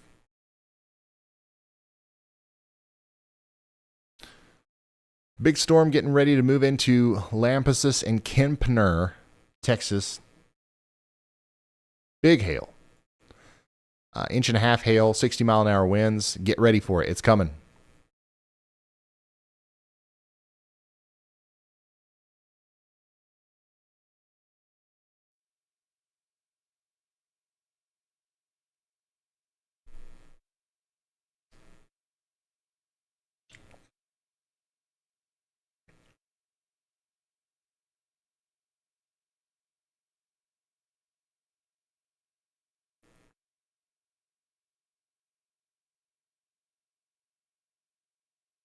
Yeah, the storm that is currently east of Austin is feeding off of a 4,000 joules per kilogram lobe of convective available potential energy, or storm fuel, whatever you want to call it. It's not going to run out of that anytime soon, I don't think. New considerable severe thunderstorm warning for Mason County. And that's back here. Mason County, 60-mile-an-hour winds and 1.75 inch in diameter hail. That's golf balls.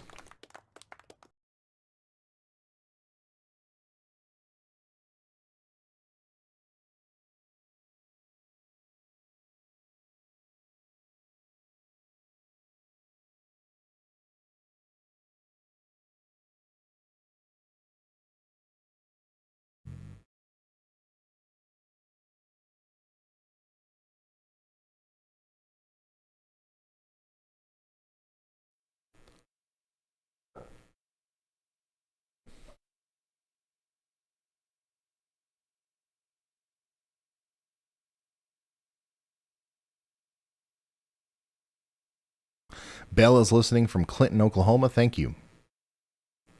Bernie says, Ryan, I live in Western Massachusetts. I watch all of your live broadcasts.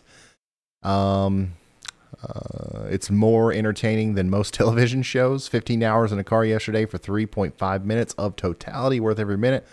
Yes, it was worth every minute. We drove. We didn't drive 15 hours, but we drove. So I understand why you did it, and I'm so glad you got to experience it. Everybody should once in their life, I think. It's good. It is for me anyways. It's huge deal for me to be in the moon shadow. I know it sounds crazy. There's people out there that are like, what in the world are you on about, dude? But every single one of those people have never been in it. So I'm just saying. Amy says, Ryan, I'm only a Canadian.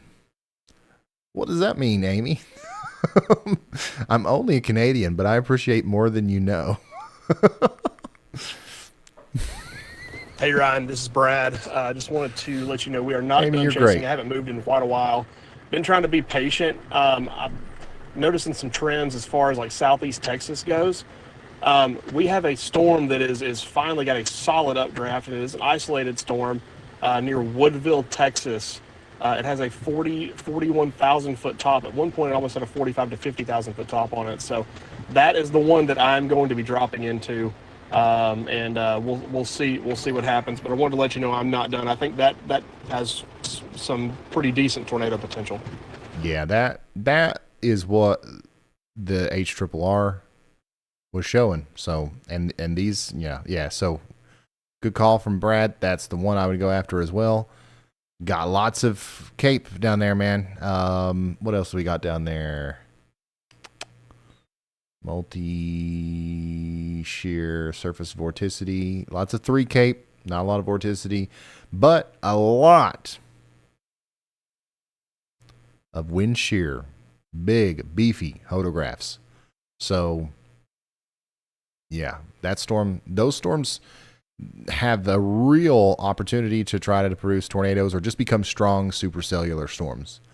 We'll be watching those for the next little bit. All right, to finish Amy's comment, Amy, you're great, okay? But you're saying, my boyfriend Wayne introduced me to you, and I know there's so many people who benefit from your knowledge and kindness. Thank you, even from Canada. I love Canada, and I think that if you're Canadian, that's great. I don't know why we've got. I'm only a Canadian, and even from Canada. Canada's great. We love Canada. All right, thank you for that. By the way, Lampasas. Okay, I've got it. Jack says, I was in totality and honestly still don't see the hype. Somebody ban this guy. Get him out of here. Elijah, go ahead. Hey, Ryan. So I talked to Andy about this, and there is a chance that it could be true, so we're going to go ahead and mention it. Just south of the storm that was originally tornado warned, it's going close to Kemper right now. There is Lake Buchanan, and a storm chaser in that region just reported that a landspout water spout occurred on the lake. So there is a chance that a landspout could have actually occurred there. Okay. Wow. Thank you so much, Elijah, for that information. I believe it. I believe, once again, if we go to our surface analysis over here, look at this. Multi-parameter fields, surface vorticity. I mean, that storm is right on top of a bullseye of vorticity, and also lots of 3 cape in that area as well. So, like, that's exactly what I would look for if I was looking for landspouts. So it makes sense. Also, if we just look at the storm itself, I mean, this looks like a storm that is producing a tornado. The reason we know, or the reason we think it's not right now, is because there's no big signs of rotation on velocity. But the big problem there is velocity isn't telling us anything, because all this stuff right here is garbage. Like, this is mostly a bad return, a side lobe interference on that. So I would, if I'm in front of this storm, as the one that's approaching Kempner and the one that's going over towards Sunny Lane in Watson, Texas, I would be watching out for sure. Y'all watch out. History of producing landspouts. It's rotating, and it's in an environment that will allow it to continue to get stronger. It's actually moving into that same area near Austin, Texas, that's got some higher, lower level instability values. So we'll see what happens there.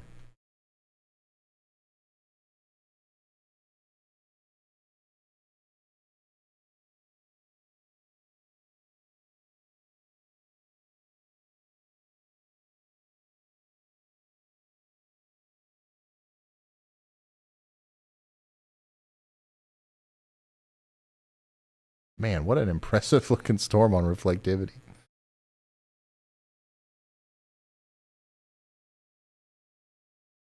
Landspout, waterspout.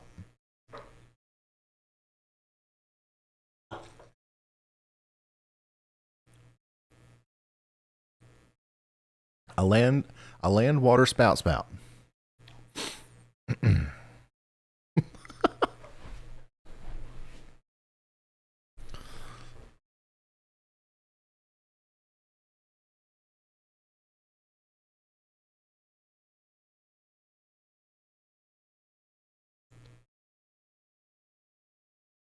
Nathan says, I'm one of the lucky few to be Canadian, American, and Texan. Ryan, did you get a sunburn during the eclipse? Yeah, a slight one. Apparently, if you turn your face directly towards the sun for hours, your face turns red.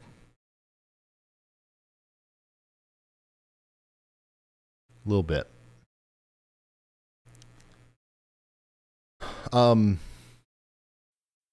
Tornado Sniffer Storm is looking more and more impressive. It is really feeding off of that Cape, 100 joules per kilogram of lower level Cape available to it. And surface-based Cape, we've got an envelope of about 2,500 joules per kilogram of, whenever I say joules per kilogram and Cape and like all that stuff, it's just storm fuel. It's nadir juice, whatever you want to call it. So, this storm is likely going to become quite healthy as it moves up towards Jasper and Browndale.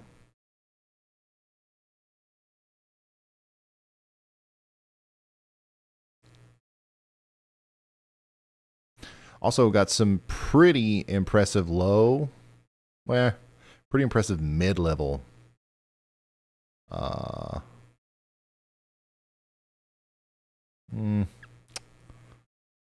I'm looking at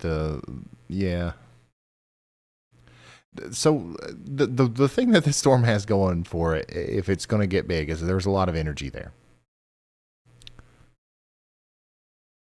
We'll leave it at that.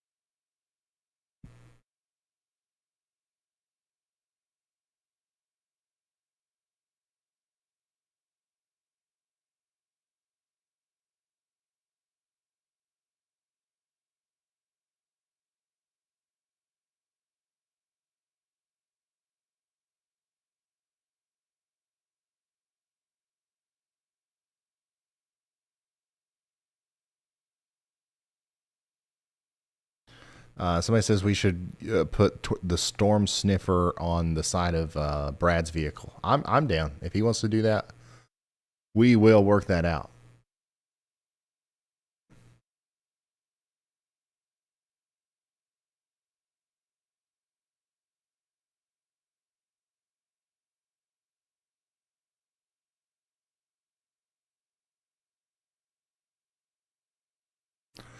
Starting to get some big hail indicators out of our storm that produced the land's water spout there near Lake Victor and Naruna.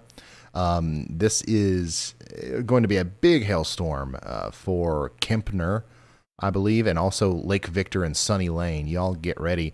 Right now, the storm is warned for 2-inch in diameter hail, which is a little bit bigger than golf balls.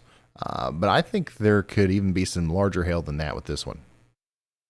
Get ready all the way out there towards Watson, Texas. This one's going to be making it all the way to you, I promise.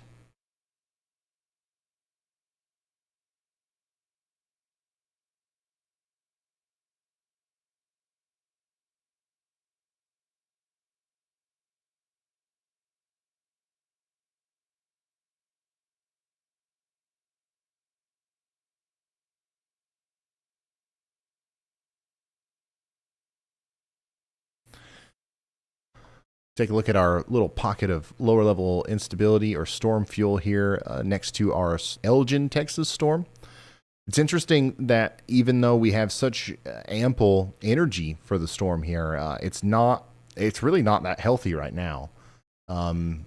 It's dying out a little bit, actually.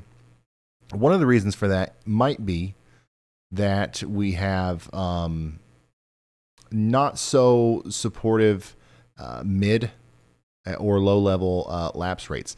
But as all of the storms have been doing today, they are moving out of an environment that is not so supportive. Sorry, let me show you this.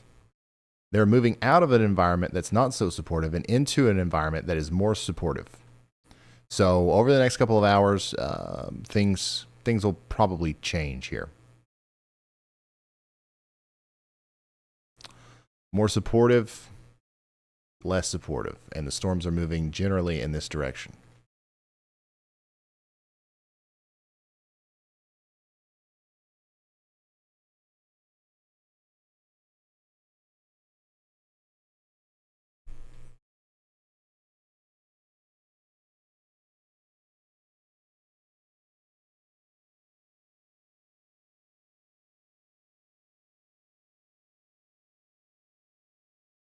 And to simplify low-level lapse rates and lapse rates in general, is just think of it as the storm's ability to suck.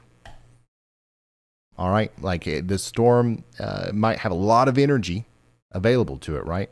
But how quickly can it slurp it up? If it's not very efficiently slurping up the energy, it's not going to produce as much of a storm. But if the energy is going up with ease and very efficiently, then you'll get a bigger storm. So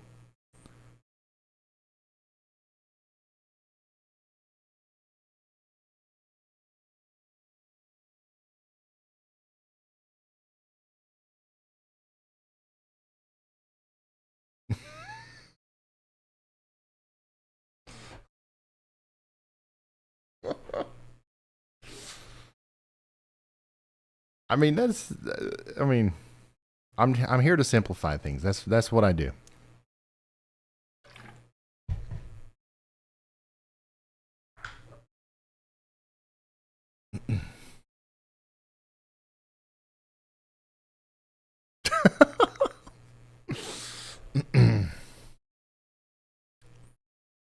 This storm right here continues to look incredibly menacing. Bunnett County, Texas, get ready for that 2-inch in diameter hail. It's coming.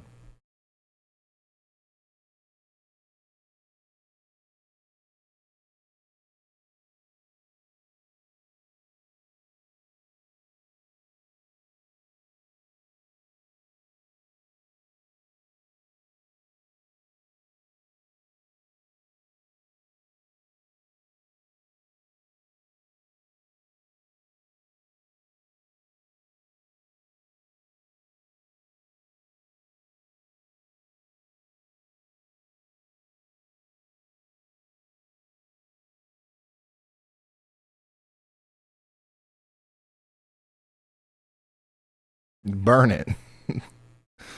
Daggone it. Okay, Burnett. I see it. Yeah, my bad. Burnett County, Texas. Not Bunnett. You guys are really critical, and I appreciate it. Hey, Ryan. Hey, it's Brad. Hey, I'm dropping southwest right now to that cell that is southwest of Jasper, Texas. I will not be turning off my live stream until I have a tornado to show you. Just so you know. I feel very confident about tonight. There you go. The tornado sniffer has snuffed. Okay? He has talked. He has spoken, okay? And he says that he's not turning his stream off until he has a tornado to show us. And he's fairly confident in tonight. And I don't blame him.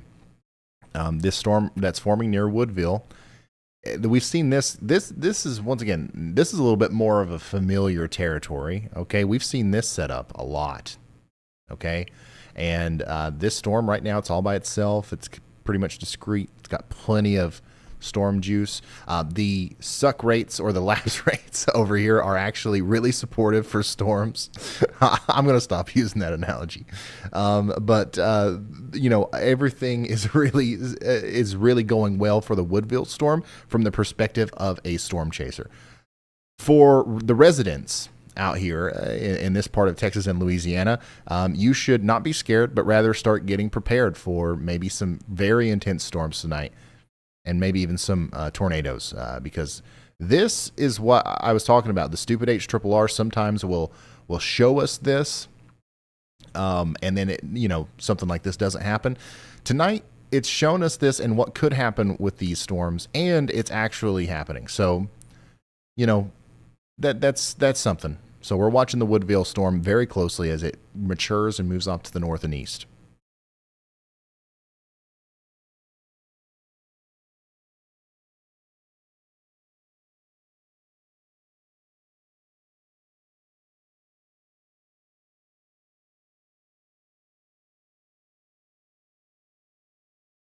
ATX duds, thank you. Could Temple see severe storms tonight? Are you talking about Temple, Texas? Because if so, the answer is most certainly yes. In fact, the big, nasty hail producer that's currently moving into Burnett County, Texas, that storm's going to be coming towards you over there in Temple soon.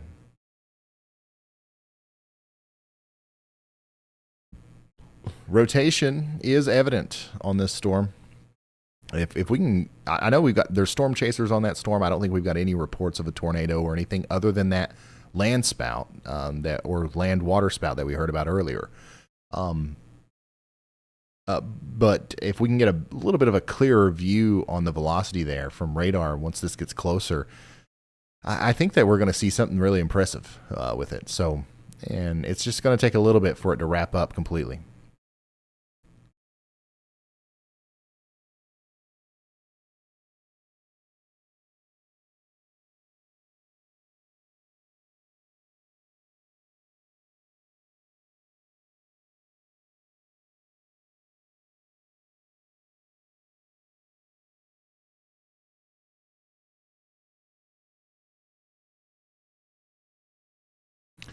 For those of you who are just now tuning in, we are doing live coverage on a severe weather outbreak currently underway in Texas and Louisiana.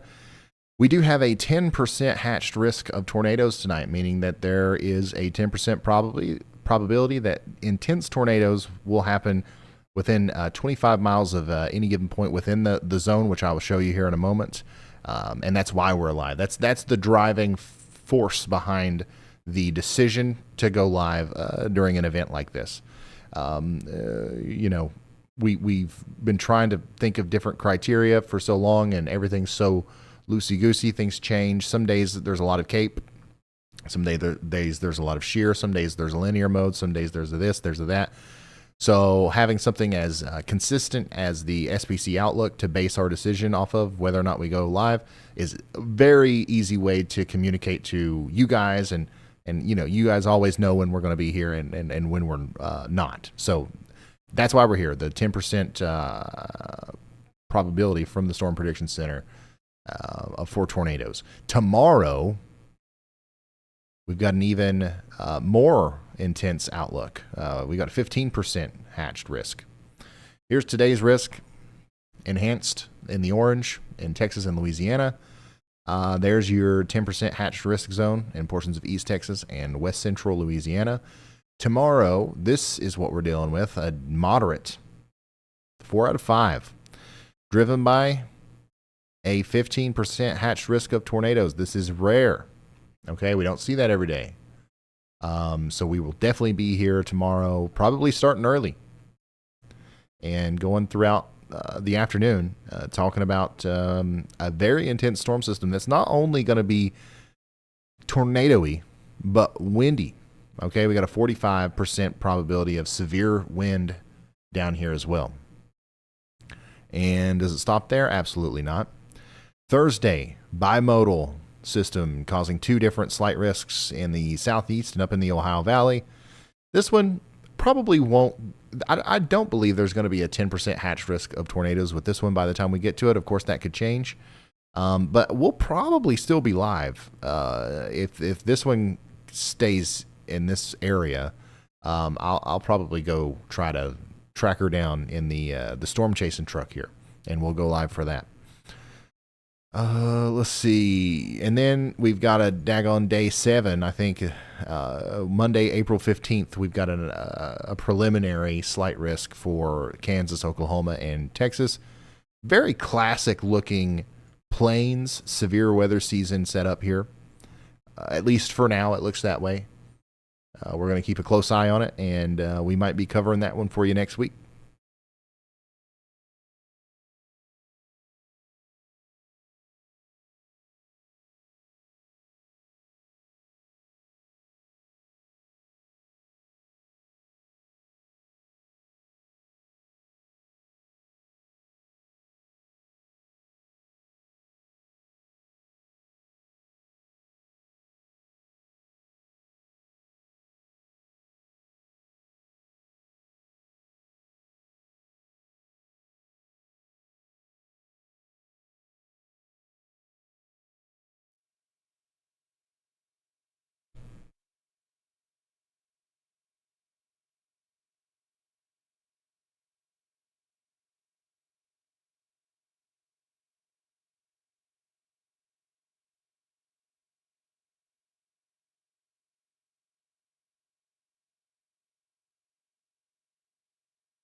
Moving Mark says Ryan and company are the best in this YouTube sector. I'm from Alabama, Mr. James Spann's neck of the woods. We love James Spann here. He says, you just need a ham radio. You're exactly what he says about the weather delivery of the future. Yes, me and James Spann have talked about this, and I'm a huge fan of James Spann. I love James Spann. And yeah, Moving Mark, thank you for the kind words. We've got some disagreements about some things, James Spann and I don't know if you guys saw the recent post that we did on Twitter. It got a lot of traction, but the thumbnail and title, debate was struck up again. But I think that James Spann is a fan of what we're doing here and supports it and appreciates it, but understands Hey Ryan, that it's Brad still the again. wild We've got some west. small hail coming down with the And, storm that I'm in right now. There probably about needs to be peak size, some very, very sort of, tying down of the balloon before it lifts too fast. I don't know how else to explain it, but, I understand where he's coming from. But Moving Mark, thank you. And by the way, I do have a ham radio. I got my ham radio license when I was like 12 years old, believe it or not.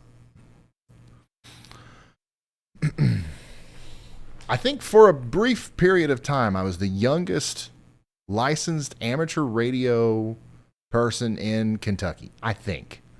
Or my grandpa just told me that to make me feel special. I don't know.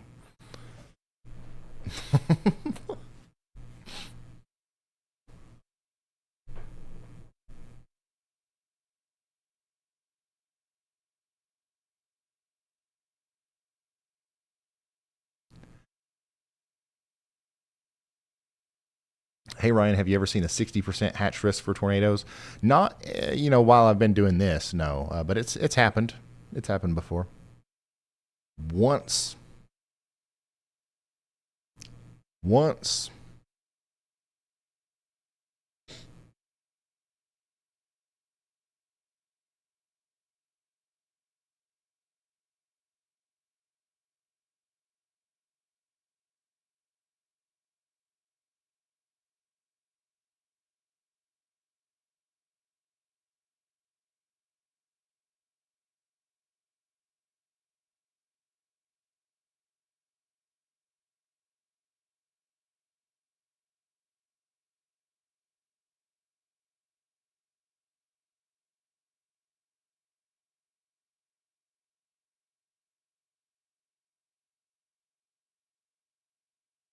Or twice.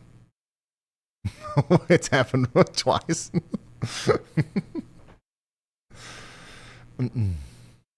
Which is basically once, if you don't think about it. Big storm moving into Ocala and Watson. Still showing signs of being an incredibly strong supercell with rotation, and we've got our considerable severe thunderstorm warning in place. I'm interested to see some of the hail reports that will ultimately come out of that. Rotation is really kind of lighting up a little bit here on our storm to the south and west of that. It's nothing crazy, but more than what we've seen in a lot of these storms so far today. And it coincides with a hook on radar. So that's one to watch. The biggest problems out here, if you're a storm chaser, or if you're like thinking it from the perspective of like, what's it take to make a storm happen, is low level lapse rates. They're not great, okay, but they're going to increase over time, and also wind shear, not great. That's also going to increase over time. So the reason we're continuing to watch these storms is because we think there's going to be a brief period where they could really act on some of that in the near future.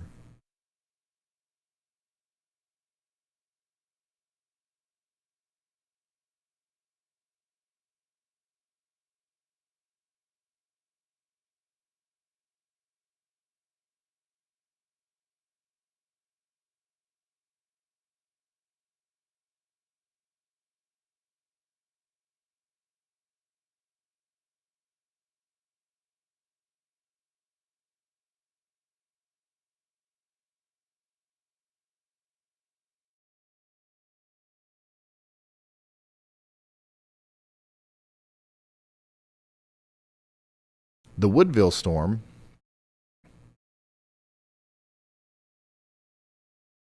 let's check it out.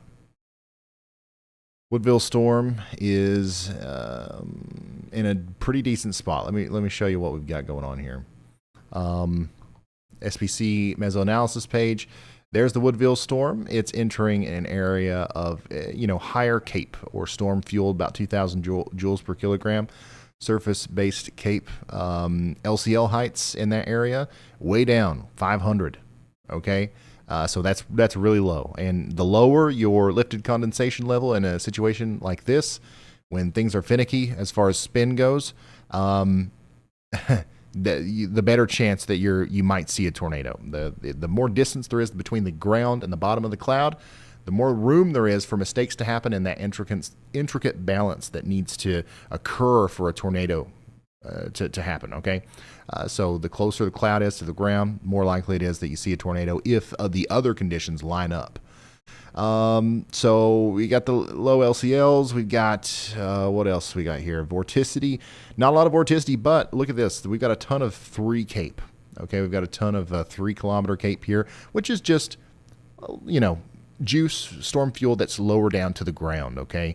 Then that convective action is going to be happening very efficiently near the bottom of the storm, okay? Which is going to be even more helpful for potentially allowing for tornadoes to happen. So that's what's moving up towards Brad there. Low-level lapse rates are not nearly as bad as what we see with the central Texas storms, and they're more, I would say, modest over here where Brad is and the Woodville storm. So that's probably not going to be a huge limiting factor for those storms. They'll be allowed to access the energy pretty well.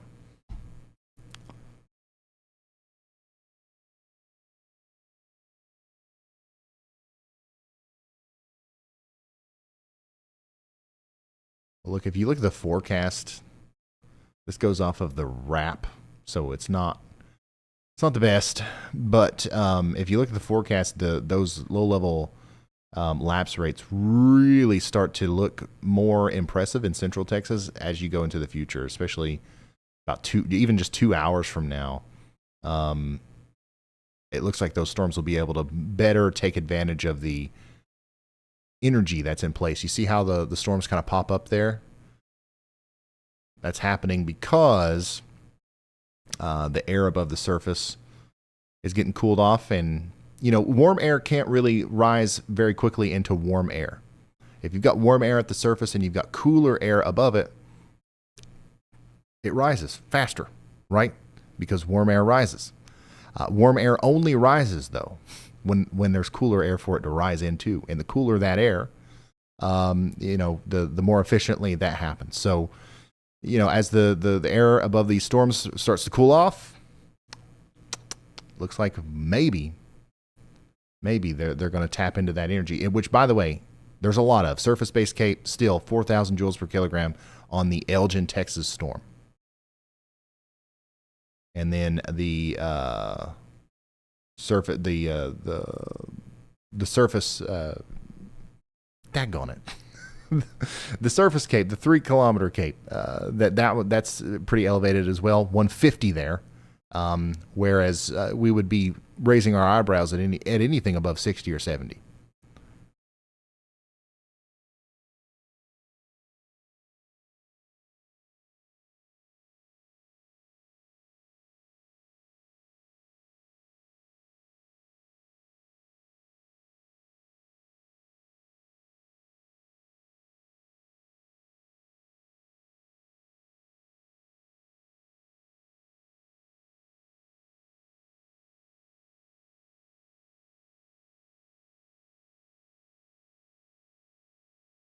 How were the burger patties? They were immaculate.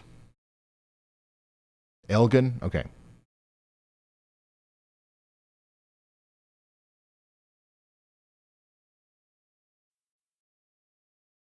By the way, if you're new here, I will mispronounce your town name.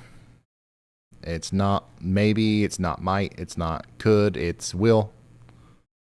I'm sorry in advance. If you correct me, I will try to do better, but like it's probably just going to happen.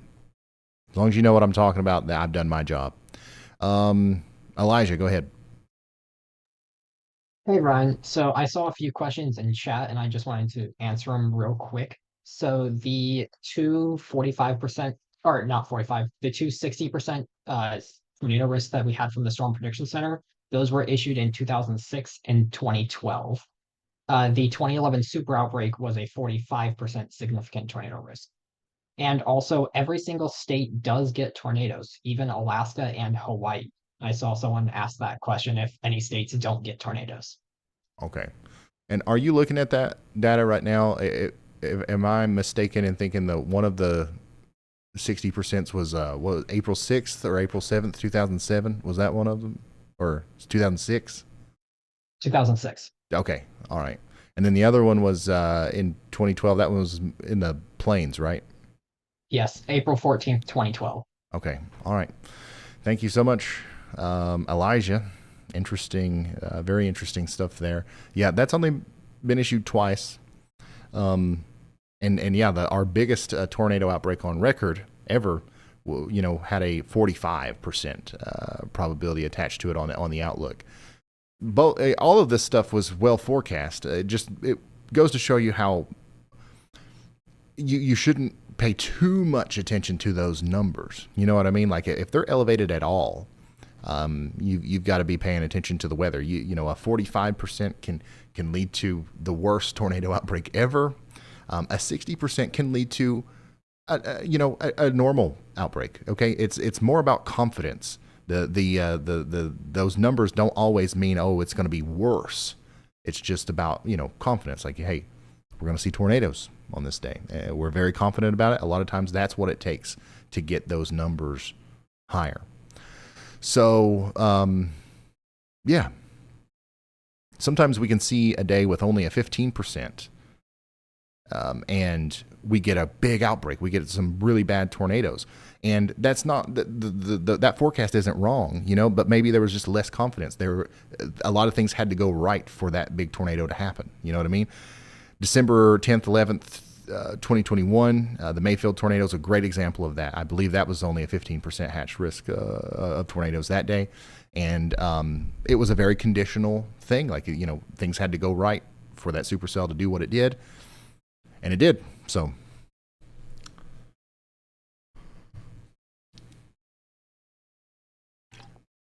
Hey, Ryan, look at Brett's feed real quick. It's pretty good. All right. Another look at the air from Brett Adair. A distant view of what I believe is the storm now west of Austin. It could be the one east of Austin, but I think it's the one west of Austin. Oh, there it goes. We'll get it back, don't worry. And by the way, that storm is getting pretty big. I would say that it's going to get a new severe thunderstorm warning at some point.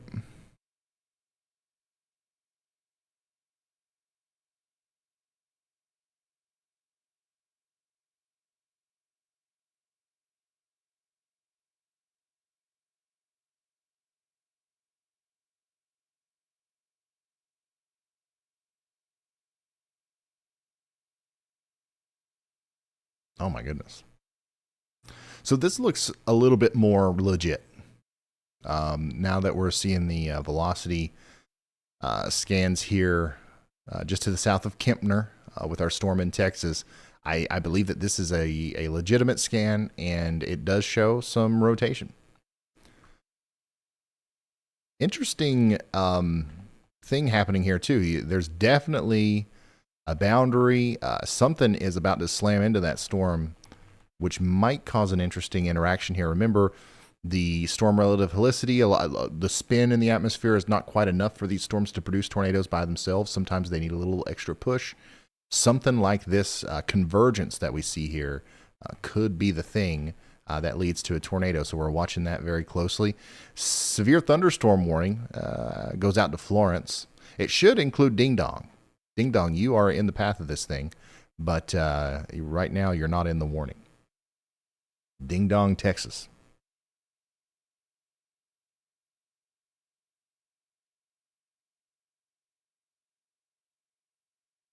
Ding Dong, yeah.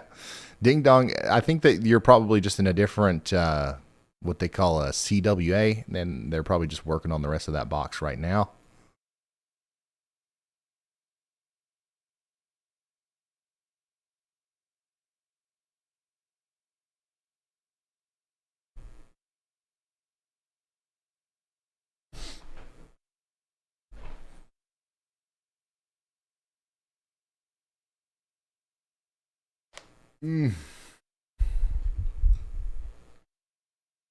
So what have you guys been up to?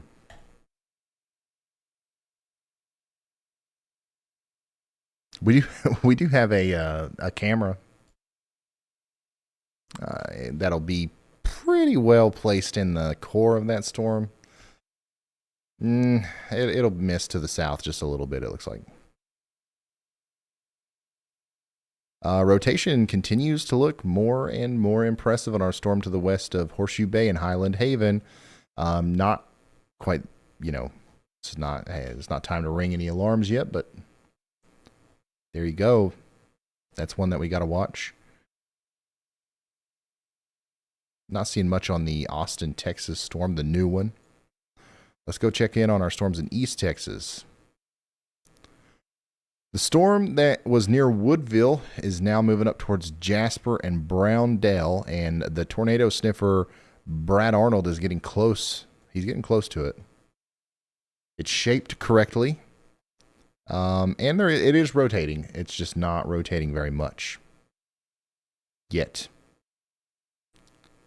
We got a pretty big storm that's popped up here on the east side of Houston. Probably dropping some small hail, lots of lightning, moving up towards Sheldon and Crosby now. We got some more severe thunderstorm warnings over here in northeast Louisiana, Winnsboro, Louisiana, Tallulah, Lake Providence. All y'all are getting ready to get in on some 60-mile-per-hour wind gusts as the front edge of this line of storms that we've been talking about all day moves into your area. Now, Mississippi, welcome. We got any Mississippians in here? It's about time to get storm ready. It's right on your door, Yazoo City. Rolling Fork. Obviously, we're going to be talking about this area again tomorrow.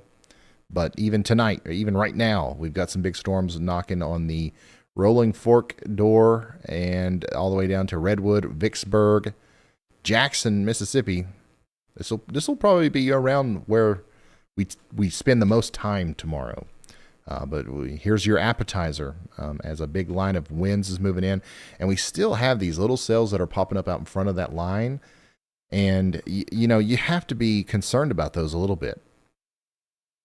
So far, they've been not much to worry about, but I'm going to, pay close attention to little stuff like this. This could become a discrete supercell that tries to produce a tornado right before it gets sucked up by the big line there.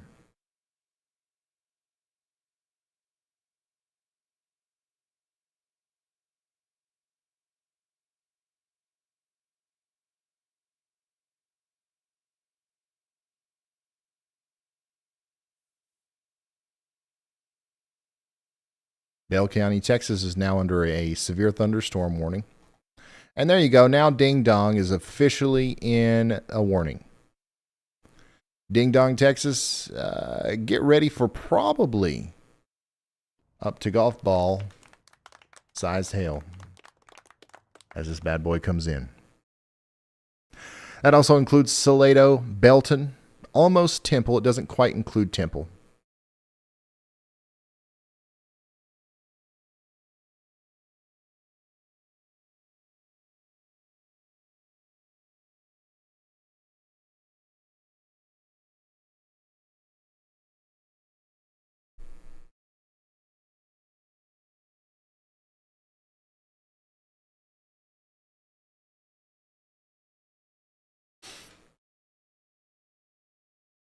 Has anybody ever DoorDashed Cold Stone ice cream? I'm just wondering how well it holds up.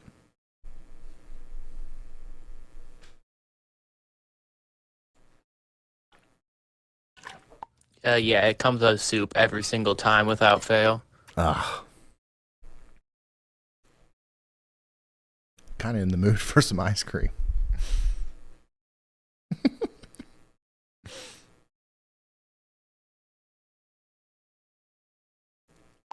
Dairy Queen normally shows up just fine if you want to try that. Okay.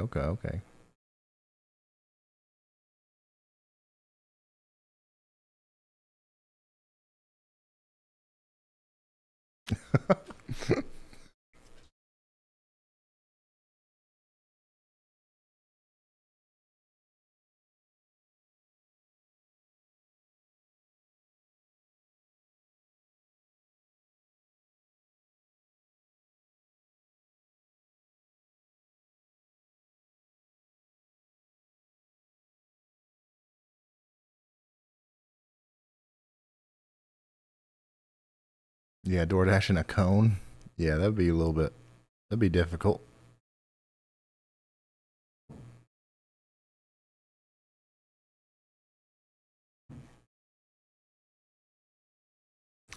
Nicholas is sending us another picture here. Very grateful for all of the reports today, Nicholas, in Austin. This is storm number 2 now on the west side of Austin. From his balcony. Man, you've had the perfect storm spotting place today. Thanks for sending that. Still quite elevated. It's not terribly elevated. It's low enough, but like I don't see any sort of signs of a developing tornado there, so that's good. That's good.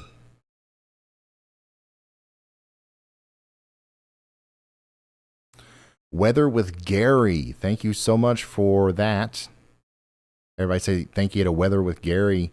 It says keep up the good streams, Ryan. Thank you, Gary. Thank you.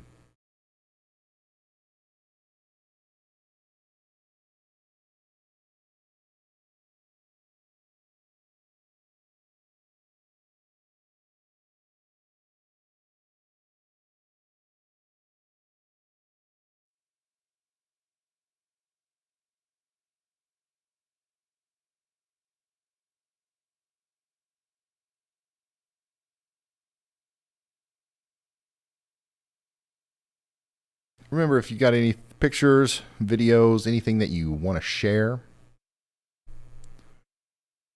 please do that over on Twitter. At Ryan Hall, y'all. That's my name.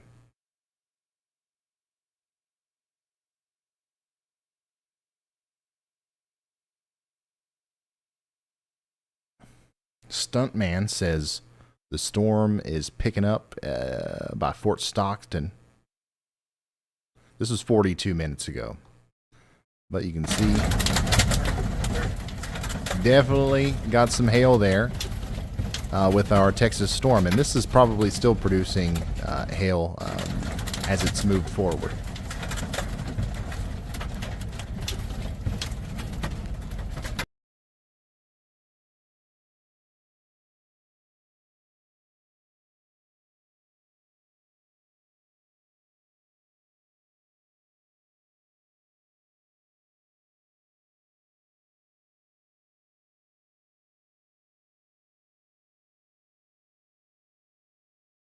Big wide, broad rotation indicated on the front side of our supercell approaching Ding Dong.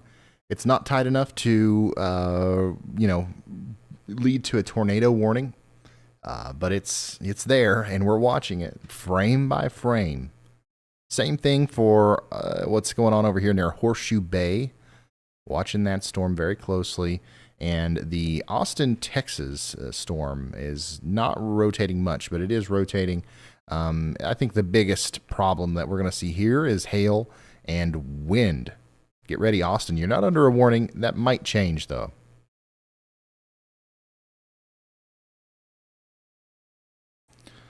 Brad Arnold is getting awfully daggone close to his storm. The Woodville storm.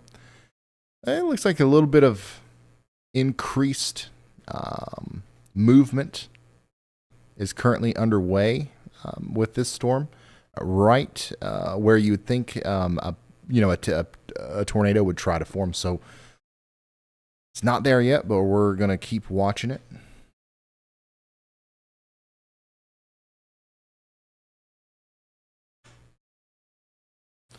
Brian, look at the lightning on that storm you were just looking at. That's a good sign of how quickly it's strengthening. Yeah, look at this. I'm going to zoom in. We were talking about lightning earlier, and this is an even more dense collection of lightning bolts there. So that is definitely a sign of this storm strengthening. And also, as the sun goes down, this is going to be quite, like, it's going to this view is going to be quite the jarring experience for the viewer, because I feel like everybody's feed is just going to be flashing like crazy. Jack says, how's Georgetown, Texas looking for tonight? Jack, aren't you the one that's supposed to be banned because you said the eclipse was lame?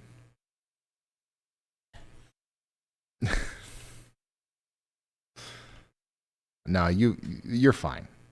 We can get along. Georgetown, Texas, you're next in line for some big storms. The big storm that is dropping hail right now in Ding Dong and Maxdale and Florence is going to go to your north. But I do believe that the storm that's causing some problems over by Horseshoe Bay and Marble Falls, that'll probably cause you some problems a little bit later on. So you're definitely going to get hit by some storms, at least in the next couple of hours or so.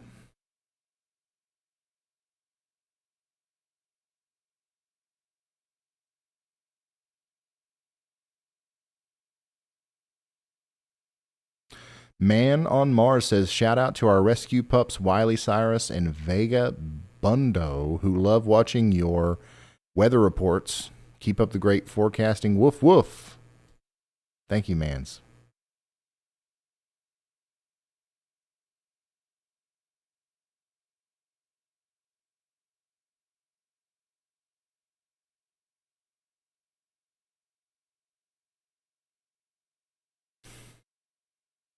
Continuing to watch the rotation here on our on our storm near Ding Dong. I don't want to call it the Ding Dong storm. It makes it seem silly. But our storm that's coming into Cedar Valley and Mountain View Estates, and especially on the southern side over here near Florence and Peyton.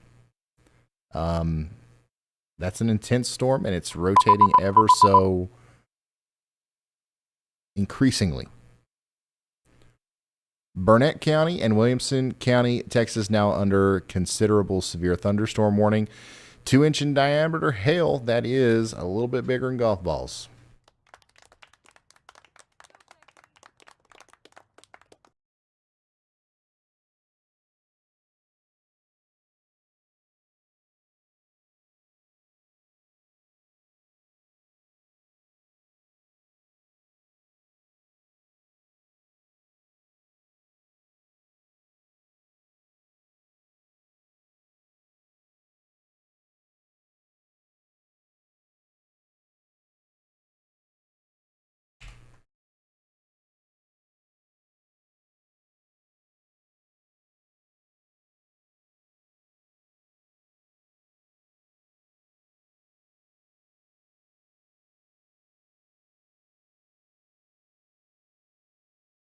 CP Kennedy, thank you. Zach says, what is your interpretation of the SPC outlook for tomorrow? I went over it a couple times. I promise I will go over it again. I promise. Just for you.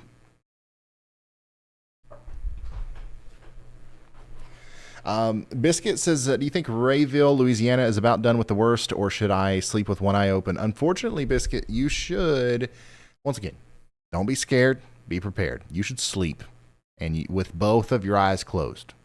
Okay? But definitely make sure that you have a way of getting warnings, because the severe weather situation is going to be everlasting in Louisiana over the next 48 hours or something. Or actually probably next 24 hours. Hey, Ryan, I have an absolutely insane view of the storm that's moving over the Austin area right now.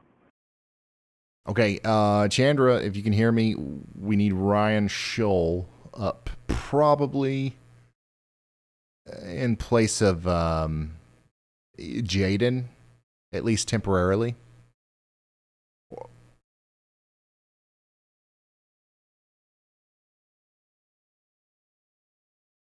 By the way, guys, that was Storm Chaser Ryan Scholl that just reached out.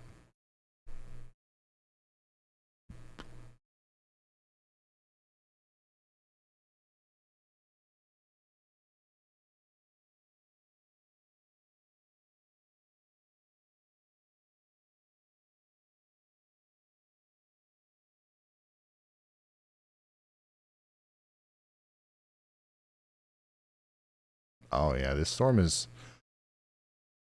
I mean, it's still not incredibly concerning just yet, but it's the most convincing tornadic supercell looking thing that we've seen today.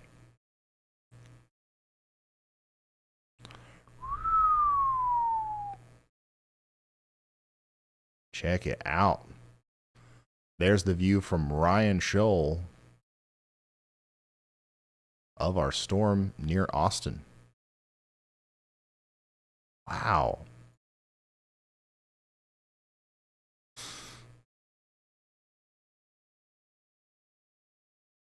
I see that broad rotation very, very clearly. Holy smokes. If you're just now tuning in, this is a live look at the storm that is just to the west of Austin, Texas right now. Ryan is pointing at it right now. Just in case you couldn't see it. I'm kidding. But yeah, that you can see the movement there. We've got it's rotating. You notice the clouds at the top of the screen are moving from left to right, but at the bottom of the screen, closer to the horizon, the really low ones there are moving from right to left. So yeah, big time counterclockwise rotation with this storm.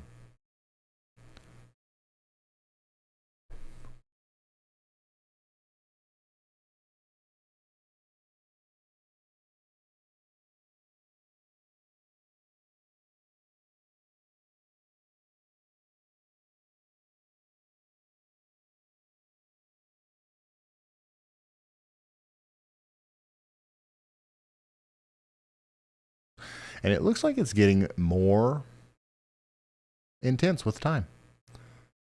It's about sundown, just about it. So lower level jet should start cranking up here in a little bit.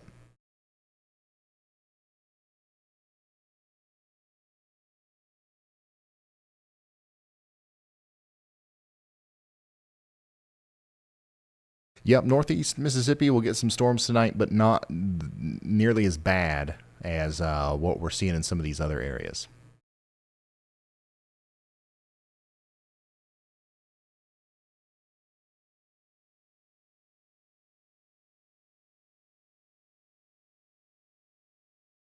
Same thing for tomorrow. Jazz, thanks for becoming a Slight Risk member.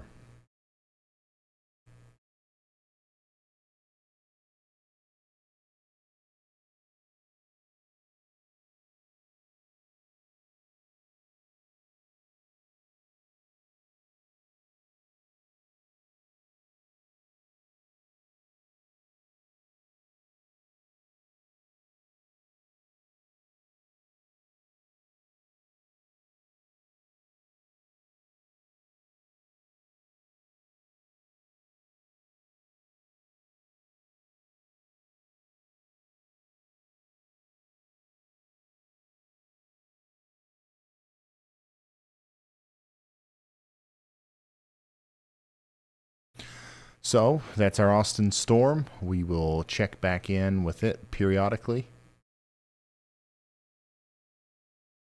I've got to take another look at this bad boy. Once again, still most impressive looking signature we've seen today, but it's just not connected. We need those reds and greens to touch. You know, if we're concerned about a potential tornado, that's what needs to happen in order to prompt that tornado warning. That's not happening right now. But we still have winds coming into the storm and out of the storm in a counterclockwise fashion. So it's rotating, and it's concerning enough to continue to watch.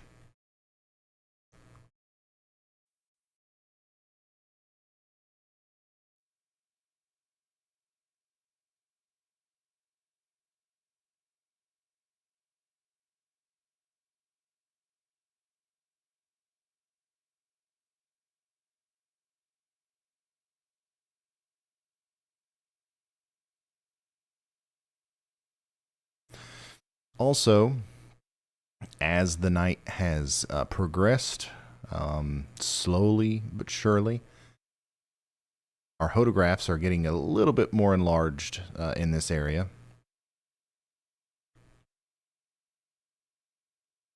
So there's more spin. And remember, the whole day we've been talking about how we just haven't had a lot of spin, and like that's the big problem, yada yada yada. That problem is solving itself slowly. You know, from a storm chaser's perspective, once again, when I say problem, we're talking about the perspective of expecting, you know, tornado genesis.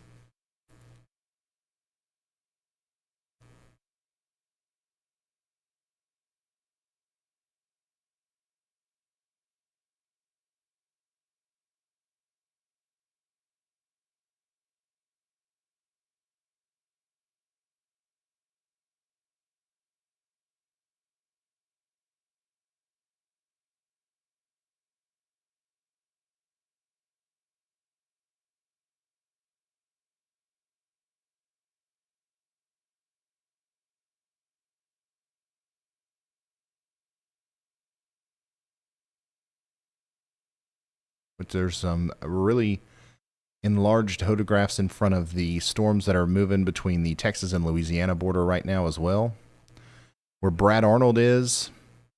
But those storms are just not organized. Not at all, really. So we'll see what happens with that. They're starting to develop pockets of rotation along this line. And as the low-level jet increases tonight, that will also increase. So Brad is going to stick with those storms and let us know what happens.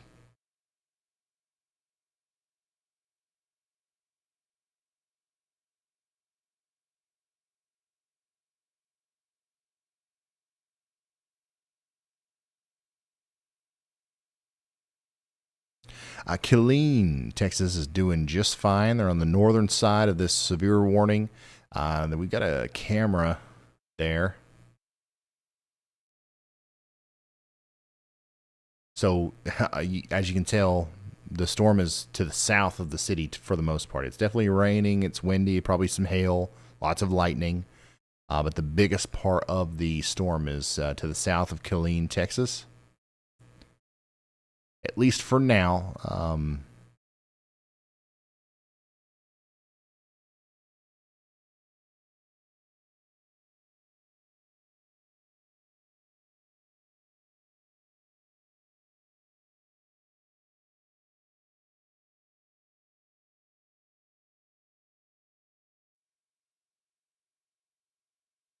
Ryan Scholes continues to provide that really good look at the Austin, Texas storm there.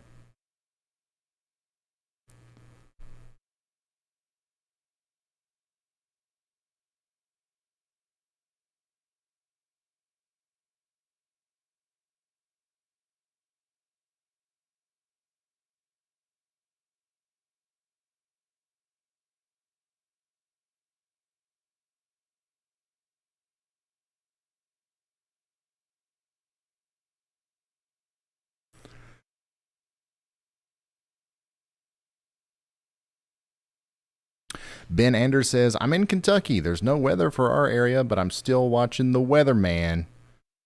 Anytime Ryan Hall y'all is on. Ben, thank you for the support. How many people do we have here watching right now that aren't even expecting any weather tonight? Show yourselves in the chat. Show yourselves. I know you're there. We appreciate you all.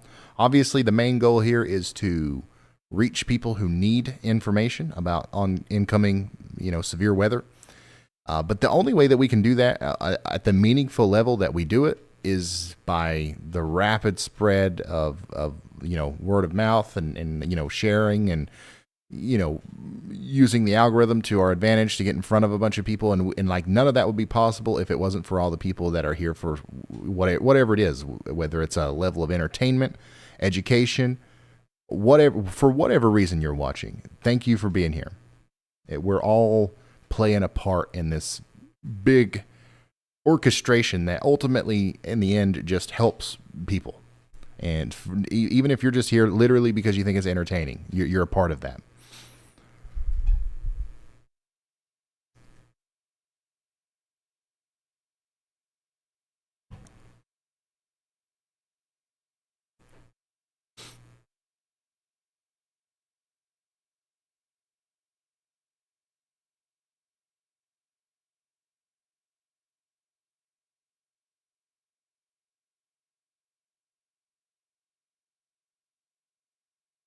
Yeah, there's a lot of you.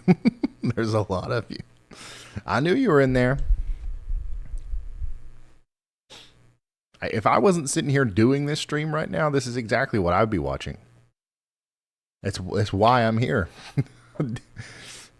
I was like, man, I wish that this was done this way, or I could watch this happen in this way, and I just started doing it.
Back on our somehow I look at the chat and it's going a million miles an hour, just trying to get an idea of where everybody's watching from, and I see the one comment that's relating to an old topic that we just discussed.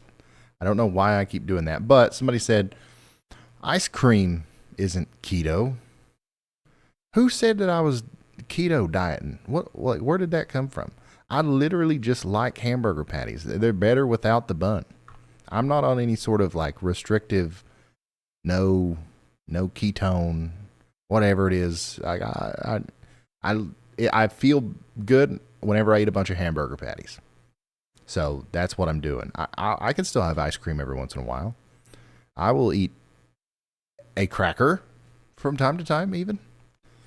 I'm not afraid of them,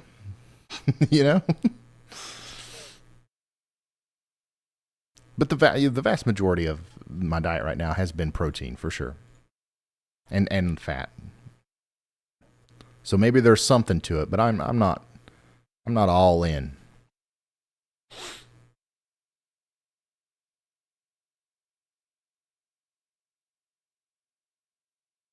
Storm over Austin once again looks really impressive.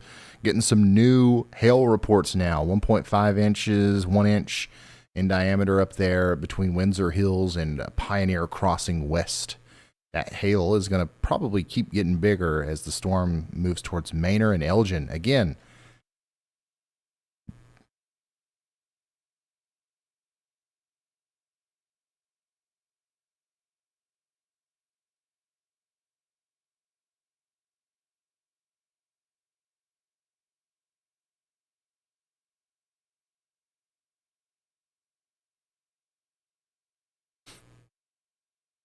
Hey, Bama Batman, thanks for becoming an official sponsor. That's big. Thank you.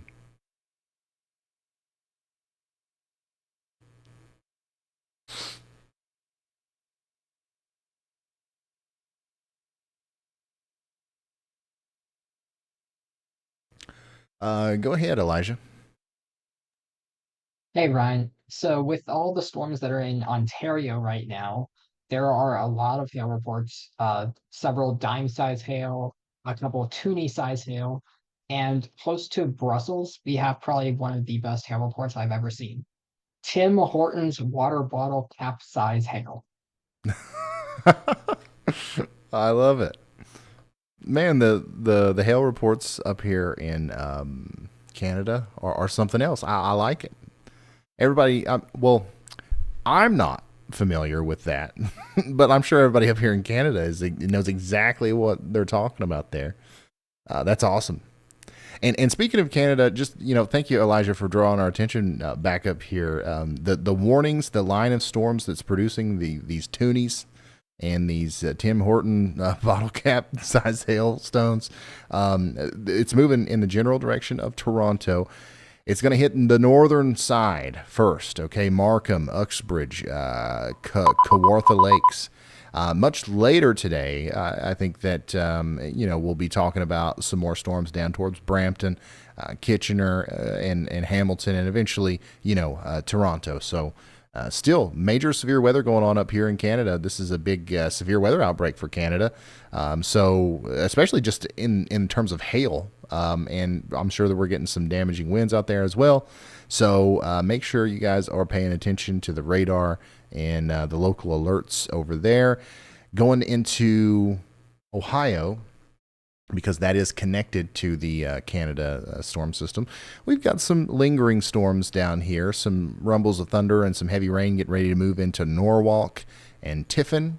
Lima, Ohio, you guys are getting ready to get in on a pretty decent little storm. This goes all the way back into Indiana.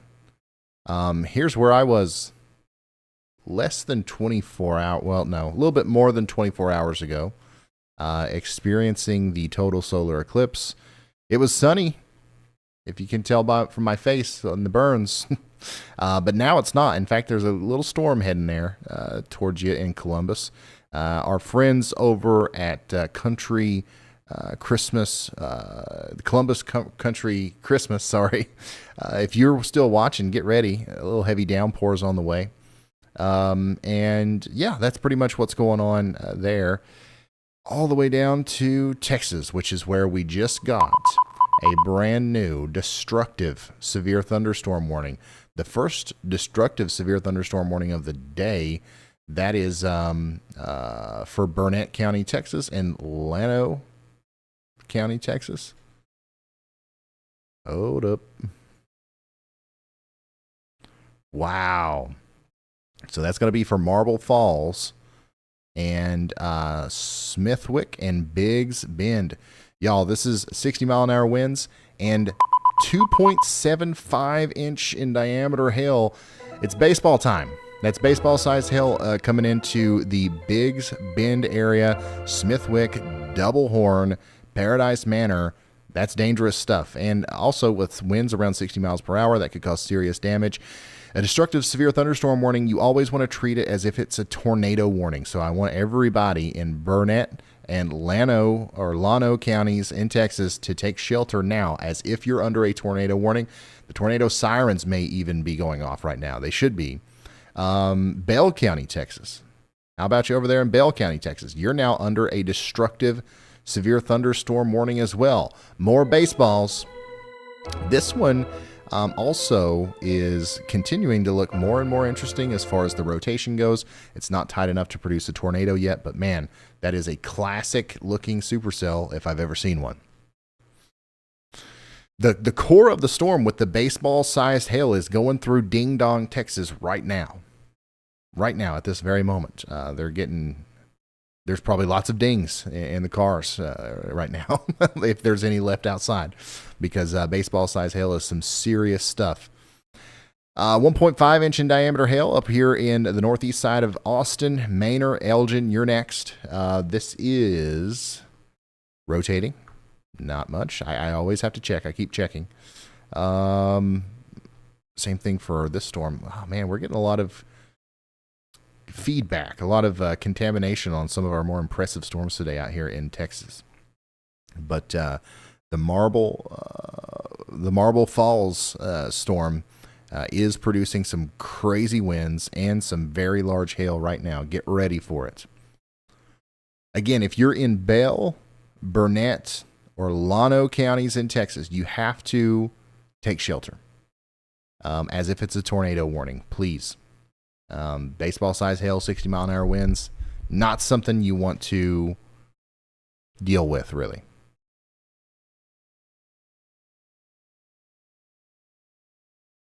Especially not in your living room or near windows at all.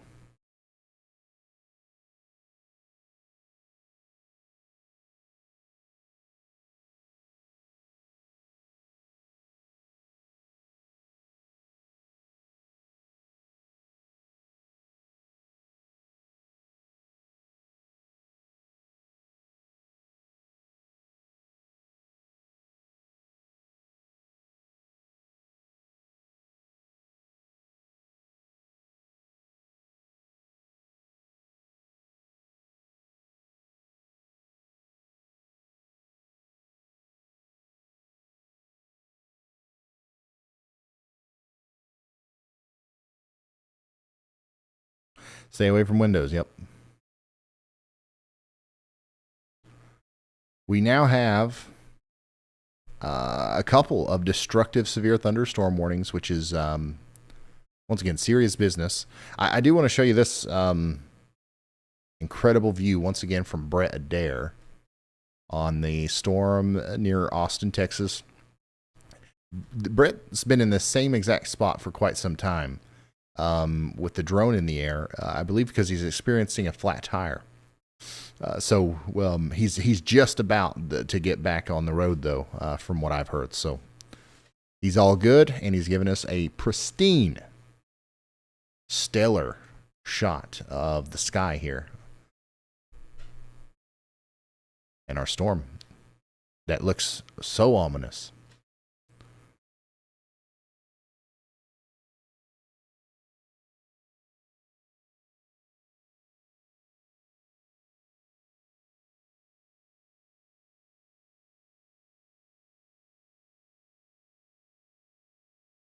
If you're just now tuning in, we've got a serious situation unfolding as a severe weather outbreak is underway in Texas.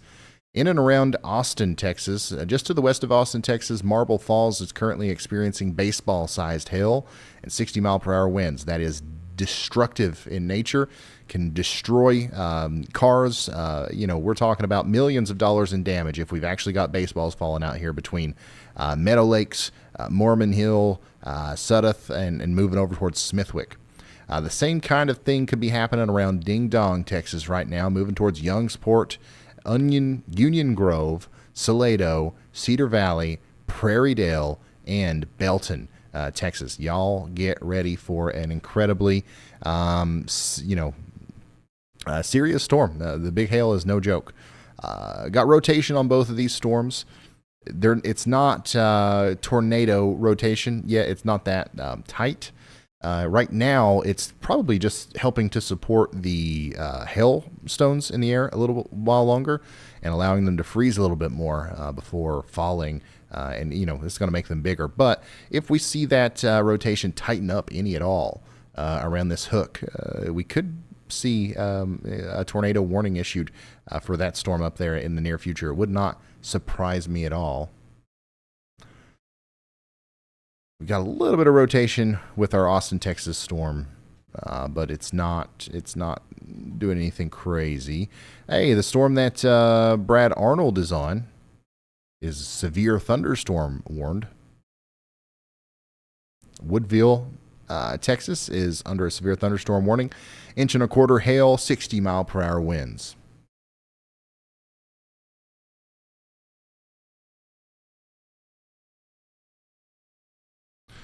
Our leading edge of some of our stronger winds is now moving into Vicksburg, Mississippi. 70-mile-per-hour winds, 1 inch in diameter hail. tornado possible.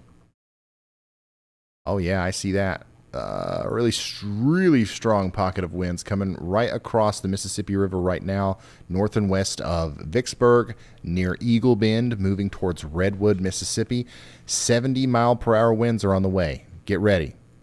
Also, some hail and a very real potential for a spin-up tornado to happen here, where some of these stronger, kind of divots in the inbound winds are working into the outbound winds.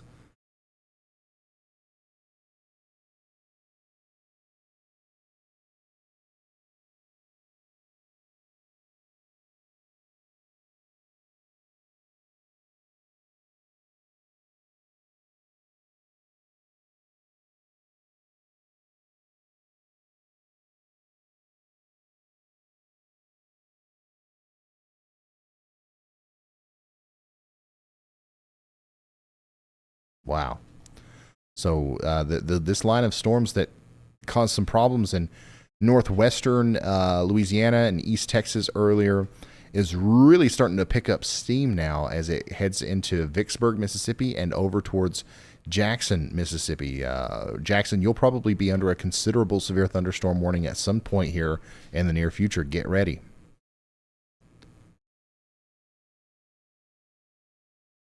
More severe thunderstorm warnings lighting up down here in our line that's developing between Natchitoches, Louisiana, and Houston. These storms are definitely in an environment capable of producing tornadoes. You can see the little pockets of rotation that we have here. They're not doing it right now. So again, things can change a lot whenever that low-level jet kicks in, and it should be happening right around now, which might be the straw that breaks the camel's back, or it could still not be enough to get these storms to produce tornadoes. Hopefully, that's the case. Hopefully, it's not enough.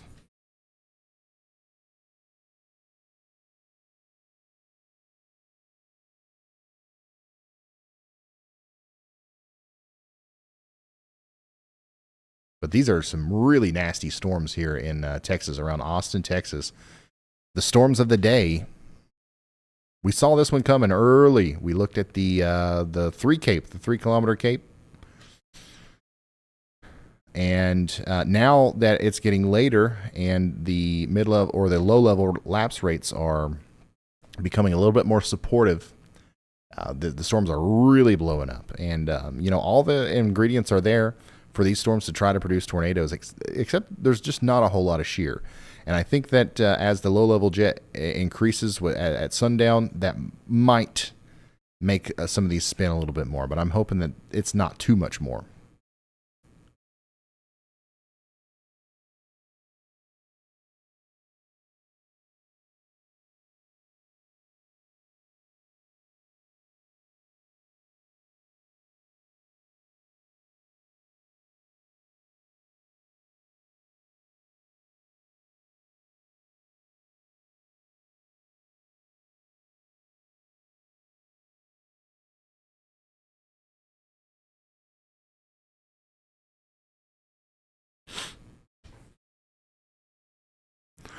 Okay, so the storm that's heading towards Georgetown and Round Rock just got a new severe thunderstorm warning. That's a destructive severe. Wow. With a new PDS severe thunderstorm warning has been issued. A PDS severe thunderstorm warning. 3-inch in diameter hail now expected in places like Smithwick, Paradise Manor, Travis Peak, Durham Park, Liberty Hill, Oatmill, Rock House, Oatmill, Leander, Nameless, Texas, Jonestown, Cedar Park, Hudson Bend, and Volente, Texas. That's a PDS severe thunderstorm warning. Rare, but very serious. This is a destructive storm, and it's likely going to impact people and animals outdoors who will likely be severely injured if they stay outdoors. You can expect shattered windows, extensive damage to roofs, siding, and vehicles. This is an extremely dangerous storm here. Once again, it's a severe thunderstorm warning. It's Texas. You guys have been in these before. But you're not under a PDS, severe thunderstorm warning, very often. PDS stands for particularly dangerous situation. This is a destructive storm now moving into the Smithwick and Paradise Manor area. Treat it as if you're under a tornado warning. My goodness. We've got hail larger than baseballs falling now in Smithwick. Here's an official report from about 30 minutes ago. Llano County EM reports baseball-sized hail in Horseshoe Bay.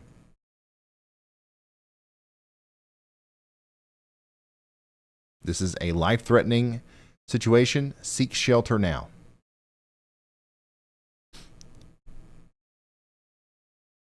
That is one of the nastiest looking storms you'll ever see right there.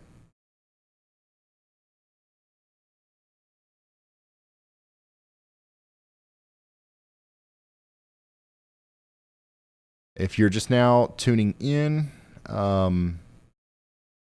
this is Texas. We're looking at Texas.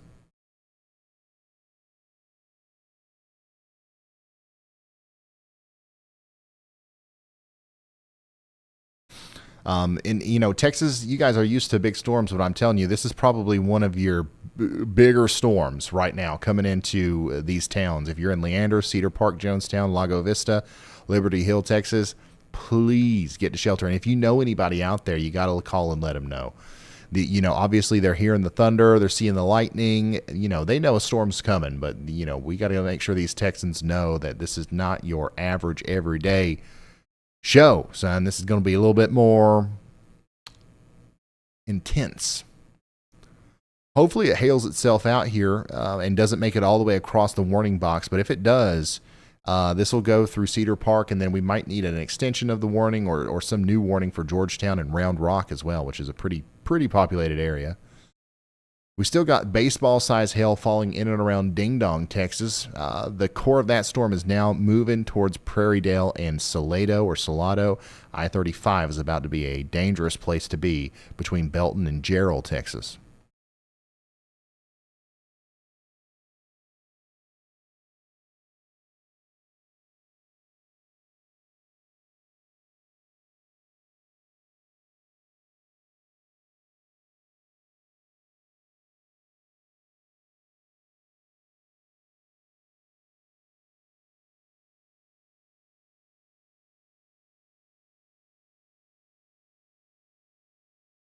Yeah, 3-inch hail is about, what is that, apple? Apple-sized hail.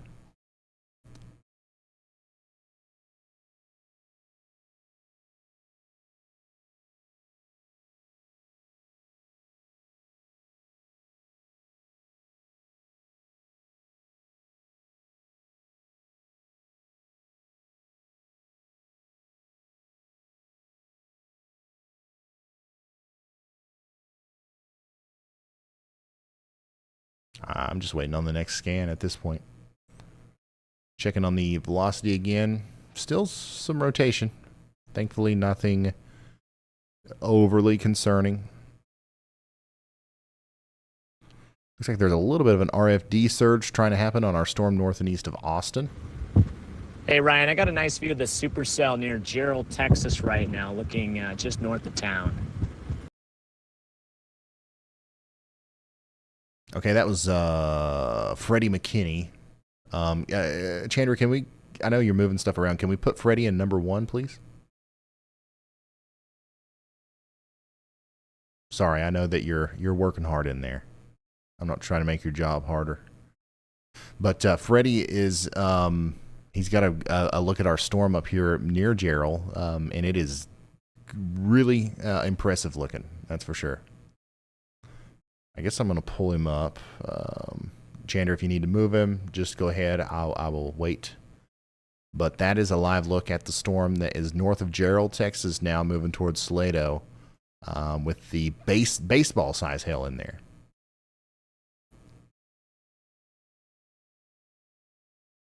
Okay. Awesome work, Chandra. Okay, so back to the radar. This storm is looking really intense. Gerald, Salado, Belton, even Temple, Texas, y'all need to get ready for a crazy storm. But look at all the lightning activity. Man, this is going to be a memorable night of severe weather for some of these places that get hit by the cores of these storms. Especially this one over here, which now is warned for up to 4-inch in diameter hail. Wow. Softball size hail and 60-mile-per-hour wind gusts. Once again, people and animals outdoors will be severely injured. Expect shattered windows, extensive damage to roofs, sidings, and vehicles. Millions and millions of dollars worth of damage currently probably being recorded right now in Smithwick, Texas. Paradise Manor, Travis Peak, Hopewell, these places, you guys are next. 4-inch in diameter hail with softball size hail.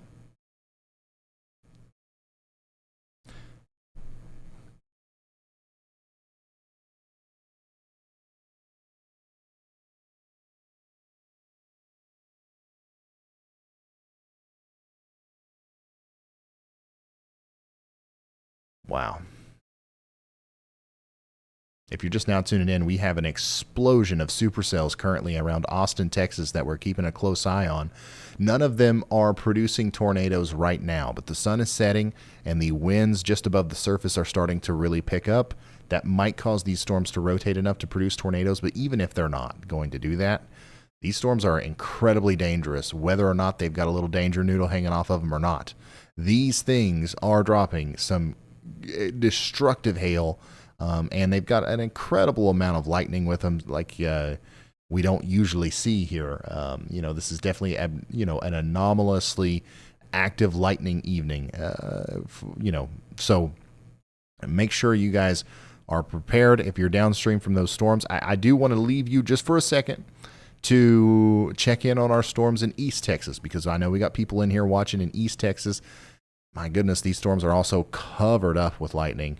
Woodville, you've got 1.25 inch hail coming to you, and then that storm's going to move on up towards Jasper eventually. And speaking of that storm, a little bit farther to the east, near Jackson, Mississippi, we've got a tornado warning. A new tornado warning for Hinds has County, been issued. Madison County, Warren County, and Yazoo County in Mississippi. We knew that this one was going to be one to watch. There you go. There's your kink. You see it? Anytime you get a big surge of winds and, inflow wrapping around it, that is a cause for concern that could lead to a tornado. And they know this over at the National Weather Service. That's why they went ahead and issued that radar-indicated tornado warning. Once again, for Hinds, Madison, Warren, and Yazoo counties in Mississippi. This is now a multi-state severe weather outbreak. We're talking about Mississippi, Louisiana, and Texas all at the same time. Jackson, Mississippi, get ready. This storm's heading for you.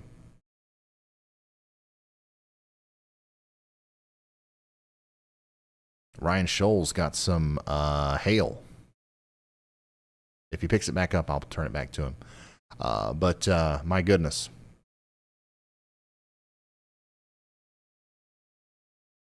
This is definitely an intense night of severe weather here, as now we have a tornado warning and 3 separate destructive severe thunderstorm warnings. We have so much damage occurring right now as a result of this severe weather.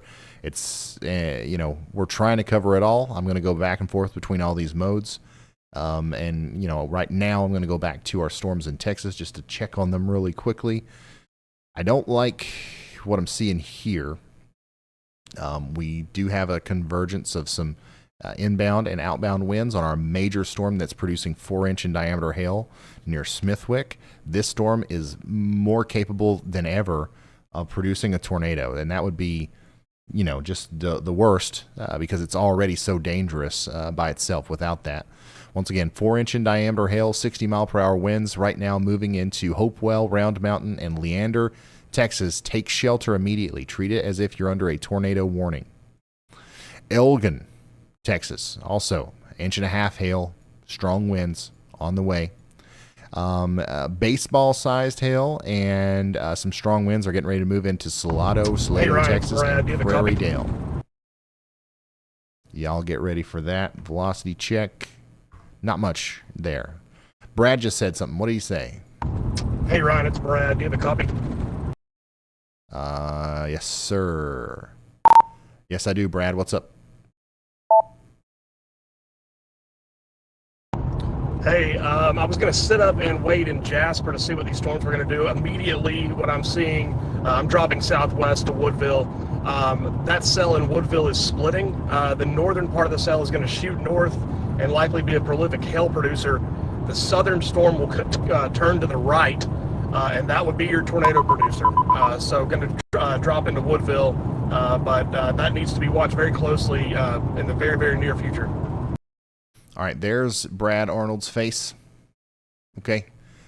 He is going to be kind of watching this storm as it separates from the split and moves more right and potentially produces a tornado here as it goes towards places like Oak Hill and Town Bluff. So Brad Arnold is our tornado sniffer. We listen to him, and he's concerned about this area, so are we, and we're watching it very closely. Only tornado warning we actually have right now, though, is over here in Mississippi. Velocity continues to support the idea that we might have a tornado here. Very close together, we have some bright reds and some bright greens and blues. If you look at the key at the top there, you can see that the greens and blues indicate wind going towards the radar. The reds indicate wind going away from the radar. Anytime you get that really close together like this, and it's in a counterclockwise fashion, you can only assume that something's about to produce a tornado there, if it isn't already.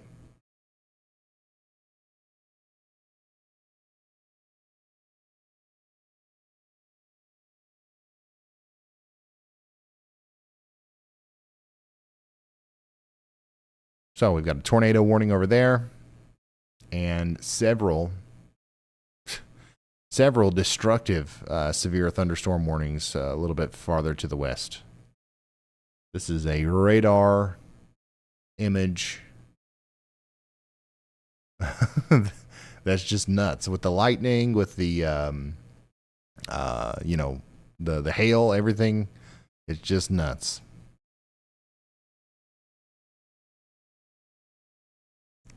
Still warned for 4-inch in diameter hail here.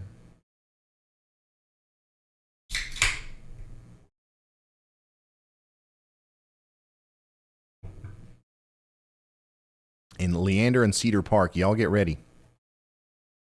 It's a coming.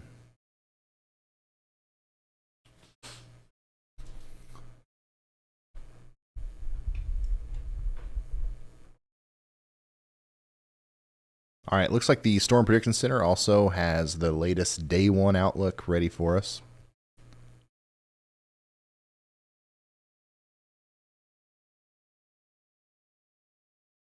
I'm gonna wait for all of the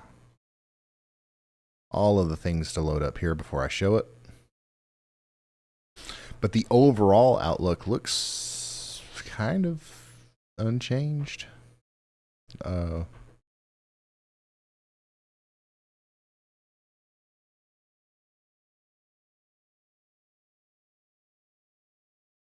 Yeah, for the most part.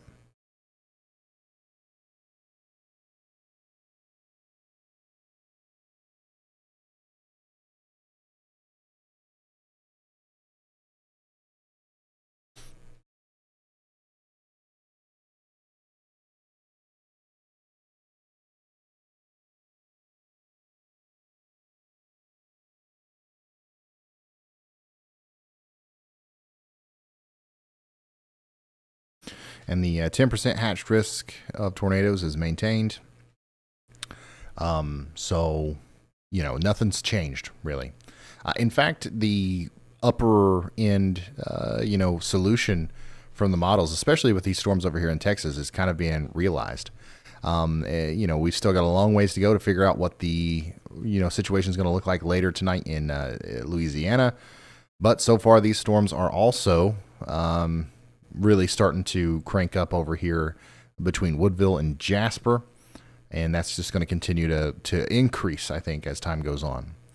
Check back in on our tornado warning in Mississippi. Check those velocities. And my goodness, yeah, there's a couple different places where a tornado could be occurring, anywhere where you see the reds and greens mixing together here. So lots of different problems here. One of them's rain and wind and hail. But a spin-up tornado could happen on top of all that, and you've got yourselves a problem there. And Flowers and Flora. Flowers and Flora, these two towns in Mississippi, need to be taking shelter immediately. This is happening just to the north and west of Jackson. Jackson, Mississippi, you are going to get hit by this line of storms, and it is going to be intense.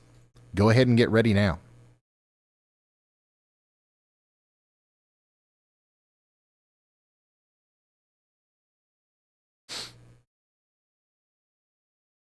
Go ahead and prepare now.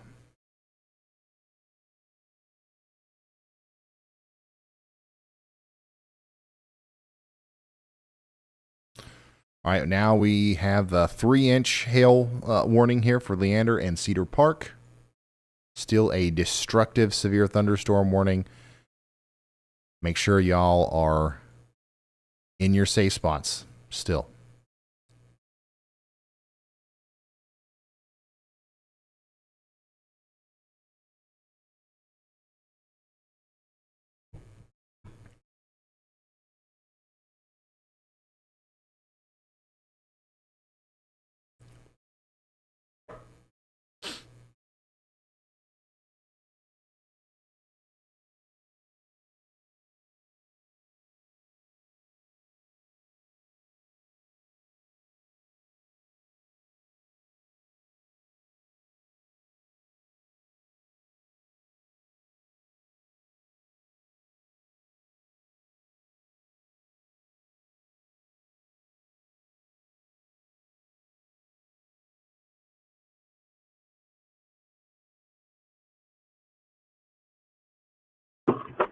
Hey Ryan, just wanted to give you a little bit of an update. I'm getting golf ball sized hail at the max in this storm in Austin, Texas. Is absolutely trying to wreak havoc on my vehicle here. Holy smokes. This is a live look from storm chaser Ryan Scholl in Travis County, Texas, near Austin, Texas. Yeah, he's getting some big hail there. Definitely some golf ball size hail there. This is what's coming towards you in Elgin, Perryville, Young's Prairie, and Pleasant Grove. Get ready for it.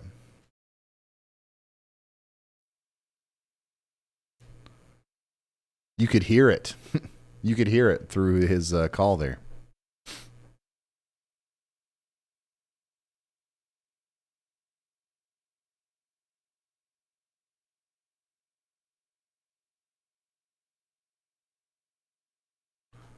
We currently have 39,000 people without power in Texas, 44,000 in Louisiana. I expect that number to go up, unfortunately, as the night goes on.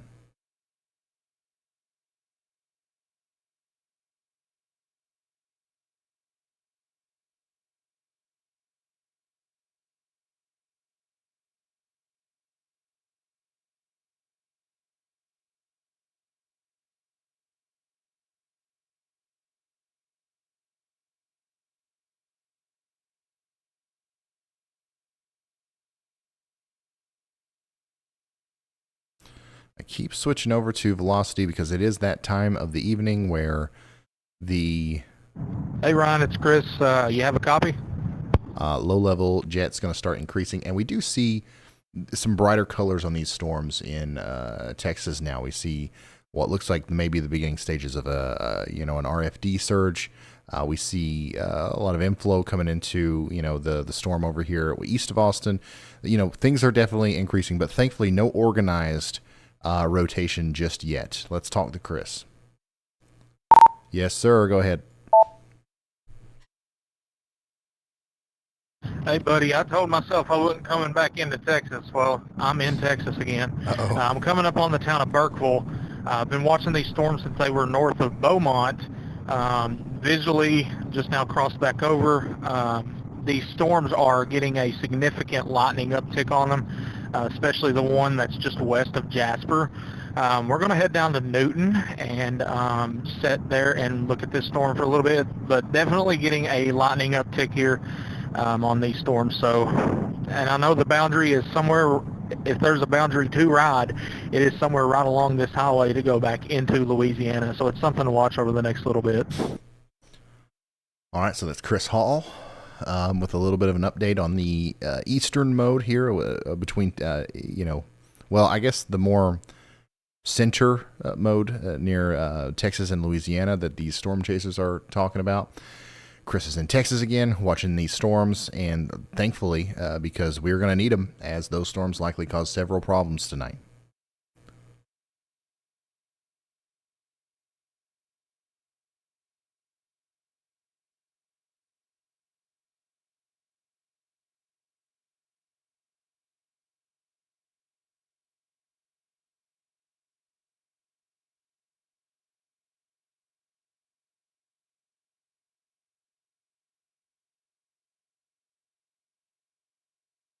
Yep, I will check on the Mississippi tornado warning, which, by the way, y'all, that's the only tornado warning currently in effect. And it still looks really concerning on radar. I don't see a specific area where there could be a tornado. I see a large burst of damaging winds, though, that's about to affect an area between Edwards and Russellville in Mississippi. Tornado is still possible, and we need you to stay in your safe spot in Flora, certainly.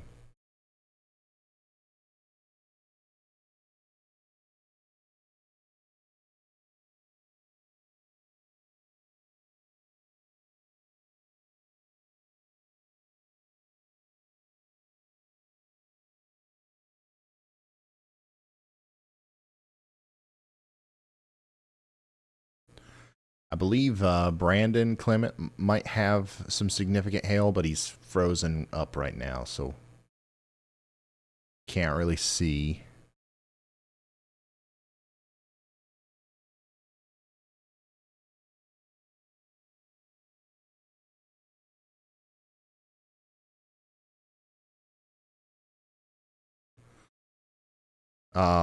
Something's wrong in there.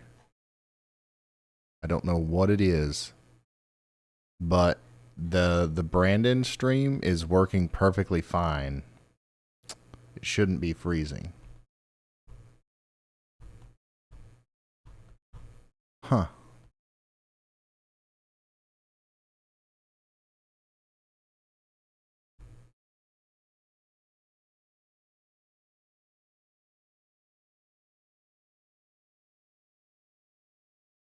By the way, Brandon Clement is in Vicksburg, Mississippi, actually.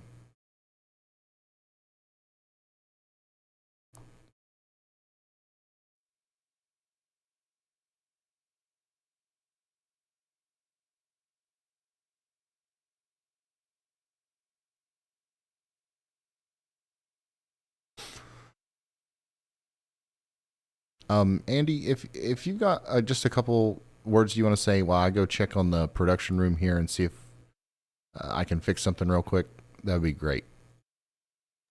I got you, Ryan. All right. Be right back, guys. Hey, y'all. I've been waiting for a bunch of stuff to talk about. I actually was going to talk about that Mississippi storm before it got warned, but I think that I held off just in case because the rotation wasn't quite tight enough. I do agree it's a good reason to warn that storm, so that was the reason. Don't worry, I'm watching it. We don't have any more destructive severe thunderstorm warnings. They've all been downgraded to regular or considerable, meaning golf ball size hail, which is still considerable. But the one thing that I'm watching the most right now is just northwest of the Austin radar, which we have the general radar seen up right now. So where it says Austin in tiny letters down there, there is a what Ryan called an RFD surge. That is correct. I can see part of the storm that is accelerating toward the radar at a much more rapid pace than the rest of the storm is moving around. So I'm watching that because generally a surge like that from the rear flank of the storm comes around the back. That precedes a tornado quite often. So if that does happen, then that's what I'm watching right now, just south of Salado and headed towards Holland, Texas. So a little bit of a watch out ahead of time, what I'm focusing on in terms of, what has potential. Same thing is true for the Mississippi storm, actually. I believe that the current tornado warning in Mississippi, the reason for that its reason has been cut off essentially from the storm. No longer do I think it will produce a tornado imminently, but it's a great idea if you're in this warning to practice taking shelter anyways, because that will help you not panic at any point that you might need it, which could be tomorrow too, because a lot of this area in Jackson's National Weather Service area will be, once again experiencing severe weather, possibly even, early mid-morning around noontime, anywhere in that corridor. And we'll be here for it, of course, tomorrow. So yeah, I am doing the best that I can to not burn out watching the radar right now, because we will need to do a lot of this coverage tomorrow. The risk tomorrow, I would definitely recommend paying attention to it and making sure that you tell people about it. It's an important one for sure, even if not much happens again, like we've, seen the last couple of risks from the Storm Prediction Center. We are still doing as best we can and responding to statistical outlooks of risk perception. And I think that we definitely want to continue doing exactly that. So great idea to practice being in your safe spot in these areas in the tornado warning, which is northern Hinds County and up to western Madison County in Mississippi near Flora. But I do think that we won't see, a primary tornado threat with this part of the storm right now.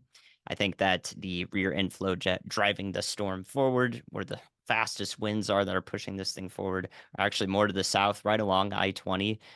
So damaging winds are definitely occurring down towards I-20 near Edwards, and I think that those will generally head in the direction of Jackson and the metro area there. So if you're in Jackson, Mississippi, I would recommend preparing for a windstorm as well.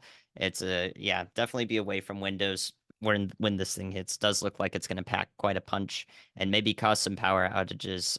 So be ready for that ahead of time.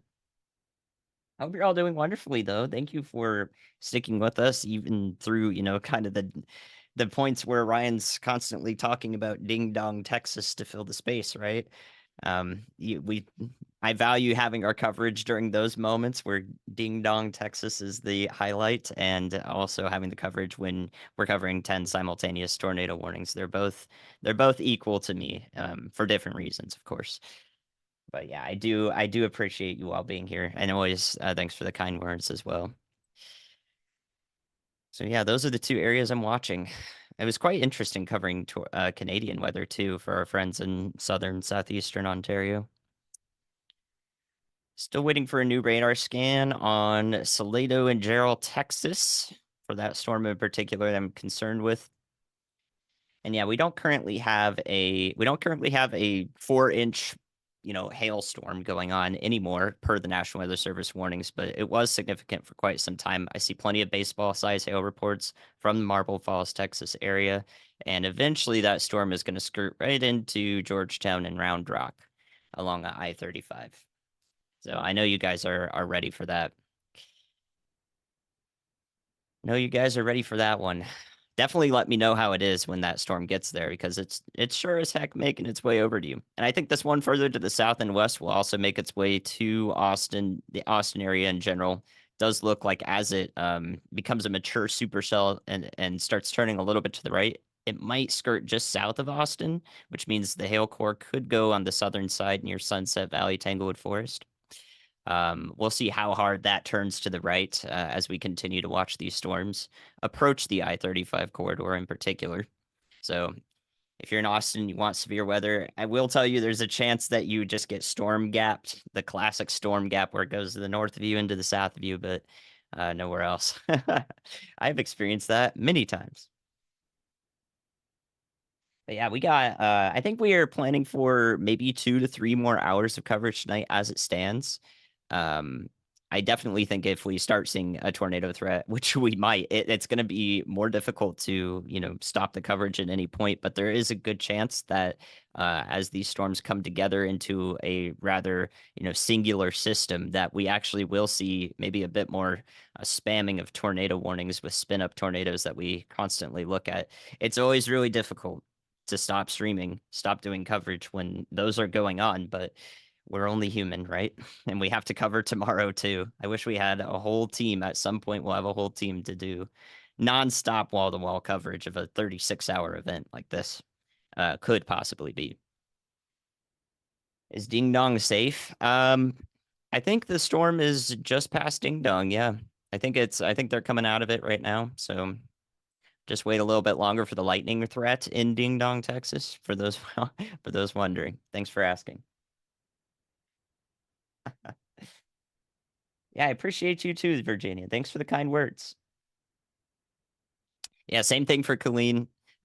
There can be what I like to call stratiform lightning. This is lightning that happens when the rain is, softening down and you're at the end of the storm. Lightning can still come out of the backside of the storm. So even though the rain's done, I wouldn't go outside when that could still be ongoing. Because if you want my opinion, when I go chasing a storm or am just in the vicinity of a severe thunderstorm, the scariest thing is lightning, because I cannot predict where that will strike, but I can see and understand and locate every other part of a cloud or a storm system when I'm looking at it. So it's just the lightning that I don't like messing with that. So I don't recommend you do that either. Where I moved to, I'm in central Illinois now. Our one tornado warning has been canceled or allowed to expire. I think it was canceled, yeah. So just as I was talking about, I think that the tornado production part of that storm, at least for now, was rather dampened by how the storm evolved. But again, I do think the most damaging winds are right along and just north of I-20 to the west of Bolton, Clinton, Jackson Metro. You guys probably have about let me get a time on this. You guys probably have about 15 to 20 minutes before it reaches, starting with the western side of the Jackson, Mississippi Metro. So about 15 to 20 minutes is what I would say for the damaging winds. And next scan on our Gerald Salado, Texas storm definitely looks like it's trending more towards a tornadic storm. This is all about pattern recognition. Ryan, when he's back, there he is. Ryan will zoom in on the velocity scan of our Salado and Gerald, Texas storm now, and show, hopefully now, show you guys what I'm talking about. Yes, you can see it start to hook out a little bit. There has been a rather consistent hooking feature on this, but I think this is the real one, the real deal, at least the best chance that this storm has had to produce a tornado.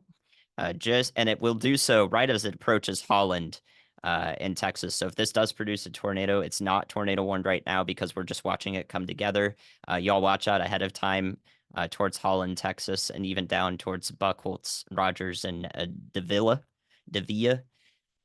Again, this is all preceded by a rear flank downdraft surge, and I'm watching that very tight pocket of accelerated winds come together right at where that hook of the storm is. So when those connect, there is a good chance that we could see a tornado warning from this. So be ready ahead of time.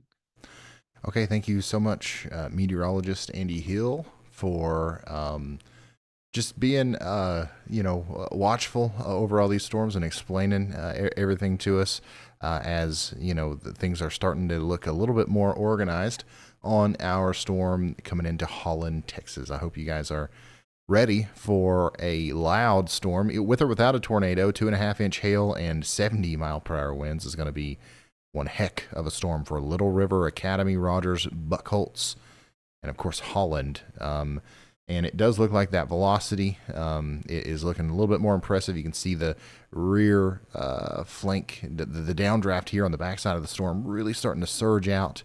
And that's what we're concerned about here, associated because it is associated with our hook echo. This could lead to some serious rotation and maybe even a tornado there. Let's look at all of our other storms, okay? The big one, the one that was producing 4-inch hail, softball size hail, is no longer doing so. Looks like we're down to around an inch to 2-inch in diameter hail moving into Leander and Cedar Park. That's going to move on over into Round Rock, and I think that this one's still got some steam to burn off. So I think that we're going to see some larger hail probably start to pop back up as the storm moves over to the east. So Round Rock, get ready for a very intense storm. Dripping Springs, y'all get ready as well, as this one looks pretty impressive on radar. We currently have no tornado warnings. We don't have any destructive severe thunderstorm warnings, but we have a couple considerable severe thunderstorm warnings. One of those is the one that is in Elgin right now. We heard the incredible hail from Ryan Scholl earlier. And this one's also rotating a little bit too. So it's got the tornado possible tag on it. 1.75 inch in diameter hail here for Knob Springs, Blue, Fetter, German, Lexington, Texas. Get ready for that. That's our Texas situation. Our Texas and Louisiana situation continues to become more and more complicated. Okay, our storms are blowing up over here, and they're having no problems whatsoever doing that. However, they are having a little bit of problems, with some mergers. The storm mode is just messy, so that is not allowing them to rotate very well, at least just yet, and that is a good thing for the residents out here. But once again, if you're looking at this from the perspective of expecting tornado genesis, we're not seeing too much in that regard just yet. However, there's a couple of areas that I'm watching very closely south of Hemphill, north and west of Manny, between Louisiana and Texas, that do look like, because it's sundown and we're getting that ramp in the lower level jet stream, things are looking a little bit more interesting there. Of course, most of our storm chasers are in this area, so if anything happens out here, we will know very shortly. Big Bow coming into portions of Mississippi now that are just north and west of Clinton and Jackson. Okay, this had a tornado warning on it earlier. Right now, it looks like the main threat's going to be damaging winds. Up to 60 mile per hour winds are going to be moving through Bentonia, Scotland, Madison, Ridgeland, and Flora over the next little bit. You guys want to get ready. Also, Jackson, Mississippi, the same storm is coming for you. Got to watch out for these little things. All right, you see that little poop right here? Not necessarily a tornado, but that's the kind of feature. This is the kind of thing that could produce a tornado as this line continues to go east, and it'll continue to try to do that. Now Jackson and Raymond and Clinton are all under severe thunderstorm warnings with a tornado possible tag. 60 mile per hour winds, and once again, it's very possible that we get a tornado out of this line as it approaches Jackson, Mississippi. So there you go. Big wind maker moving into Jackson. No tornado warnings right now at this moment.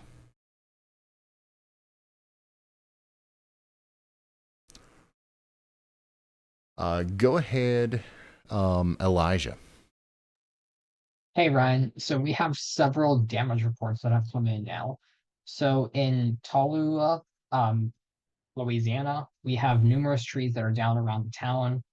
Power lines are down, and a gas station awning has been blown completely off. In Rayville, Louisiana, there are trees and power lines down all across Rayville. And media is currently reporting that there was most likely a tornado that occurred in Bertram, Texas, where video caught the tornado, and a trampoline went flying from that tornado as well. So there was most likely a tornado that occurred. The National Weather Service will survey that most likely tomorrow. Okay, wow. Thank you so much, Elijah, for that very useful information. Guys, we're going to hear from him a lot, I think, over the next little bit, because we just had some big storms, and we want to make sure everybody's updated on that. And also, new storms are continuing to fire, and I do think that we're going to continue to see damage reports and stuff come out over the next little bit. I think that specifically the big hail reports and some of the damage reports out of Texas are going to, kind of be prominent. And also this line that's kind of really coming together now in Mississippi is going to be a prolific wind machine as it goes across Mississippi. So buckle in. It is just now beginning to look like a big severe weather outbreak like we expected it to be. Now we've got a tornado warning for Jackson, Mississippi. Look at that. And it's for that little area of rotation that we just highlighted. Right here. There it is. National Weather Service has issued a tornado warning. A new for tornado warning Hines has been issued. and Rankin County, Mississippi.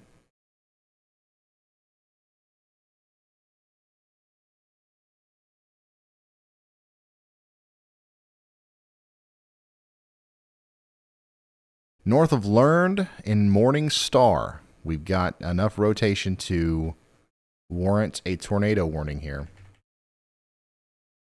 Moving towards Raymond. Take shelter now if you're in Hines or Rankin counties in Mississippi. And yeah, this does include Jackson. This includes Jackson, Mississippi, 100%. This little poop right here is what we were talking about earlier, and it's what's prompted our tornado warning. We've got to watch it closely as it moves towards Raymond. Hopefully everybody's taking shelter.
Sorry, just reading some stuff.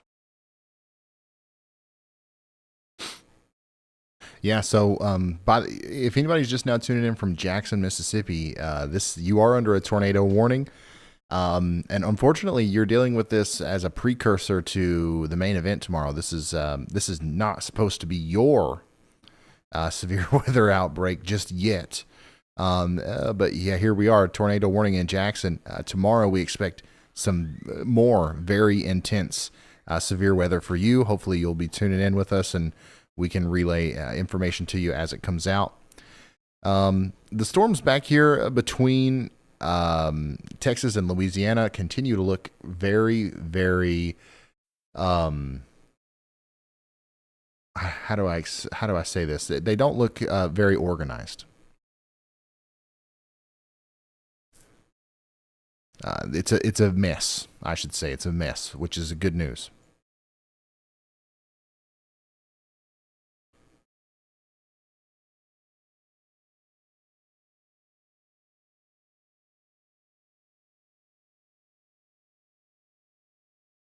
Yeah, and the Salado, Texas cell is still trying. It's still trying. Round Rock and Pflugerville, Texas, you guys just got put under a new severe thunderstorm warning. 1 inch in diameter hail and 60-mile-per-hour winds. That's what you can expect.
Go ahead, Andy. Hey Ryan, our little spin up tornado definitely has a debris signature with it now due north of Oakley, Mississippi. I expect that warning to be upgraded. It does look like the velocity tried to shorten out a little bit, but I think maybe as we lose our couplet presentation on radar, it might have squeaked out a tornado closer to the surface. So I see this often, and I don't think that, well, I hope that this signature doesn't last, but expect an upgrade, and please use this as another stimulus to take warning in Raymond and Forest Hill, Mississippi.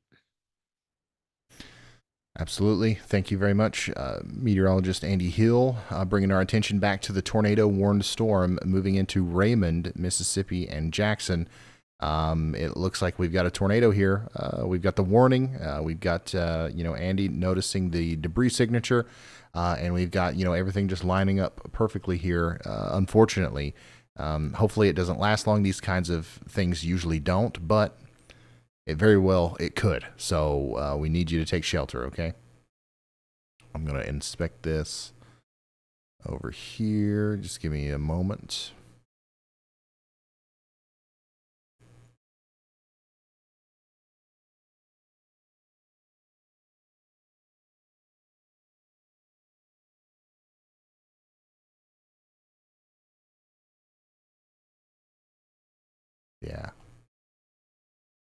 Yeah, it's actually a quite deep correlation drop there. So this is what we're looking at here. Okay, this right here is what we are looking at. This is a debris signature on our correlation coefficient. The areas of green and blue there. There's something in the air that doesn't correlate with the areas of red around it. There's larger objects in the air.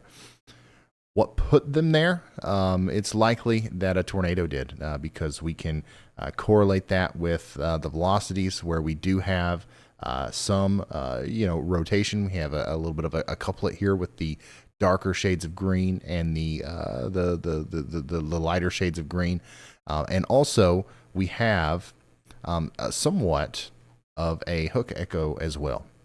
So this is all, the little protrusion there from our line. We'll call that our hook in this storm. All this is coming together to tell us that there's very likely a tornado here. If it's not on the ground now, it was moments ago, but we've got to assume that it is on the ground now and get to shelter fast in Raymond. Some other places here are going to be Brook Hollow Place, Bottom Acres, Carriage Hills, Sewell, Garden Park, Taylorsville, and Mayfair.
Okay. New there we information. go. Hines and This Rankin tornado warning counties has been upgraded. Have been upgraded now to a confirmed tornado warning. This is our first confirmed tornado warning of the day, and the reason for that is once again for everything that we just showed you.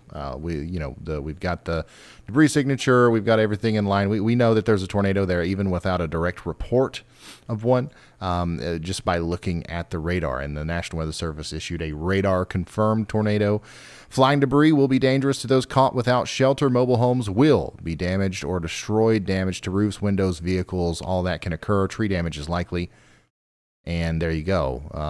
Tornado is somewhere to the west of Raymond, potentially moving right towards Raymond, Mississippi. We got to get to our safe spots if we haven't gotten there already.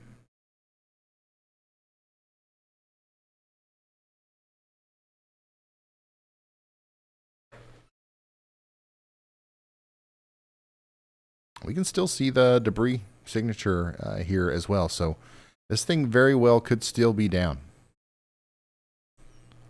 Moving in towards Raymond right now. Make sure you are in your safe spot.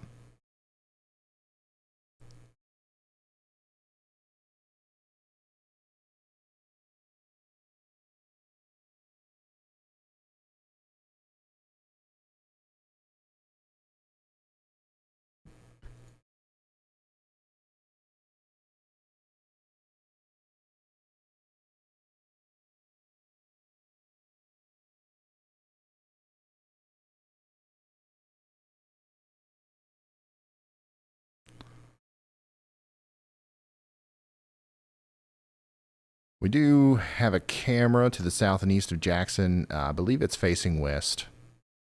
It's not loading right now. We'll get it up here in a second. Yeah, Jackson is in the marginal risk for tonight. Once again, that's what I was saying. It's unfortunate that, you know, the people of Jackson, Mississippi are having to experience this tonight, because we're going to be dealing with a lot of this tomorrow, unfortunately. There's a very good chance that at this point this tornado has lifted, but I'm going to, you know, assume that it's going to come right back down, and that's why I'm continuing to tell people in Bottom Acres, Clinton, Westchester Hills, Flowood, Luckney, and Summerwood in Mississippi to take shelter.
Sorry, just reading some stuff. Chandra, it looks like the streams that we have are working good enough. Can you try putting Bob Pack up? And then maybe refreshing Brandon Clement? I don't know. Some of these are just looking really fine. I just want to make sure that we've got all of our bases covered here, and we're not just sticking on one specific stream. Oops, sorry. Looks like we might be experiencing a little bit of another surge here that we've got to be concerned about. Once again, as this moves towards Jackson, it's going to try to produce another tornado. I don't know if it's going to. It's produced one already, but it could try to do it again. So Jackson needs to be staying in their safe spot.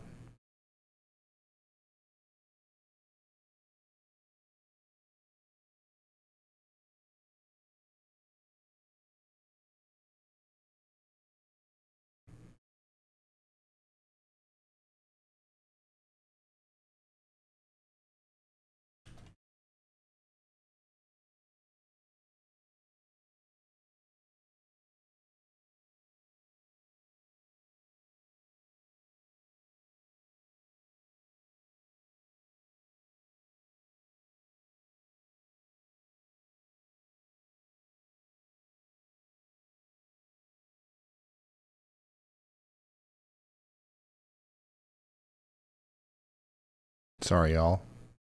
Once again, just waiting on the next frames to come in and communicating with our staff about some storm chaser feeds.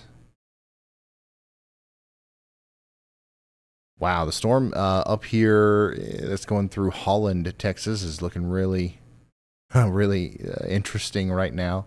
Lots of wind in there. It's still trying to rotate. Big hail, still a problem. 2.5 inches in diameter, just shy of baseball sized in Holland right now, moving towards Rogers.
Lots of lightning coming in through Freddie McKinney's feed there in Williamson County, Texas.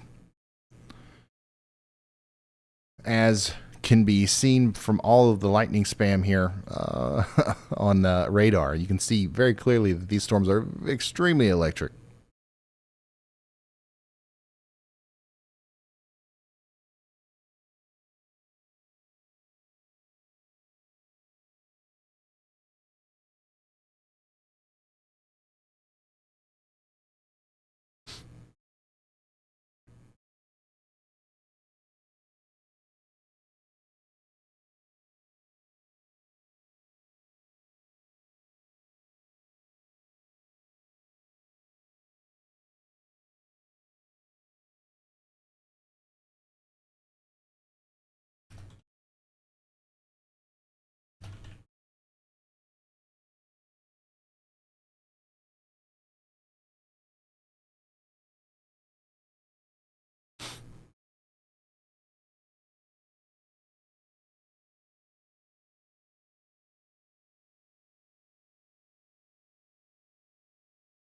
Yeah, I'm going to go back to the tornado warning here. This is an observed tornado warning. I want everybody to understand that this is, at one point, this did have a tornado on the ground. I'm not convinced that it still does, but it's capable of producing another one. So we need everyone in Jackson, Mississippi to be in their safe spot. Andy, I'm sorry. Well, one more time. I gotta go take care of something. I got you. Okay, guys. Ryan's taking a look at the chaser feeds. The PC with the chaser feeds is struggling at the moment, so it's running real hot. And I guess, running through 6 feeds of unoptimized video stream might do something bad to a PC, right? So your friends in Florida, Mississippi can tell us in the Jackson, Mississippi metro, especially north, along I-55, what's about to happen. There is a bunch of hail on the radar that you can see next to me here. The pinkest spots on the radar next to me are actually just wind-driven hail in this line that's being sent straight at I-55 from Jackson, Mississippi up to the north to Canton. It's going to be pretty nasty. And given that we've had plenty of reports of, damaged power lines, winds, even gas station roofs being kind of torn off here, I would expect the same to actually happen in a decent amount here in the Jackson Metro and to the north. So please stay away from windows, especially because the hail seems to be ramping up with this. The reason why I know there's a bunch of hail in this line is because I'm looking at the correlation coefficient product. I can see some dropped values of correlation coefficient, which happens when you get hail of different size. And that happens when the hail starts to melt as it's falling and as it's being driven forward by winds and accumulating. Some of the hailstones are getting bigger as they run into other things and accrete water. So wind-driven hail is coming into the Jackson Metro, especially to the north.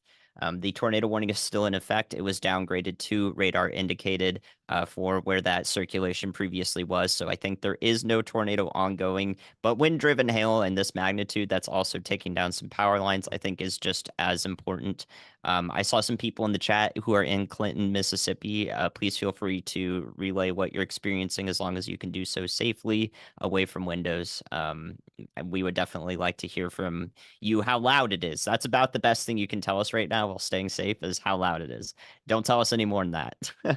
So please stay away from windows in the Jackson Metro. We're about like 5 or 6 minutes out from downtown, and all along I-55. This is a dangerous situation for drivers as well. So hopefully, it calms down a little bit before it gets to the interstate. Not as much hail is being produced here, but at the moment, it does look like it's going to be a pretty nasty storm. We see these regular severe thunderstorm warnings, considerable severe thunderstorm warnings all the time, right? And we're like, oh, well, some of them do something in a very localized area, and others just give damage reports of things that are destroyed all over town, trees that are destroyed all over town, and so forth, like this one seems to be doing. So every severe thunderstorm warning is important. This is an example of one that might be doing a little bit more continuous damage along the width of the box that we're looking at here. So I would urge everyone to take it seriously here in the Jackson Metro. If you haven't already, talked to somebody. Just tell them to stay away from windows, just in case. We don't want anyone getting hurt. And if I can help someone not get hurt, that's the best thing I can do right now for sure. Awesome. Thank you, Andy, meteorologist Andy Hill, going over everything that's happening out there. Guys, I'm going back and forth. We've got an issue with some of our chaser feeds, and it's not incredibly important that we have them right now. It's just a problem I would like to solve before tomorrow. I think that we're obviously going to be extremely dependent on our storm chasers tomorrow, as we're going to be tracking tornadoes in the jungle. So we're just trying to figure some stuff out. So hopefully you guys can bear with me. And obviously, Andy does a fine job, of relaying all the stuff that he's back and looking at, anyways, while I go back there and take care of things. Elijah, go ahead. Hey, Ryan. So we have our first damage reports coming in from that first tornado warning that got issued in Mississippi. It was not confirmed by the National Weather Service, but there is currently several trees that are reported down in the Redwood area.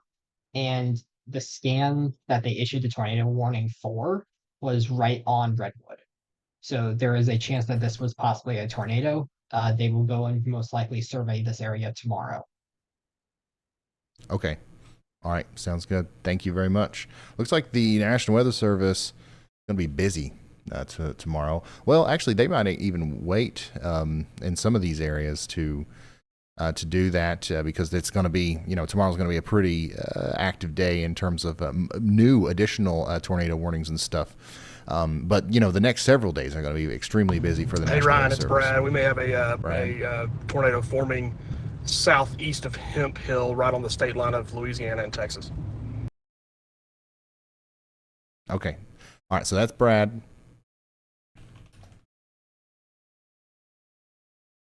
Let's see where he is. He says we might have a tornado forming somewhere down here. I got to listen to that again. Hey, Ryan, it's Brad. We may have a tornado forming southeast of Hemphill, right on the state line of Louisiana and Texas. Yeah, I see what he's talking about here. That is definitely a concerning looking signature. You can see we got a little bit of a pook right here. And then, obviously we've got some inflow trying to come into the storm. If we look at velocity, you can see that we do have, somewhat of a couplet there. So I also am, looking at this, and I'm getting a little concerned about that as well, because this is the definition of velocity, so or a couplet that's trying to come together. And you can see that there's plenty of inflow. It's not just this one little random area of increased velocity. We've got a huge surge of wind coming into this storm, and then a little pocket of the downdraft coming out of the storm. This is looking like a pretty serious situation for the residents here in Clare and Raton and Toro. There you go. National Weather Service is now issuing a tornado warning for that very cell. So there you go. Tornado warning has been issued. What is that? Sabine Parish and Sabine County. So Louisiana, Texas, Sabine area. You guys have got to get to shelter right now. This is an extremely dangerous situation. That is once again one of the, we say this often, but it's always true. Like when the event starts, it starts from nothing, and then eventually it peaks out, and then it kind of fades off a little bit. This is now one of the more concerning looking signatures that we've seen tonight, as the convergence there, the amount of winds on both sides is increasing with each frame. The storm's getting stronger. This could try to produce a big tornado here as it goes towards Clare and Raton and Florian in Mississippi. Sabine. Okay, I got you. And that's got me concerned now about some of these other storms too. There could be other storms that are going to interact with that. This is a very similar environment and try to produce tornadoes as well.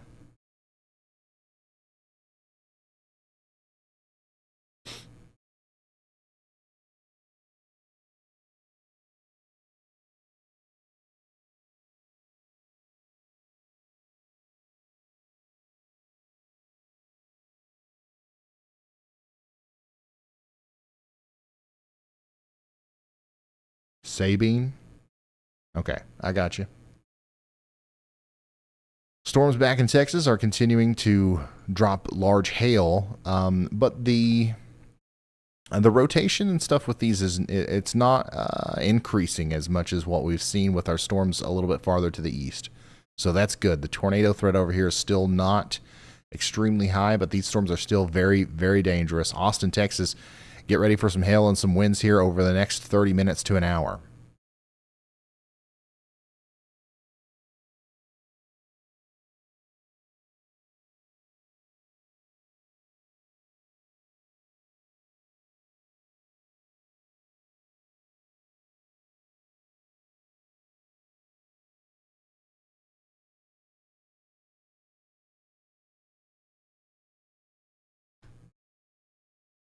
Sabine.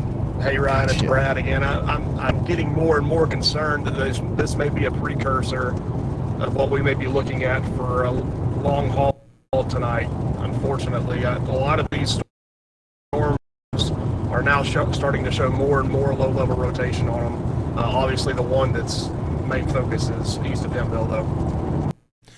Yep, you can see that there's rotation here, rotation here, rotation here. Let's flip it over to velocity, or I'm sorry, reflectivity now.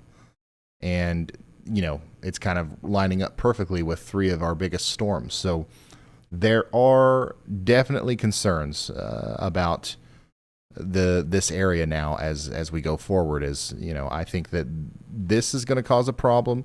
And this storm up here, if it's not north of that boundary, if it's south, or if it's riding it, that's probably going to try to cause a problem in terms of tornadoes. So I think that as far as the tornadic event and the eastern side of this stuff, I think we're just now getting started with that. And it's not going to end anytime soon. At some point, I'm going to have to take a nap. But, I think that this is the beginning of the tornado coverage that will likely last well into the day tomorrow.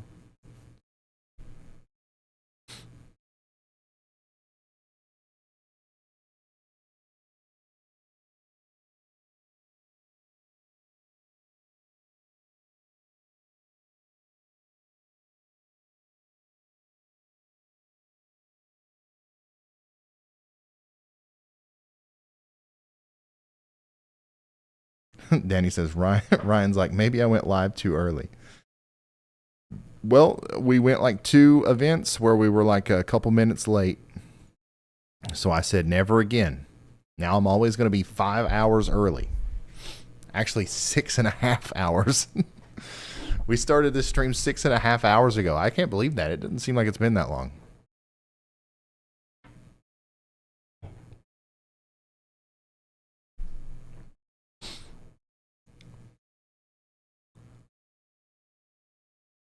And Andy doesn't even sleep anyways. I don't think that he's figured out how to not need that to sustain, life. So we're good. At least that's what I've, inferred.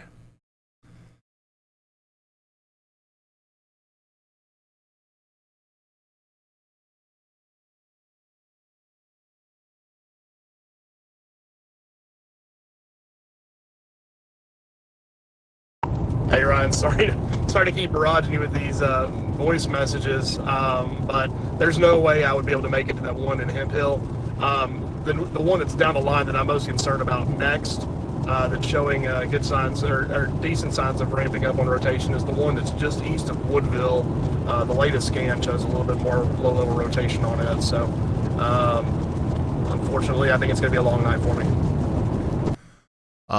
Something about Woodville tonight is just really attracting, storms that want to try to become tornadic. It's been raining there and storming there off and on for quite some time. It's not going to end anytime soon, guys. We're just getting started. Flash flood threat is ramping up. The tornado threat's ramping up. Let's go check in on our tornado warning in Jackson, Mississippi, which, by the way, we do still have a tornado warning for Jackson, Mississippi. The specific area of rotation that prompted that warning in Jackson is no longer there. Okay, we don't have that tornado is not there anymore. However, the storm is still very much capable of producing a tornado, so we need everybody in Jackson to take shelter now. Check it out. Considerable severe thunderstorm warning for Falls, Bell, and Milam County in Texas. Another big storm moving into Falls County, Texas is bad news. We had some really, really bad flash flooding there earlier. And more rain is now on the way.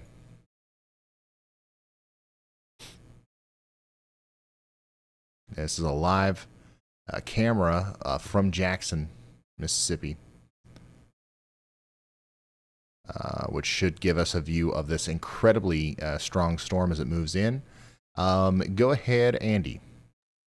Yeah, Ryan, since a couple thousand people have tuned in as the storm gets closer to Jackson and is now in the metro, I just wanted to say once again that this is a big wind-driven hail risk. We can see the evidence of hail all along this line, and it is being driven forward with bursts of 60-mile-an-hour wind gusts, from what I can tell from the radar, which will easily break some windows if the hail is large enough. And I see a 1-inch hail report in Pocahontas, Mississippi. So I do think that there will be some wind-driven hail-related damage. I want to use this as a reminder or an announcement for the people who are just tuning in, because wow, it's starting to get loud out. I should probably tune into Ryan's stream, right? And then we've already talked about it several times, but now they're here and they're like, well, what's actually happening? It would be a great idea to stay away from windows as the storm moves into and along Interstate 55, over the next minutes to seconds while we're talking here, and then a few minutes down the line for the Eastern Metro for Pearl, and Brandon down the line in Mississippi. So please stay away from windows if you can. You'll probably do that anyways once you start hearing it, but it's best to not risk it for those first few seconds before you start hearing it. So that's all I wanted to say. Absolutely. Thank you very much. Meteorologist Andy Hill bringing our attention back to Jackson, where the tornado warning was allowed to expire, but as he said, wind-driven large hail is going to be a big problem here in Jackson over the next little bit. 60-mile-per-hour winds, inch and a quarter hail. Quarters flying around at 60 miles per hour is not something you want to be in the living room for or outside or anything like that. Get away from windows and hunker down, not for too long. The storm should go by pretty fast, at least the windy part. It'll rain pretty heavily for quite some time, but I do expect to see some wind, damage reports out of here. Some like similar to what we've seen a little bit farther back. Trees down, power lines. We might experience some power outages and stuff as well. Get ready for that. Now it's moving into Jackson now. It's going to be moving through Pearl, Richland, and Brandon here next. Once again, we've got a live view of all this going down right here. So I'm going to keep that up. Definitely see some really quick movement in the clouds there. Lots of lightning. But I'm going to also...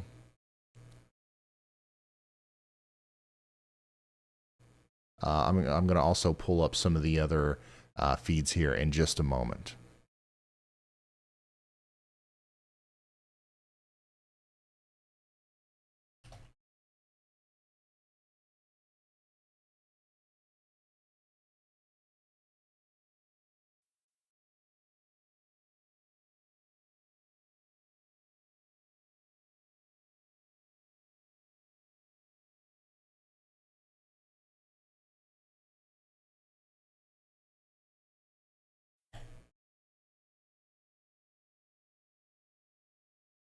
Big severe thunderstorm warning just issued now downstream.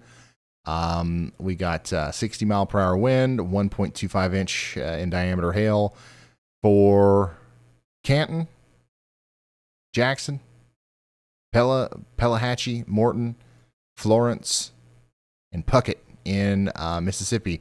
This thing's going to race all the way across the state tonight. Let's go check back in on our tornado warning.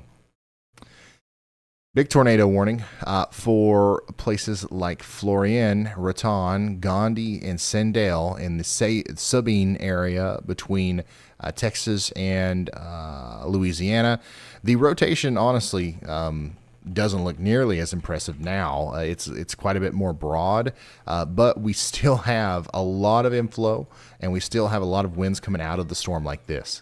So, out of all the storms we've seen today, this one has everything in place to produce a tornado.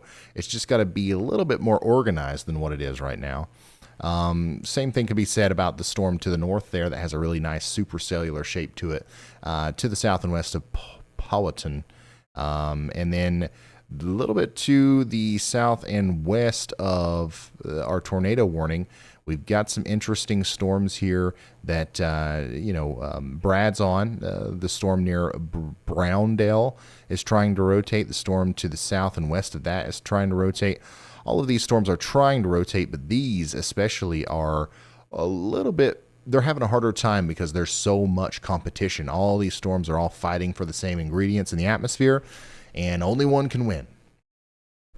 Well, not really, but it's harder for one to win.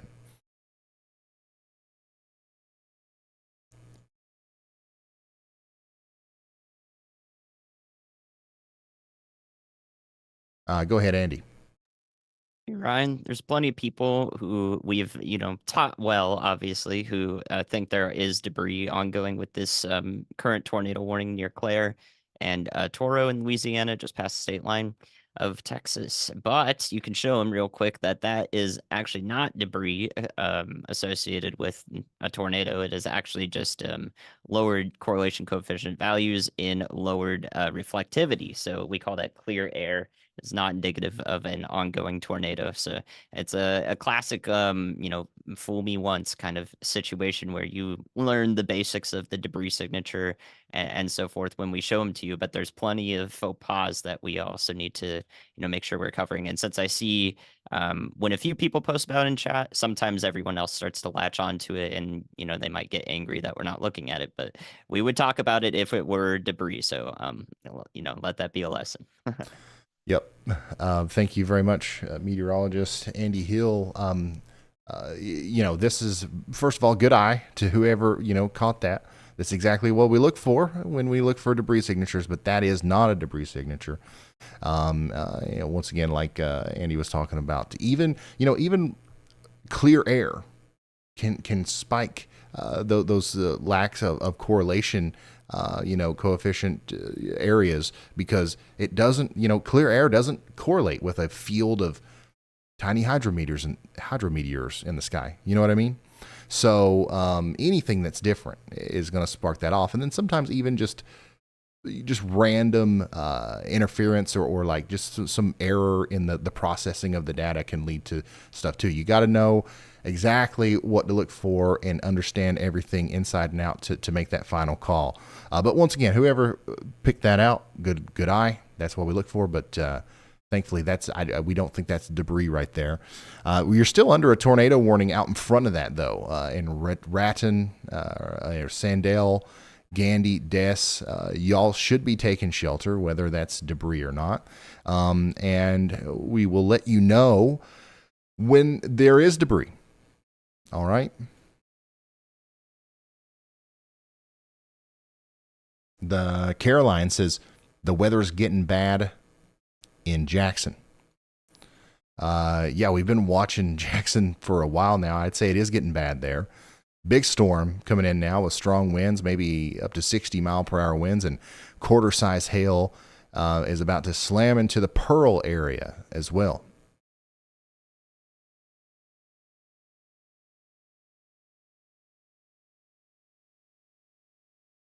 Pearl, Country Place, Summerwood, Harborview, New Fannin. Get ready for a slap in the face as this wall of wind and water comes over you and small ice pellets.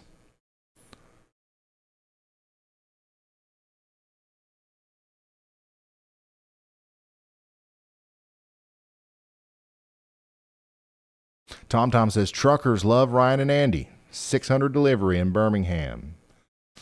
Thank you, Tom. Tom. Appreciate that. Glad to be of service. Jordan says, is San Antonio about to get the tail end of the Austin storms? I got to go back and look at those storms. Yes, San Antonio, you are about to get the tail end of the Austin storms, technically. If they make it to you, you look at this outflow boundary. So these storms have kind of popped off to the north and west of San Antonio, and they've dropped this big cold pool or cool pool of air under them, and that cold pool is spreading faster than the storms are moving. This will either spark new storms along it in San Antonio, or it will do work on the atmosphere in San Antonio and kind of get rid of the instability that's there and not allow for storms to make it there, or something in between. It'll make the storms that end up reaching there less intense. But I see new convection popping up south and west of Hondo, and that tells me that you're probably going to get some new storms there soon in the San Antonio area. So yes, the same system that's impacting Austin is also trying to spark up some storms there near you, but they're not moving very fast. Really visible outflow boundary here on radar. If anybody's ever heard Andy talk about an outflow boundary or something, and you're wondering like what that is, this is it. This is the textbook definition of that. Rain cooled air coming out from under the storms, moving away. So there's that. I want to go check in on our Texas storms, by the way. Velocity check on our Austin storm, nothing. This is mostly just a big wind maker now. Austin on the southwest side, lightning, rain. It's a big storm, but no tornadic threat at this very moment. Lexington, Texas, same thing for y'all. Big hail, some wind. Rockdale, same thing for y'all. How about you over there in Buckholtz? This one is the only one that has a little bit of more of a rotation aspect to it. We're still watching for this one to potentially have some tornadic attributes. But over here in Rogers, Buckholtz, Cameron, Rosebud in Texas, the main thing you've got to be watching out for is that 1 3/4 inch hail that's still possible with this storm. That's golf balls, okay? Back to our tornado warning. Wow, this storm has just really changed a lot in the last little bit. It no longer looks very tornadic at all, to be honest with you. Very outflow dominant, but we still have these very large areas of inflow and outbound winds, and they're very close to each other, and we have to think about that, okay? As this very well could wrap up into a tornado at any moment. Andy's got something for us. Go ahead. Yeah, Ryan, you want to know why it's changed shape like that? Why it looks so funky? Please, let's hear it. It's about 20, 25 miles north of the warm front now that's in place. So it kind of took on like 8 to 9 cells. It just got like sucked into it and gave it that RFD surge and caused a, what looked like temporary tornado genesis there. But now it's accelerated off to the north, and all those warmer and relatively moisture air is just still down south to it near Leesville in Louisiana. So this is rocketed off to the north, being north of the warm front. Okay, I thought I heard a chaser talking. Being north of the warm front essentially means that the lowest layer of air is stable. It's cooler than what's slightly above it. So air that tries to rise up from the surface like a tornado would just is going to not be able to rise. It's just going to meet air that's warmer than it and get pushed back down. So that's why we see this storm transforming away from a tornadic storm and more into, once again, a wind and hail threat. So the storms down to the south and west of it, where Brad is, they have the chance still to produce a tornado or become tornadic in general and have the chance to produce a tornado. Why did I say that twice? It's going to be a long day tomorrow, I think. So Brad's got to be watching out for that, because right as they meet the warm front, that's also where the most spin in the local atmosphere tends to be. So we'll see if another storm becomes tornadic as it meets the warm front right where Brad is.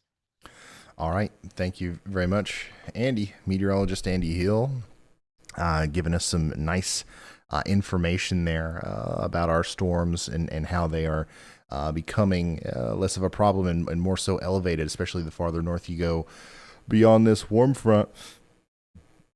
We've kind of narrowed it down now in this area to this zone being the area that we're watching very closely for new tornadic development. So Brad's in a good spot.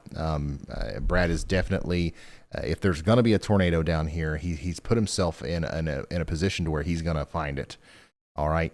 And we've got new cells going up in southeastern Louisiana, or south central, I should say, Louisiana. Pine Prairie over here near Oakdale. We're going to watch those cells as they are south of the warm front. They're very quickly going to get lofted up into the warm front. So we'll see how long it takes for them to mature, but they're in a decent sector for rotating if they wanted to. Houston, all the storms have moved out of the area now. You've got one really impressive looking storm to the east of Cove, north and east of Beach City. Lots of lightning with that, probably some small hail. And then I would expect probably a severe thunderstorm warning for this storm moving into Countsy and Silsbee. Excuse me. Within the next little bit, as that is a prolific lightning maker, almost certainly has some hail in there as well.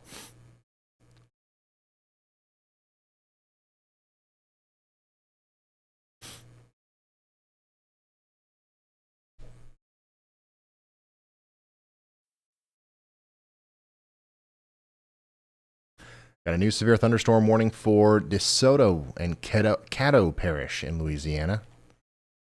That's another severe thunderstorm warning today for the Shreveport area. It's just south and east of town. Inch in diameter hail and 60-mile-per-hour winds possible.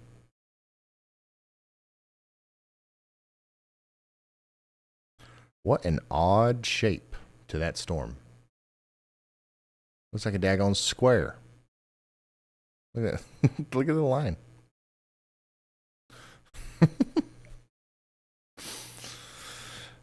Interesting stuff today, y'all, on the radar. You never get bored looking at one of these things. Storm still looks really intense moving out of Jackson now. Let's look at our camera here. It's not quite hit yet.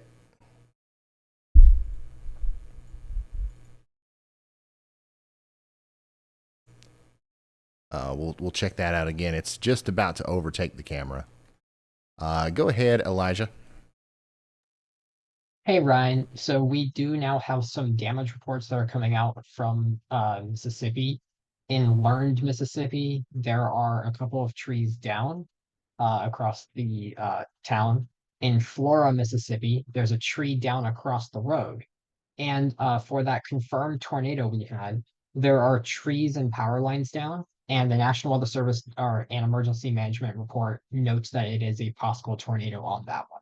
And this is the report that happened when we had that confirmed tornado. So chances are that is obviously most likely a tornado that occurred. All right. Thank you very much, Elijah, for the enlightenment. This is turning out to be quite the severe weather outbreak. We've got lots of reports coming in as these storms are moving across Louisiana and Mississippi. Probably going to see a lot more pour in between Vicksburg and Jackson, as that seems to be a corridor of stronger winds there. And that's going to continue all the way over towards Meridian, Mississippi, probably. So we're just now getting into the weeds here with the beginning stages of our multi-day severe weather outbreak. Tornado warning, I believe, was just allowed to expire. Yep. So now we're down to no tornado warnings and one considerable severe thunderstorm warning.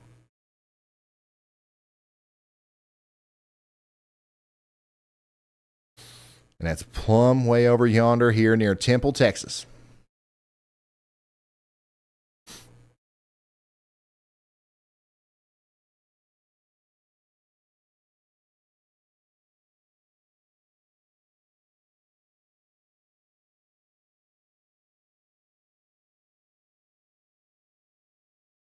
Paxton, thank you for that.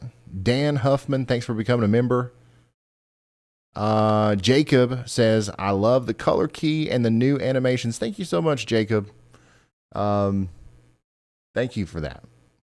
Just trying to make the stream as good of an experience for everybody who's watching, whether you're here to get vital information, whether you're here to just watch to learn or be entertained, whatever it is, we're trying to make it the best possible experience for you. And we worked really hard on some of this stuff. We don't have the big fancy software. All this is just kind of glued together with OBS and some computer monitors. But I think it's, for what we've built this with, I think it looks really, really good. So thank you. Thank you for noticing.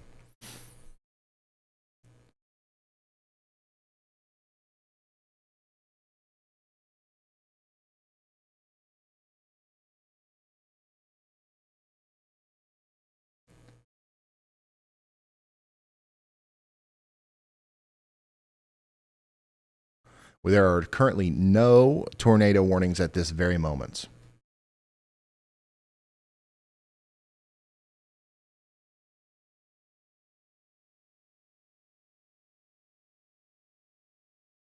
Yeah, I am hearing about some schools in the southeast closing tomorrow. I've heard about that. I don't know exactly which schools or anything, but I have certainly heard about that.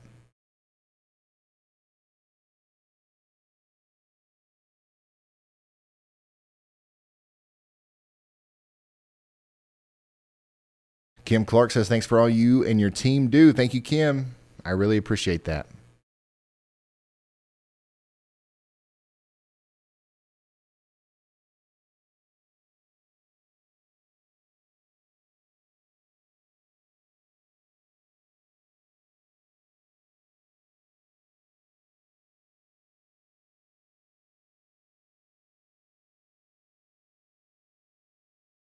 If you go outside right now in downtown San Antonio, you might be able to experience this outflow boundary. If you look to the north, you'll probably see some low clouds moving north to south. And then once those clouds get really close to you, you'll feel the breeze pick up and then a sudden drop in temperature and humidity a little bit. You're just feeling the rain-cooled air kind of escape from under these storms to your north.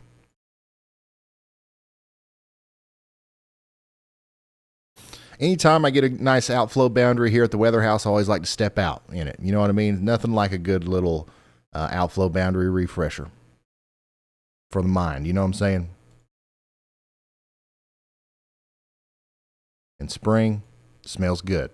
All right, I heard Chris. Hey, Ron, let's hear it's him Chris. again. You got a copy? Yes, sir. What's up?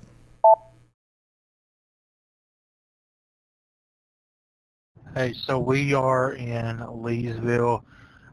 We must be riding the boundary right along Highway 63 because I have to go from heat to air. We're going from 61 to 72. So with that being said, I am watching a storm that is just to the north of Beaumont. If you switch over to the Houston radar, that storm right there just to the north of Beaumont. We're going to sit somewhere right around Leesville here for a little bit and watch how it moves on up, because that one, if it was to take that right turn or somewhere around that boundary or just to the south of it, I think that might be one to watch for the next little bit. So we're going to pull off up here and give it a little eyeball for a little bit. All right. That's Chris. And yeah, he is right on that boundary. I think this is where that boundary is located for the most part. Let me show you. This is our boundary that we're talking about, okay? Anything north of that line is likely going to be somewhat elevated and not as much of a tornado threat, but anything south of it could very well be tornadic. Not saying that anything north of it literally couldn't be tornadic. It's just much less likely. And on a day like today, you need the odds in your favor if you're a storm and you want to be tornadic.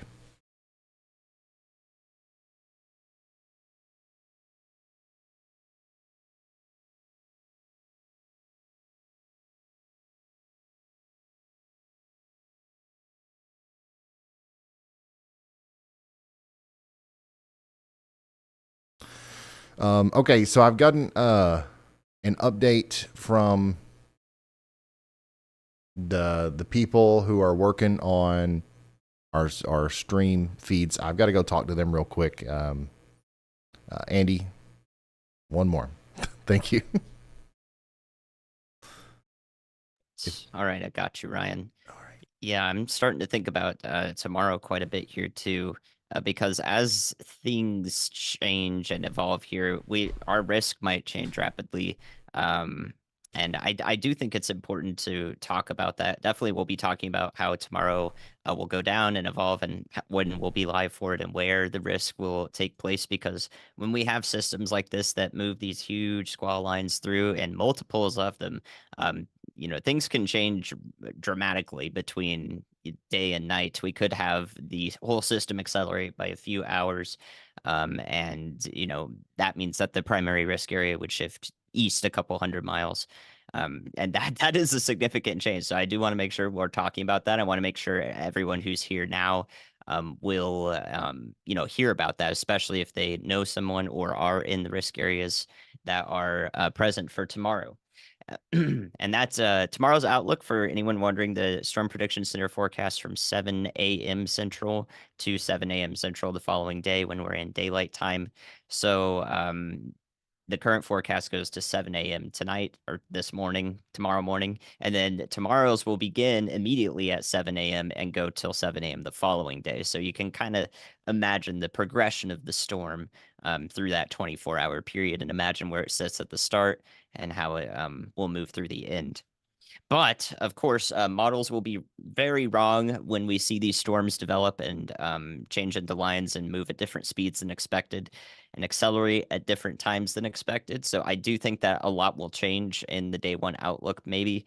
But I do also expect a lot of the development that's coming back down south and west of San Antonio to be what congeals into our line that will move through our moderate risk, or a 4 out of 5 from the Storm Prediction Center tomorrow, from the morning onward. As for what we have going on currently, most of that hail-driven or wind-driven hail has moved through the Jackson Metro. Pearl is still getting the worst of it right now.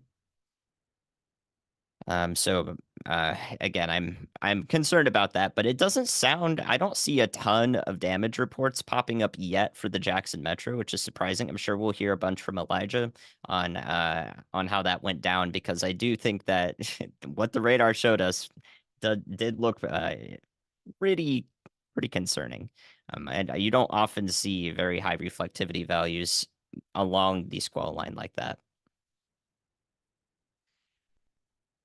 All right. So yeah, I expect us to talk a lot about tomorrow's risk, and I think I'll be primed for it to be able to cover it tomorrow. So I'll be right here assisting Ryan for the whole stream in case anyone ever wonders where I am, because I see that all the time in the chat. Appreciate you guys looking out, but also wow. For all the storms approaching San Antonio, I figure you guys should know.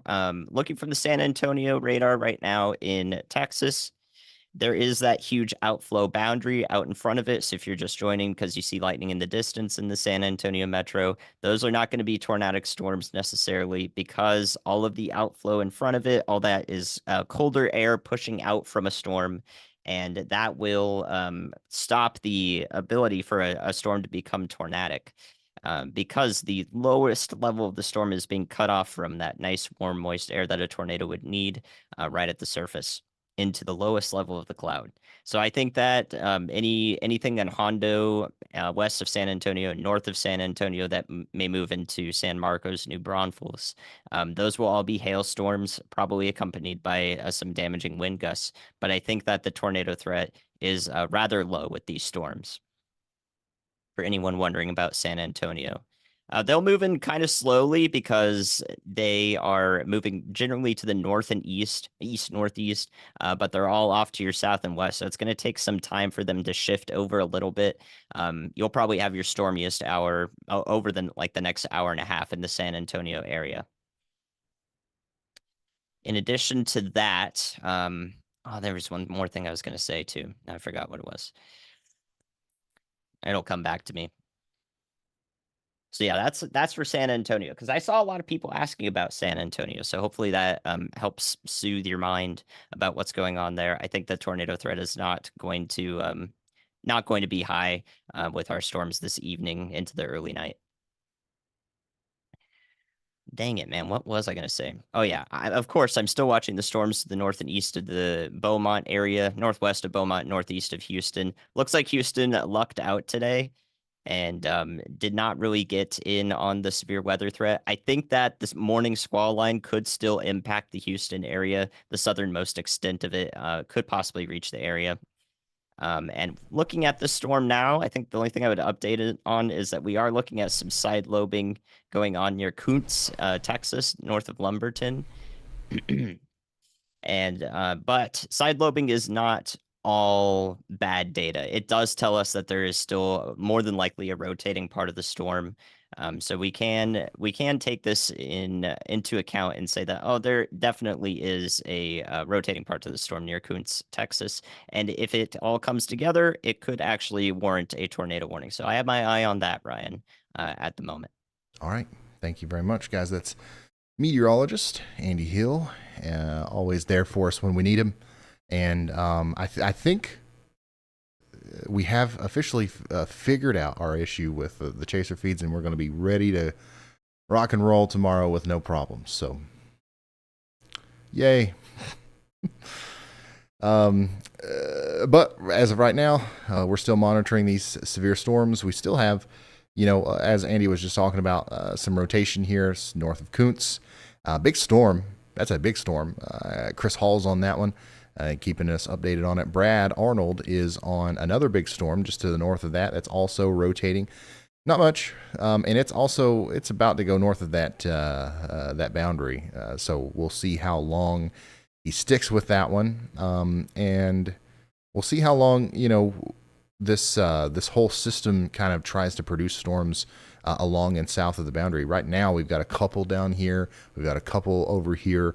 A lot of the convection is happening up here now, which is still posing a wind and hail threat. For example, up here in south and east of Shreveport, Ringgold, Doyling, Sibley, all you guys are under a severe thunderstorm warning for inch in diameter hail and 60-mile-per-hour winds. We're going to see a lot more of that, I think, as time goes on. The wind damage reports are pouring in from the corridor between Vicksburg and Jackson, Mississippi. More wind damage reports are likely to come, as this is what it looks like out there. Holy smokes. What was that? Just to the east of Jackson. Yeah, big time storm moving into Carthage, Mississippi. Lena, Morton, and Pelahatchie get ready for 60-mile-per-hour winds and quarter-sized hail. Tomorrow is probably going to be a more active day than today, unfortunately. And when I say tomorrow, tomorrow starts at midnight, y'all. Things are going to start, ramping up early in the day tomorrow, and it might be time to look at some new forecast data if it's available. And of course, we will talk to Elijah first. Go ahead, Elijah. Hey, Ryan. So we have a couple of more damage reports that are coming in from Mississippi right now. We have damage reports currently coming in from Ridgeland, Mississippi, of trees being down. Madison, Mississippi, where trees are down all across Madison. And there is roof damage to a home in Eagle Lake, Mississippi. Hey, Ryan, right you now. have a copy. We also have over 73,000 power outages across Texas, Louisiana, and Mississippi right now. So I will be keeping you updated as we start getting damage reports coming in. All right. Thank you very much, Elijah. We also got a call out from Chris there. What's up, Chris? Hey, man, still looking at that storm north of Beaumont. If I'm turning it into a loop here, it is going to try to start taking that right turn. So we're going to drop south, probably going to head towards the town of D. Ritter. Hopefully I'm saying that right, D. Ritter. It's just to the southwest of the Fort Johnson radar, but it looks like it is trying to start taking that right turn, so we're going to make a move on that. Hey Ryan, it's Brad. That storm that I'm on, that's near Farsville, I think is the town west of Leesville. That is doing the exact same thing that the one previously did, and it's going to happen quick. But it could put down a tornado pretty quickly. I'm trying to find a route right now to get north on it, but it could happen pretty quick. So watch out for that. Thank you, Brad. Yeah, so all these storms are starting to look more impressive over time. Let me show you the velocity here. This storm's going to try to wrap up as it moves over in the direction of Leesville. Also noticing some, even more rotation here with our storm to the north of Kuntz. All right. Certainly something to watch for there, as that is trying to produce at least some rotation that might be concerning.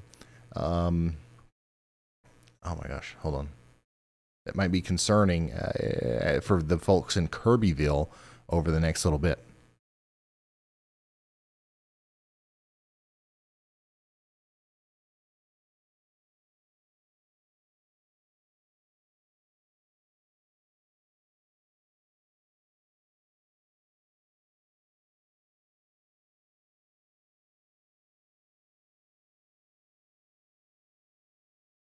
Amazing.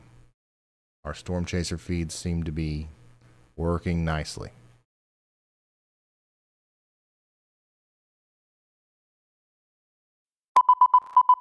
Got a new considerable severe Bastrop County, Fayette, Lee, and Travis counties in Texas.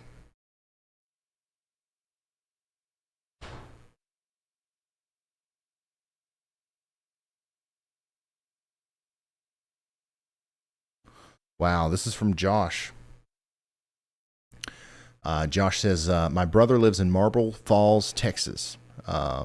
Said, whatever hit them happened super quick. They were outside, and all of a sudden it got quiet, and they went inside, and the backside of their house got smashed, and all the windows got blown out. Look at this.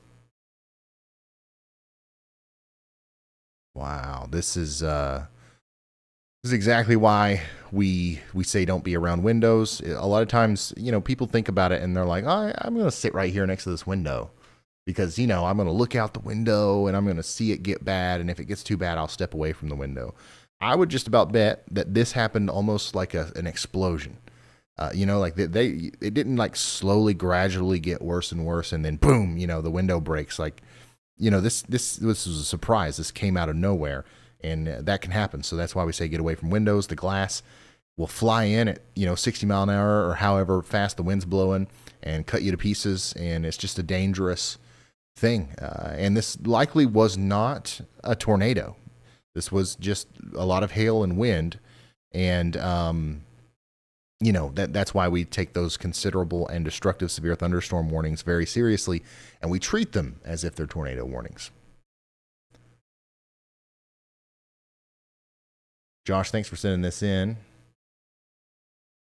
I am going to retweet that if anybody wants to see the extent of that damage.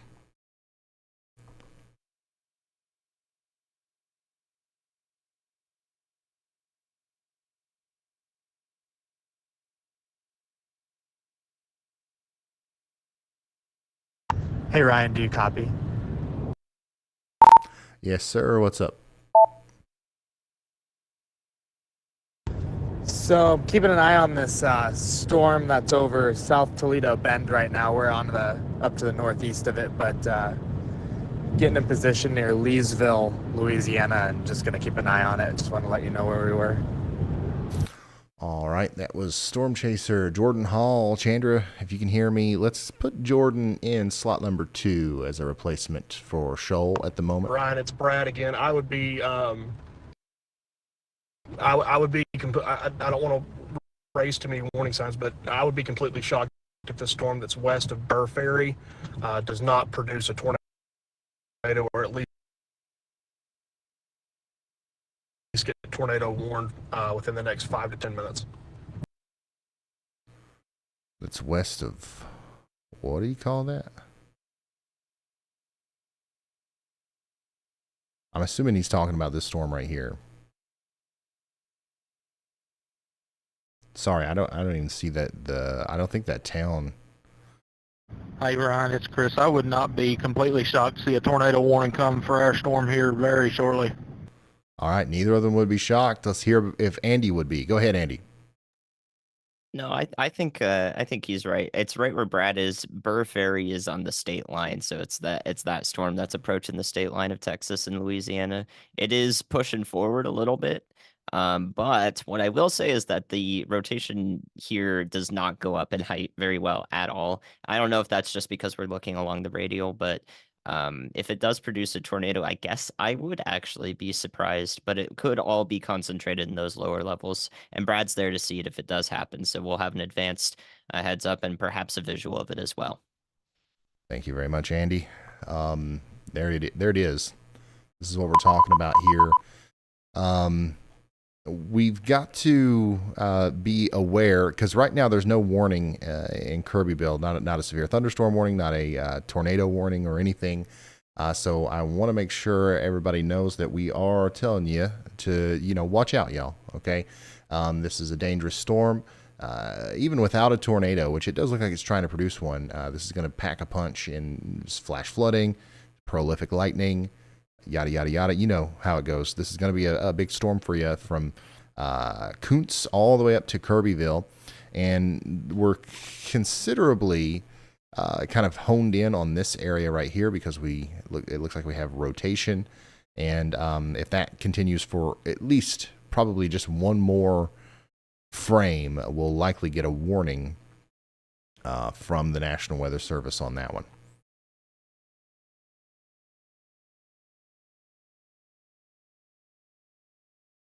So we'll see if that kind of continues to spread out or if we'll see something more compact here.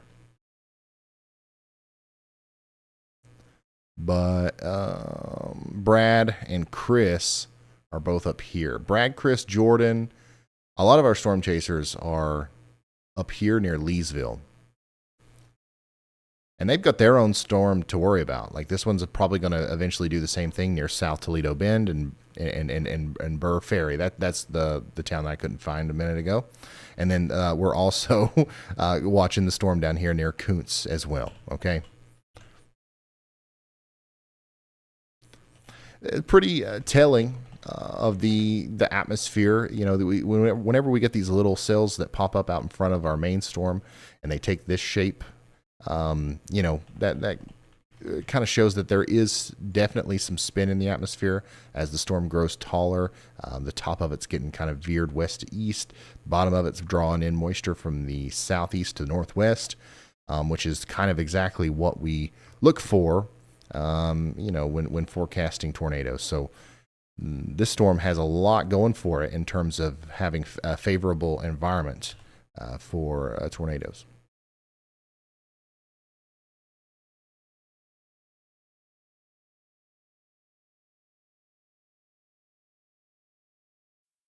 Two storms rotating here along this line. We've got the one that Brad and Chris and everybody's on, and we've got the one down here near Kuntz, north and east of Village Mills, moving towards Kirbyville.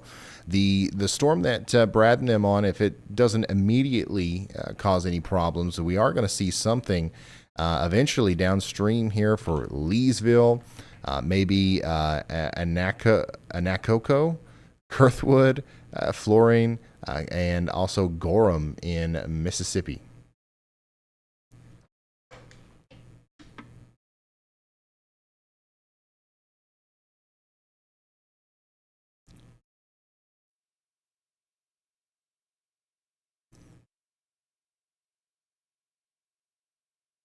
Rage Quit, thank you so much for becoming a member.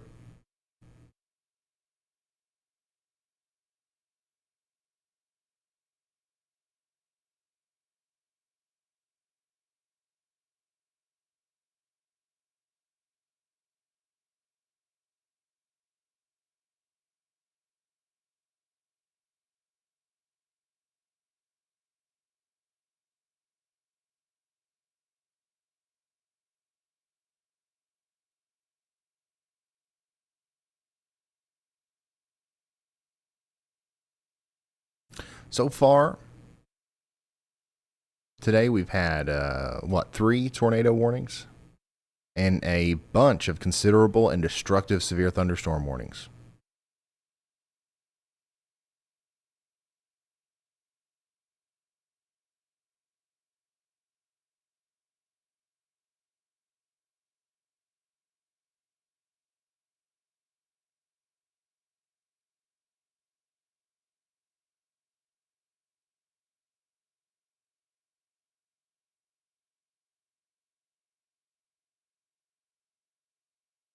Christian, thank you so much for that. Hey Ron, it's Chris. I don't know which radar you've been looking at, but I just switched over to Lake Charles to look at our storm. That's just north of Kuntz or whatever it is, the one we're going after. And through the Lake Charles radar, that is a very tight couplet. So I'm going to watch this for just a little bit longer. We're moving down towards it, but I'm going to tell you, man, that is one tight couplet from the Lake Charles radar. Yeah, so what Chris is talking about there is what I thought everybody was talking about. Yeah, we've been watching this one for a moment. East of Village Mills, the rotation on that one has actually let up a little bit. But this is what we're mostly paying attention to at the very moment down here near South Toledo Bend. We got a tornado warning on the one. A new tornado warning has been issued over towards Kirbyville. Let me show you this. Very interesting timing on the warning, because I was just about to say that the rotation had mostly let up. And it seems like it has, but the storm as a whole is still rotating, and it very well could get back to that point, that I was talking about earlier. I think it was about right here when I started talking about it. And now, now the rotation has let up a little bit. But Kirbyville, Fred, Mount Union, all you guys need to be taking shelter, okay? I think that the storm west of Leesville, the rotation there is also let up a little bit. So we're going to watch it very closely. Both of them. Okay. If you look at the Kirbyville storm from a distant radar, the rotation is actually still quite impressive. So that tells me that there's a lot of spin higher up in the storm. And if we go to the Lake Charles radar, it's not as impressive, but it was not too long ago. So there's still some more spin in the storm that can kind of work its way down to the surface if it tries again. So that's what we're going to keep an eye on. Kirbyville, take shelter. Fred, Mount Union, all y'all take shelter over there in East Louisiana, please.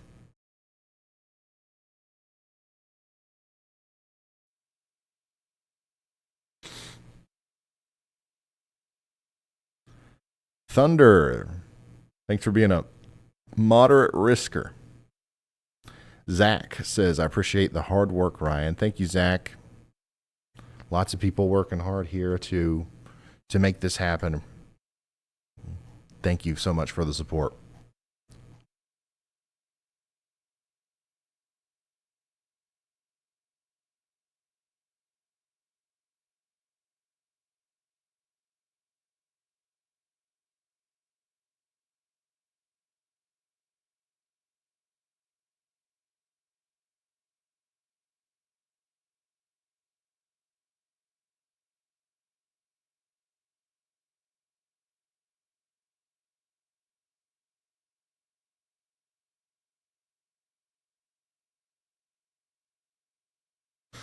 Latest HRRR run does not look as... It looks quite a bit different, actually, from the most recent ones.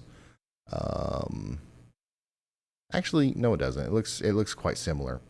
But I'm seeing the linear threat. Man, I don't know. It's going to be a weird day tomorrow. Once again, still think we're starting pretty early. The wind threat is going to be the main thing, and then the tornado threat's probably going to be secondary to that. But the tornado threat's still going to be higher than what we're looking at today. And then Thursday looks pretty cool up there in the Ohio River Valley, in my neck of the woods. Some extremely fast-moving storms. Look at this. Let me just show you the full progression here. So this is what the radar could look like at 7 a.m. Ugh, you guys can't see that, can you? And let me just go out to the whole thing. Okay, this is what the radar could look like at 7 a.m. 6 a.m. tomorrow. We're going to see this crazy kind of just fast moving system, this big line come out of Texas, go into Louisiana, go across Mississippi into the panhandle of Florida in like a blink of an eye. That's going to cause a bunch of spin up tornadoes. And then there's going to be a brief period of time out ahead of the line all across the coast where we could see supercells form and become tornadic. So that's what we're looking at tomorrow. It looks like the main threat might have, at least with this run of the HRRR, we can't take too much stock in each individual run of the HRRR model. But it looks like this time it's moved south. Like the main threat is a little bit farther south than what we were looking at earlier. Hey, Ron, it's Chris one more time. Your boundary is just to the north of Rose Pine, I think is what this town's name is. The only reason I know is because we have rose from 61 degrees to 68 degrees in a matter of 2 miles. So there you go. Chris is right on the boundary there. And then if I move now to the east, I'll show you something interesting. Obviously, we're going to continue to have a severe weather threat in the southeast, in Florida, Georgia, South Carolina, maybe even North Carolina as we go into the day on Thursday, but it looks fairly minimal. I'm more interested, I guess, in these storms right here. Not just because I live right next to them, but there's going to be a really interesting component to this storm where those are probably going to become hailers. They're going to be very fast movers, capable of producing damaging winds, and also tornadoes. I think that there's a very real kind of a tornado element to those kind of storms, especially once they make it farther up into Ohio. around 4 p.m. on Thursday, and as they move into Pennsylvania. So we're going to be watching that one very closely, as that looks like it could be a little bit of a severe weather day up there.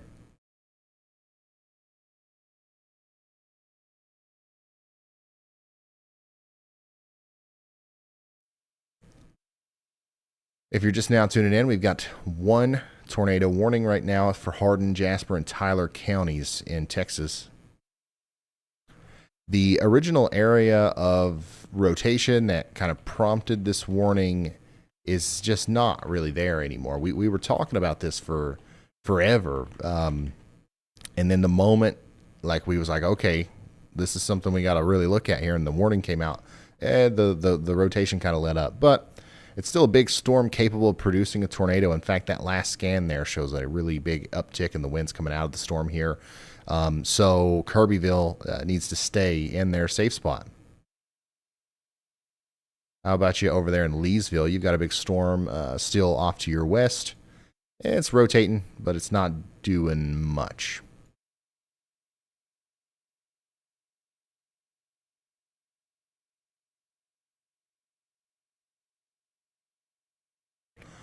Real big storms to the west and southwest of San Antonio now.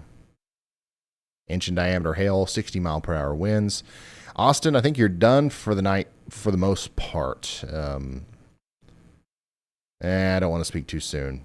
These storms could kind of still bother you a little bit later. But I think you've seen your biggest storm at least. This one over here still producing 2-inch in diameter hail as it moves towards Lexington and Giddings, Texas. Y'all get ready for that.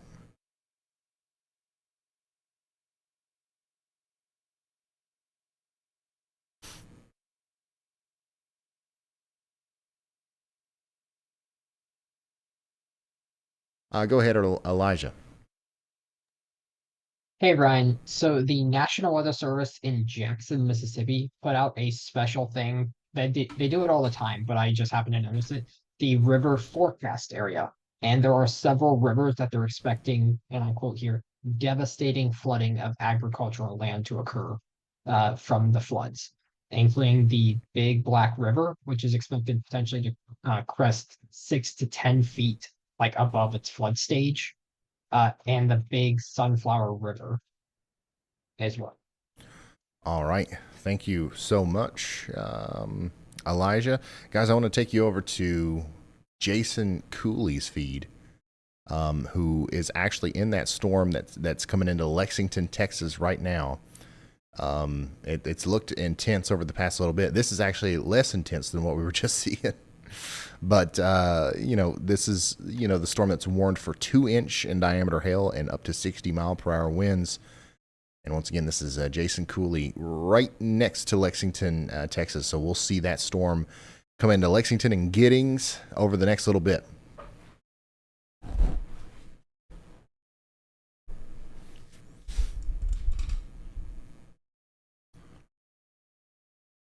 What an interesting day of weather.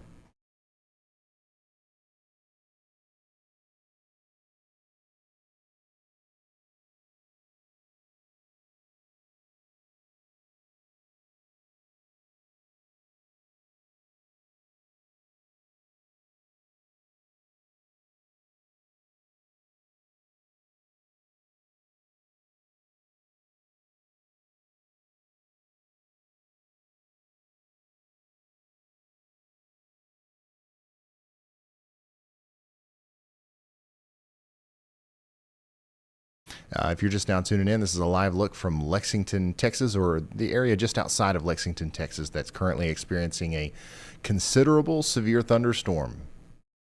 This is what you can expect in Giddings and Lexington here soon. It's what you can currently expect in Bastrop. This is probably, you guys are getting a little bit more than this, actually.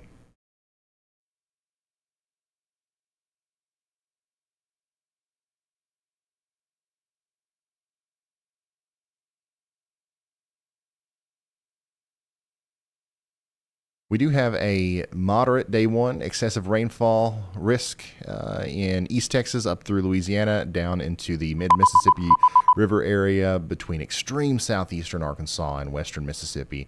That's a rare outlook for excessive rainfall and is only issued whenever we have a really good chance of seeing some flash flooding. So if you live in a flood-prone area out here, you've already seen a lot of the rain, but more is coming. So please watch those creeks and streams.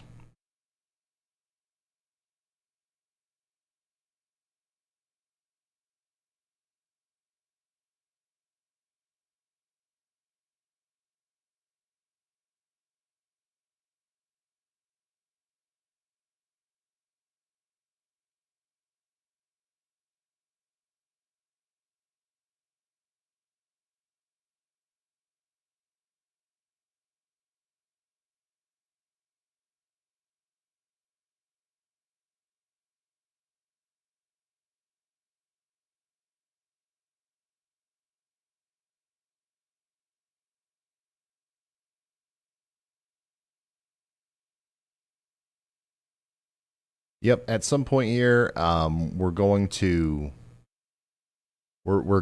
wrap up tonight's coverage and pick back up, I believe, early tomorrow. I really don't know. I don't know exactly how the rest of the night's going to play out, and that it's going to make so much of tomorrow. Like what happens tonight is going to change so much about tomorrow.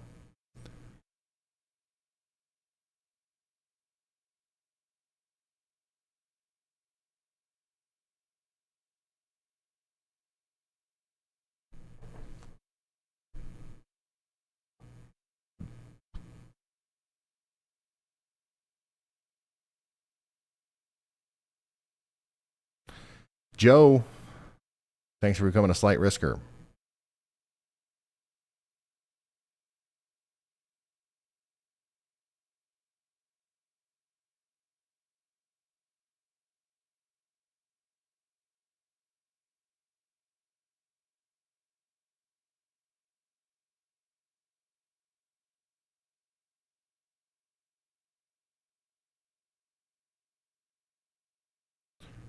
Yeah, I'm still trying to determine what we're going to do tomorrow.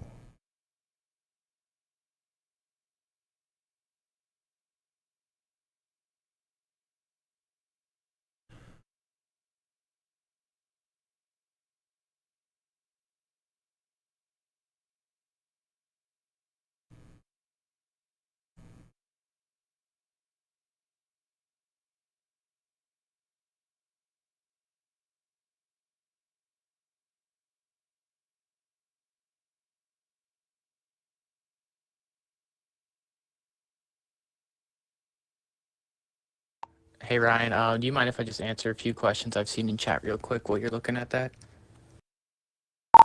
Yeah, go ahead. This is Riley. Hey Ryan, it's Chris. Continuing to watch this storm, it looks like the storm has somewhat made a cycle. The rotation is pretty much non-existent, and the new rotation is just to the southwest of Kirbyville. Looks like it may be trying to start tightening up somewhere just to the southwest of Kirbyville. All right, so the one question that I've been seeing over and over again as you are trying to, or as you're looking at whatever you're looking at, is there's a lot of people asking how what's going on today will affect what happens tomorrow. Basically, with the environment tomorrow set up in the way that it is, morning convection is going to have a very big impact on anything that happens. So everyone wants to know if it's going to be better or if it's going to be worse. Well, we don't know the answer to that, and we're not going to know the answer to that tonight.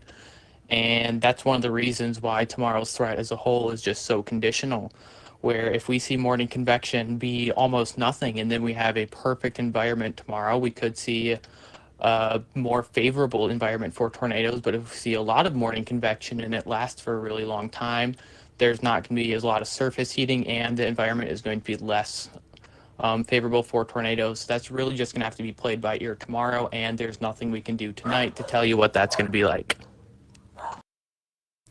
Couldn't have said it better myself, Riley. Thank you for that.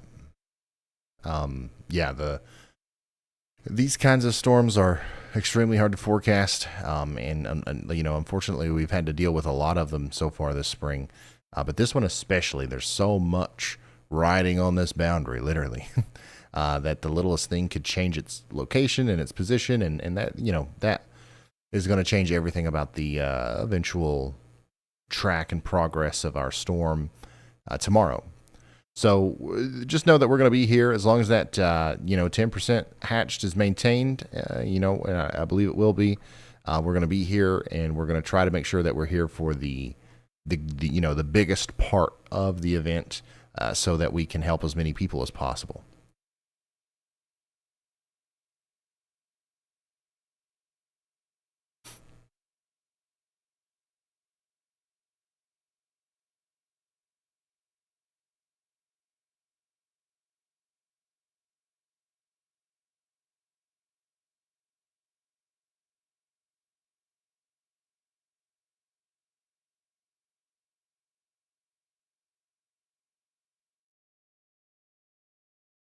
It's 57 degrees here at the weather house. It's kind of foggy out there as we overlook Coal Run Village in the Appalachian Mountains.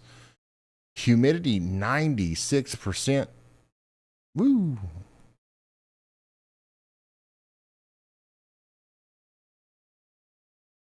Not much in the way of precipitation. That'll likely change tomorrow. I think we're going to be dealing with some rain here tomorrow. Go ahead, Elijah. Hey Ryan, so this is an area that we've not even talked about today, but there's a set of storms in Oklahoma that is actually producing a lot of damage right now. Emergency management is reporting several downed power lines all across that line area. And there is power outages also being reported in several of the towns being affected in that Oklahoma storm system right now. Wow. All right. Thank you so much, Elijah, for that. That is some interesting stuff. Look at this, guys. Wow, look at that.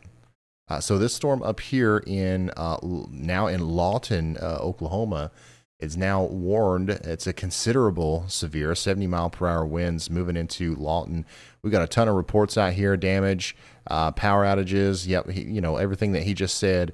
Even back north and west of Frederick, we've got power poles down, and all kinds of different things going on here. So really strong winds now moving into the Lawton, Oklahoma area, as just a storm has kind of spawned on the backside of this system here. And this one, if it holds together, it might even make it all the way up there to Oklahoma City, Norman, and that area. So make sure you guys are paying attention to that.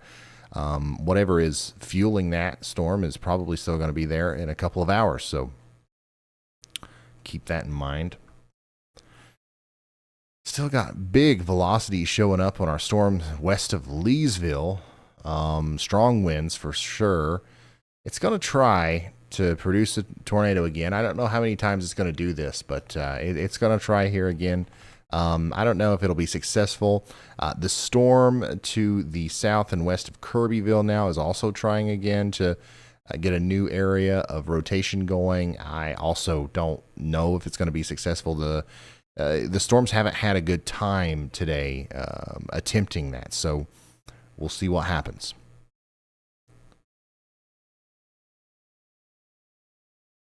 Here's the, hold on.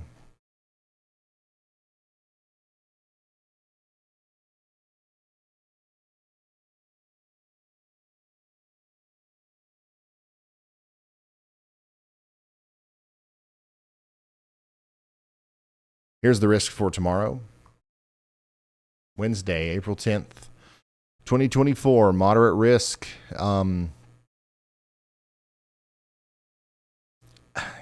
Some of the most recent data suggests that might be shifted a little bit to the south or shaved off a little bit. But we'll see.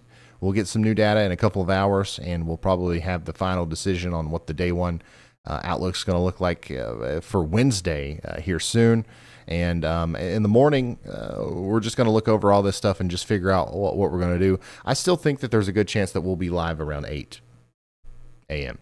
and then we're going to just go until we're not needed anymore. There's a chance that that's kind of soon. Like the system is going to be moving fast. I don't think it's going to be an 8 a.m. to 8 p.m. thing. It very well could be, but there's a chance that we could be done as early as 3 to 5. But who knows, man? I feel like these past couple of storm systems have just been headaches, and like we don't know what's going on until it's going on. You know what I'm saying? So I'm just going to show up here tomorrow and read the radar and do my best to help you all understand what's going on. And yeah, and of course, during our break tonight, while I'm trying to sleep a little bit, there's going to be tornadoes. There's going to be a couple spin-ups. There's going to be some strong storms, some hail, some wind. It's not over. This is going to go all night long. Hey, Ron, there may be a tornado imminent with our storm that's coming up into Kirbyville. And I just want you to know that, like, once I'm off the air here, you've got to make sure that you have a way of getting warnings, okay? Know what you're going to do when that warning comes through, and make sure you've got a way of getting warnings, whether it's your local TV guy, a phone alert, hopefully to goodness, you've got yourselves a daggone NOAA weather radio by now. Once again, if you've got a smoke detector in your home, you should have one of those. This is the storm that Chris is talking about. You are under a tornado warning in Kirbyville, so you should be taking shelter. I've got no new information on that for you, other than it does look like we're trying to get some new contact going on here just to the south and west of town. I'm going to wait for one more frame there before we make any further assessments. But let me go back to RO. There we go. But just in case anybody is new here and you haven't heard me talk about it before, I have to do my daily pledge to how important it is to have a NOAA weather radio. You can get these things at Target, Walmart. You can get them at a lot of different places. But of course, we would appreciate it if you got it from me. ShopRyanAll.com, weather equipment, NOAA weather radios. Click that. We've got the WR400 and the WR120 NOAA weather alert radios on there. This is like a smoke detector, but instead of detecting smoke, it's going to detect flash flood warnings, severe thunderstorm warnings, and tornado warnings. And it very well could save your life. And this product is responsible for saving countless lives over the past countless years. Because this thing's going to work if the power's out. This thing's going to work if the internet's out. And 99% of the time, it's going to work no matter what. Okay? This is your first line of defense against severe weather. Every home in the United States should be required to have one of these, just like you're required to have a smoke detector. Okay? Your house catching on fire and all that kind of stuff, it's rare. It's very unlikely that that's ever going to happen, but you still have that smoke detector. Even if you don't want one, you keep the batteries in it just for peace of mind, even if you don't believe anything's going to happen. It's the same concept here. Your house getting swept away by a flood or a tornado or whatever is extremely rare that's going to happen. But having this, even just for the peace of mind, or for the very real chance that something bad does happen and you're sound asleep, you don't know anything's going on, this thing right here is going to wake you up. We've got the more affordable one, the WR120. That's the one I always recommend. That's it's got everything that you need. And then of course the little bit more expensive one here, which is actually our best seller, the WR400, comes with a little bit more settings, a little bit more customizing options.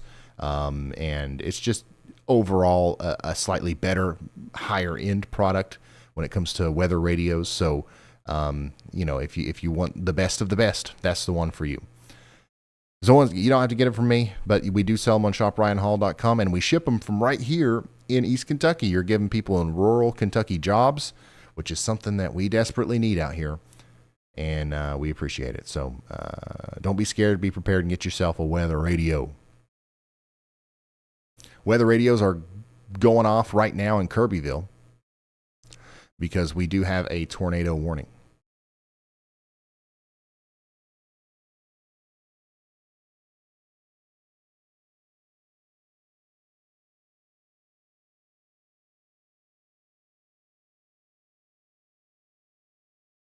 Rob Nash. Yeah, you can get a pillow shaker, a flashing light, all kinds of different accessories for it. It's mostly for, like, obviously it can just be like secondary, like, ways to be alerted, but it's the purpose initially is for disabled people, like maybe somebody's deaf, somebody's doesn't have the ability to hear the alert. But yeah, pillow shaker, that'll definitely wake you up. If the super loud alarm doesn't wake you up, then the pillow shaker will.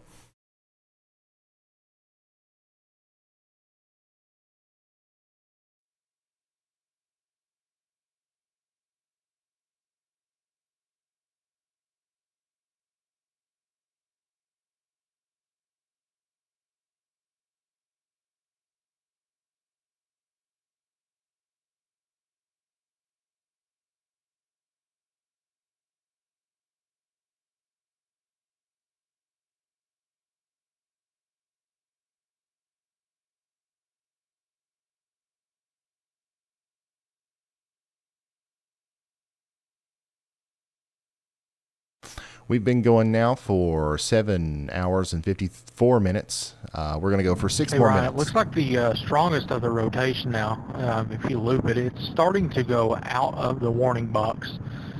So the area south of Kirbyville that aren't in a warning right now may want to start running the shelter because that's moving out of the warning box to the south. Yeah, we do have some rotation within this storm near Kirbyville that is outside of the warning box. So we'll see if they decide to issue a new warning for that. I don't see a lot of like really tight rotation here, so that's good. I definitely see the rotation. I definitely see what Chris is seeing. We've got to see that come together a little bit closer to in here, I think, before they'll pull the trigger on a new warning, but we'll see. If they don't issue a new warning for that, once again in the next 5 to 6 minutes, we are going to wrap up our coverage here for the evening. Take a very quick nap, essentially, and then I'll be back here for you at 8 a.m. Around that time.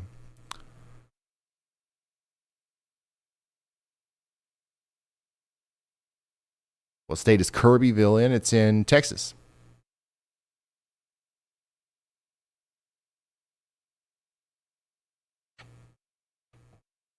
Go ahead, Elijah. Hey, Ryan. So kind of as we're wrapping up here, I had the kind of finalized damage things that we have so far.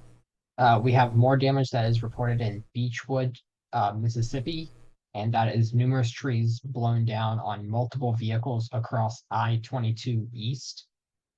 And I also sent you a link to the Storm Prediction Center storm reports we have so far. We currently have 34 wind reports, 2 of those being significant, and 49 hail reports, with 15 of those being 2 inches or greater. And those are across Texas, Oklahoma, Louisiana, and Mississippi. So those tornadoes, we do not have any further reports on those, and we won't for probably a couple of days while the National Weather Service surveys those. When they survey them, those damage surveys will be available, and I will also be posting them in the Discord server. So you can join the Discord server and you can stay up to track with how those tornadoes are rated from the National Weather Service. Awesome. Yeah, thank you very much, Elijah. And please, if you haven't joined the Discord server yet, please do so. Mods will put the link in the chat right now. And we've got about 20,000 weather enthusiasts in there. And we've got awesome people like Elijah who, you post some really good stuff in there. And it's just a valuable resource for anybody who's interested in weather in any capacity. So Elijah's in there, and Andy, myself, we're all in there, and we talk with each other, and it's a good time.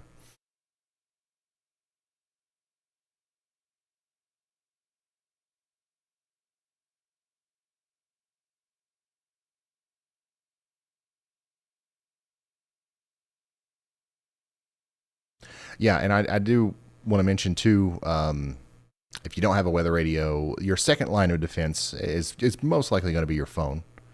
you should make sure you have the setting turned on that will alert you. Like for amber alerts and stuff like that, you need to have all that stuff turned on. 60-mile-an-hour winds expected all the way out to close to Chickasha now in Oklahoma, as that line of storms is continuing to move off to the north and east. We've got our big line of storms that we started tracking earlier today in East Texas. It's now almost to Alabama. Philadelphia, Mississippi, 60-mile-per-hour winds, 1-inch hail is expected. Those storms will make it into Alabama, but they're slowly going to die out. Checking in on our tornado warning here. Chris is watching this one really hard, and rightfully so. This storm is not doing it right now, but it's dancing.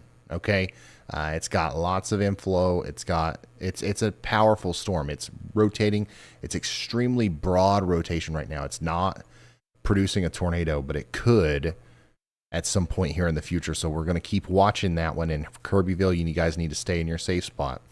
I would say that if one of these storms was going to produce a tornado after we end the stream, like this one's probably going to be the one at some point here. Looking downstream, this is eventually going to go up towards Leesville and eventually maybe over towards Alexandria, okay? Storms around Austin have cooled down a lot, but we've still got a severe thunderstorm warning that goes all the way out to College Station.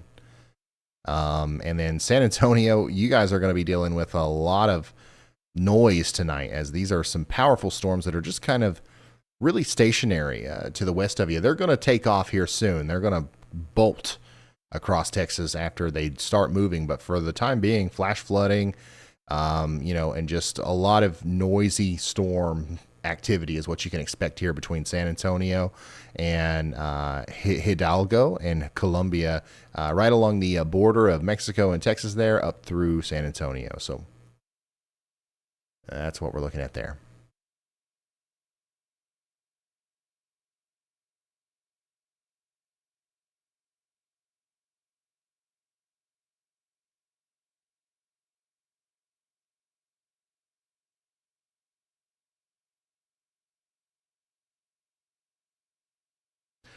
Louisiana's got 34,000 without power. Texas, 30,000. Mississippi, 19,000. That number is probably going to go up before it goes down. And one more check on our no longer tornado warned to storm.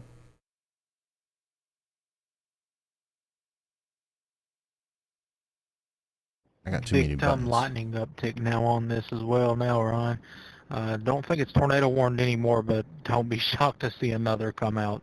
Oh, I am right there with you, Chris. I agree with you. I wouldn't be shocked to see another tornado warning with this storm. However, currently it's not warned. Okay, but y'all, look here. I want you all to take note. Y'all, watch out tonight. Okay, everybody in front of that thing is going to have the ability of witnessing a tornado tonight. So sleep.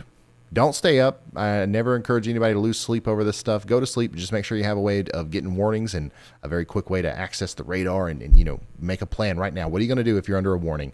And you'll be fine. Don't be scared. Be prepared. I'll see you guys bright and early tomorrow as we continue to cover this multi-day severe weather outbreak. Thank you for watching. Goodbye.